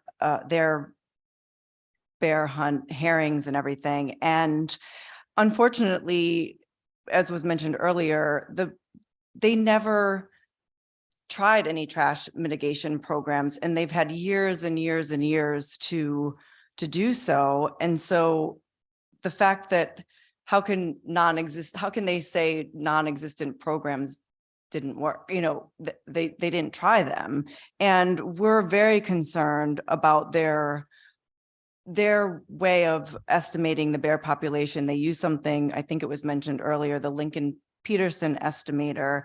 And bear experts say that methodology is prone to causing severe overestimation of bear population sizes. It's deeply flawed. And I would just mention, because we watched closely this bear hunt that they reinstated in December. So I feel, well, FOA, I feel strongly that the evidence shows that New Jersey's pro-hunting commissioners inflate numbers, because their despicable plan was to slaughter 600 bears. It backfired because the hunters couldn't find more than 115 to kill. So obviously they're inflating population numbers, and we feel that their population estimates are flawed and their methodology. And it's concerning. I heard earlier here, they went on record saying they hadn't studied bears since 2014. And we know that, but a gentleman had said from that study, they reached a number of 635 bears. But I went to a workshop where the biologist from UConn that did the study, she said that there were 235 bears counted in the northwest corner, and she explained the methodology was setting up barbed wire and collecting hair samples, and that from that there were possibly 400 bears throughout the entire state, but only 235 in the northwest corner. So I'm not sure where they got the 635 from their own study, because Deep commissioned UConn to do that study. So, it's just concerning the inconsistencies, and I will get out of your hair if all of questions that anyone might have of Friends of Animals or the Connecticut Coalition to Protect Bears is in our report that we made available yesterday on the connecticutbears.org website. And I'm happy to also email it to anyone who's interested. Thank Please you. make sure you submit it to testimony. Anyone can access it then. Definitely. Any further questions? Seeing none. Thank you. Thank you. Tanya Burgoyne, excuse me. Yes, thank you. Senator Lopez, Representative Gresco, members of the Environment Committee, thank you for allowing me this opportunity to speak. My name is Tanya Burgoyne. I'm the acting chair of the Sierra Club of Connecticut's Wildlife Committee. And today I urge you to oppose SB 1149, the stated purpose of which is to authorize all Sunday hunting regardless of game and method on both public and private property. Hunters already have the right to hunt 6 days of the week. Sunday is the only day of respite for non-hunters to be able to enjoy the serenity of nature. Many hunters will tell you that despite being allowed 6 days a week, the hunting season itself is short in duration. I have gone through Deep's 2023 hunting guide and logged all the different seasons during which some type of hunting takes place. To be clear, I'm referring to hunting with both firearms and bows, and this includes all target species except migratory birds, as the dates for those species are not available on that guide. After laying out all the seasons by date, I was actually shocked to find that the only calendar day when no form of hunting is allowed to take place is January 1st. Some in favor of this bill have stated that hunting is not allowed in state parks, but again, according to this guide published by Deep, that is simply not true. There are 19 state parks listed in that guide. There are also 33 state forests, 62 wildlife management areas, and a handful of other state-owned properties. And I am not including the state-leased MDC, National Wildlife Refuges, or private permit areas in that list. To authorize all Sunday hunting, regardless of game and method, means that these properties would be open to some form of hunting 7 days a week, 364 days a year, with New Year's Day being the only true exemption. Many who support this bill speak of fairness and discrimination. In addition to having access 6 days a week to the majority of state-owned recreational areas, in many instances, hunters are allowed to access these spaces, state parks, before sunrise and after sunset, while non-hunting state park users are not. The number of park users in 2021 was 17.4 million, which is exponentially higher than the number of hunters in Connecticut. Non-hunting state park visitors also have the same limits on their free time, and the statistics prove that there are far more non-hunters than hunters. Hunters are also quick to point out that the fees from hunting permits help to fund conservation efforts. And while this is true, these funds are not dependent on the number of days in a week that hunting is allowed. They are levied on the permits and licenses themselves. So allowing Sunday hunting would have no effect on the amount of funds generated.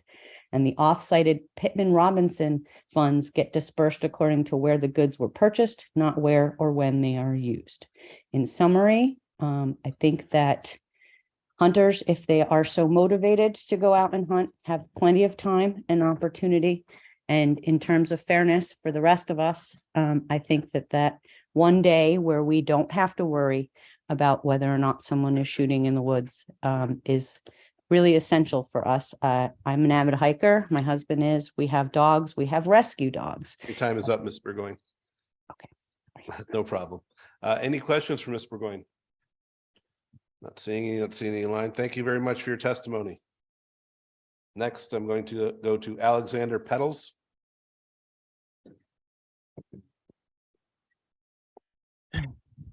I'm a Hartford resident, opposed to almost all forms of hunting for reasons best put by one of the greatest conservationists of our country and the founder of Sierra Club, John Muir. He said, "These magnificent animals are killed oftentimes for the tusks alone, like buffaloes for the tongues, ostriches for their feathers, or for mere sport exercise. And nothing does man, with his grand notions of heaven and charity, show forth his innate low-bred wild animalism more clearly than his treatment of his brother beasts. From the shepherd with his lambs to the red-handed hunter, it is the same. No recognition of rights, only murder in one form or another. You're more than 10 times more likely to be killed by a hunter in the forest than a bear in the United States. People argue that we don't want to wait until somebody is actually killed, but hunters have killed more innocent people in Connecticut than bears have. Most recently, 35 years ago, a jogger was killed by a hunter, whereas it's been so long since a bear killed a person in Connecticut that a record can't really be found. Why jump to killing a non-violent animal as opposed to trying non-lethal means first? Not 20 minutes after Rep. Michelle explained to Deep that New Jersey stonewalled efforts for nonviolent efforts, that Deep then said that they couldn't, and then when Deep responded saying they couldn't speak to that, but then when CT Deep was responding to Rep. Cooley, they said that New Jersey tried non-lethal efforts and that it didn't work, which one of those statements they had made earlier was a lie. We should seek coexistence with nature, else there will come a day that there is no nature left.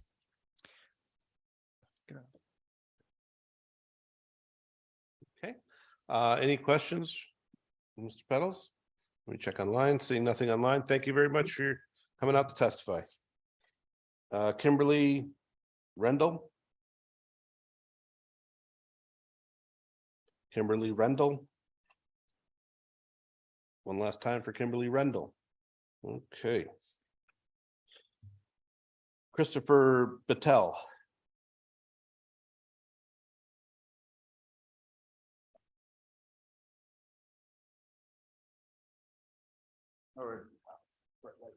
Yeah, don't stare in the light. All right, please proceed. Thank you. I wrote my notes down in pencil and then I smudged them and wrote over them in pen. So we'll see how this goes. Alrighty, my name is Chris Patel. I submitted, I'm from Middletown, Connecticut, submitted written testimony. I'm just gonna just make a few notes of that. I know everybody wants to get out of here. I'm here to support SB 1149, the one for hunting on Sundays, and SB 1148 for the bear hunt. Hunting is something that's important to myself and, my fiance and I. Most protein and meat I eat is from three sources. One is from wild game. Second is from things I raise myself, or three, friends of mine or local farms that raise. I'm pretty against, oh, I can't be right. No worries. I'm pretty against things from slaughterhouses and meats you buy in the grocery store. It's really unsanitary how it's processed. I'm not a fan of how the animal is treated in that process. So to me, hunting is really important. Also, I use it to fill my freezer for the year. Hunting is something that actually helps the environment quite a bit. A lot of the it's all regulated by DEEP, the bag limits and the amount of tags. It's based on the strength of the herd. It's really an important part of conservation. Sunday hunting in general, being that hunting is important and the hunting season is so short, it would really be a godsend not only to myself but a lot of people in general. It's better to plan time on the weekends. A lot of us work 5 days, even 6 days a week. It doesn't give a lot of time to choose for hunting. You have kids, you have activities, family things going on. Sometimes the other things going on aren't cooperating, be it the wind, the weather, and being able to choose Saturday or Sunday would make a big difference. There's no reason not to. I haven't really heard a sound explanation why. I do not buy at all that it's unsafe for hikers at all. It's just not. Everybody hikes on Saturday and during the week, and there's no problem. As far as bears, I'm running out of time, but we heard 2 hours of actual biologists and scientists earlier today. And they're calling for the bear hunt. They're overpopulated. We seem to go through this every year or every other year. And these violent incidents and attacks keep getting more and more common.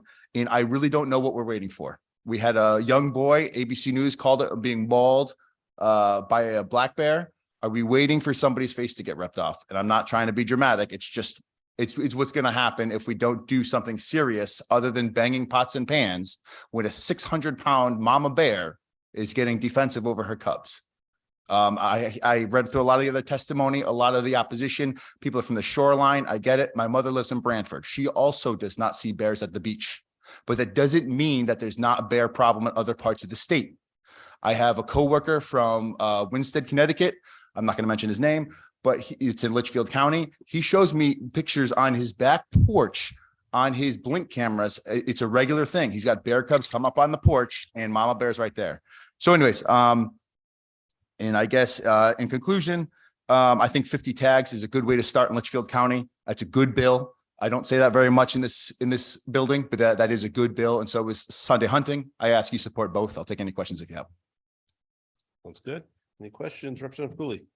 Yes. Thank you, Mr. Chair. Thank you for coming in and discussing these issues.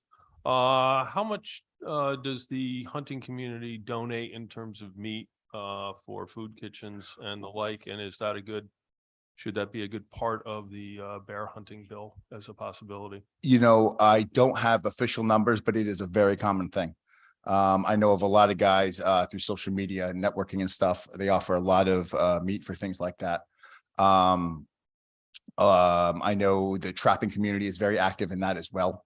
You know, game dinners, things, you know, activities and outreach of youth and stuff, but it definitely with, you know, there's a lot of meat from a black bear, and I know there's a lot of anti-hunting rhetoric today, and it seems like a lot of people, they're concerned, but I believe they're misinformed. And there's a lot that you use from the animal, a lot, organs and everything. One of my favorite dishes when I shoot a deer is the heart. So I mean, there's a lot of that that's able to be used for the bear, and that's actually a really good idea. Thank you. Thank you very much for coming in. Sure. Thank you, Mr. Chairman, for indulging me on that question. Representative Bumgarner. Yes, just a very simple question. Sure. Do you feel as a committee, we should distinguish Sunday hunting on state property or state land as opposed to private property? I mean, my personal opinion is I don't own a lot of private property.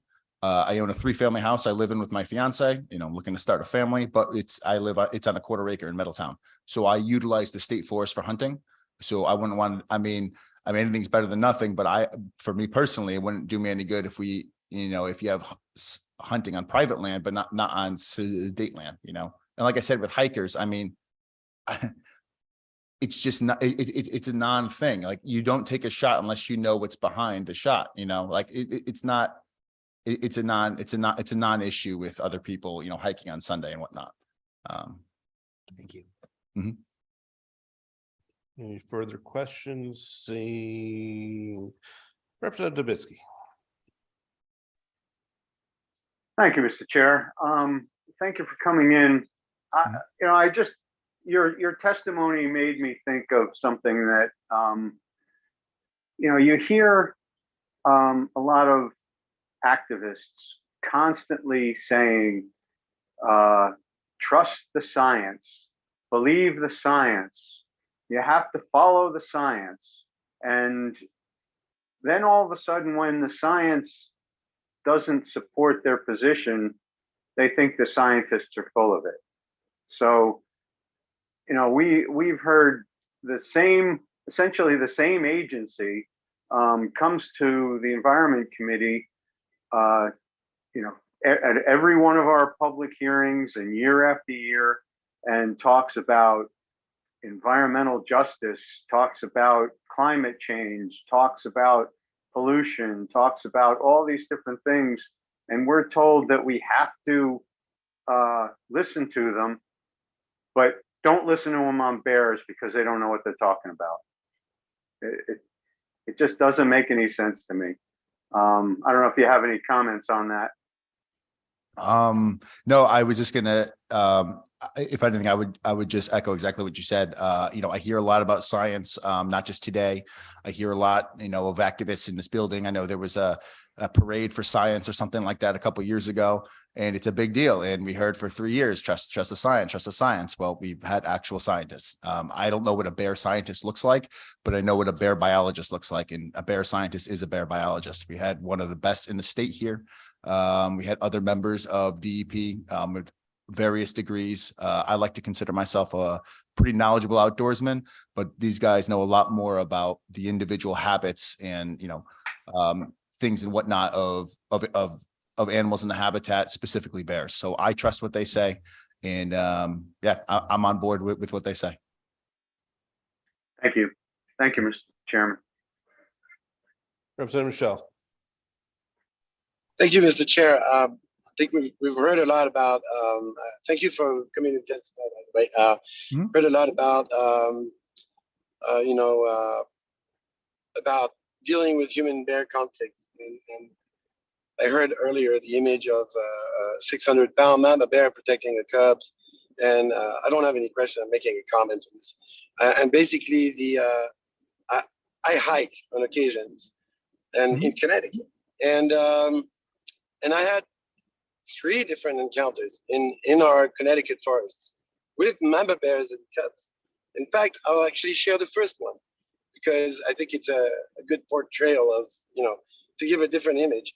The mama bear totally could tell we were there, and we merged with the trees in some way because that's what we're told to do in case this were to happen. And she was with one cub, left the cub in our sight, which is very, very trustful of the mama bear, and came back with another 2 cubs. And then had an argument with a male cub. They didn't touch each other. She chased him out, and we were there, and nothing else happened. Yeah, can I respond to that? Okay, no, I was just going to say, I mean, if I understood your story correctly, you're saying you came across a mother bear and her cubs, and the mother bear gave you no issue with the cubs there. I'd say, sir, you probably sit in the front row of church every Sunday, and you're a very lucky guy. Unfortunately, a lot of instances of aggression that I've heard of are typically with the mother defending the cub, because obviously it's an animal. It doesn't understand that you're just hiking, I'm happy to hear you had that magnificent experience, and that's awesome. I'm a big fan of hiking as well. So is my fiance. But yeah, the fact of the matter is that it's just it's an overpopulated thing in the state, in my opinion. Thank you, Representative. Representative Palm. Good evening, sir. I just wanted to ask you quickly, your comment about the Sunday hunting bill, when you said that hunters only have 2 days of the week in which to hunt because you often work 5 or 6 days. Do you not see that could be true of non-hunters or people who wish to have 2 days a week to walk peacefully in the woods without the sound of gunshots? I disagree with your sentiment. Hikers can hike any day they want. There's nothing preventing them from hunting. There's nothing preventing them from walking through the woods. There is, however, state statute preventing me from hunting on Sunday. As far as hearing gunshots in the woods, I personally am more of a fan of bow hunting. I do firearm hunt as well, but people shoot off firearms on their property as well. So, I mean, is it coming from the woods? Is it coming from the state forest? Is it somebody's property off the state forest? To me personally, that sounds like someone has a personal issue with the sound of a firearm, which I don't think has anything to do with the regulation of whether we should be able to hunt on Sunday. Well, there are people who have a problem with the sound of a firearm. But I guess my question was, the people who want to take advantage of nature also work Monday through Friday, whether there is a state prohibition against hiking on those days or not. Most people save the weekend for their recreation time. I'm only pointing out that, the market isn't cornered on the weekend, that most people need to wait till the weekend to do whatever it is that they want to do. Oh, absolutely. And I agree with what you say. And I think it's great that we have so many people in our state that enjoy the outdoors. It bothers me the younger generation doesn't see that as much as mine or previous generations. But as far as, other people having, that precious time, I agree. I just think that we're a very diverse society, and some of us do different things. And I think whether someone's hunting or hiking or whatnot, it is what it is. Sometimes I like the serenity of walking through a park, Wadsworth Park in Middlefield. I walk through, I enjoy it, and I'll get a guy walking by with his music blasting on his phone, and I'm like, dude, we're in the park, we're enjoying the sound, but it's his right, and he can play his music if he wants. I may not like it, but I don't own it. It's something that all of us use. So, I don't see a problem with somebody hunting on Sunday and somebody hiking on Sunday, just like on Saturday.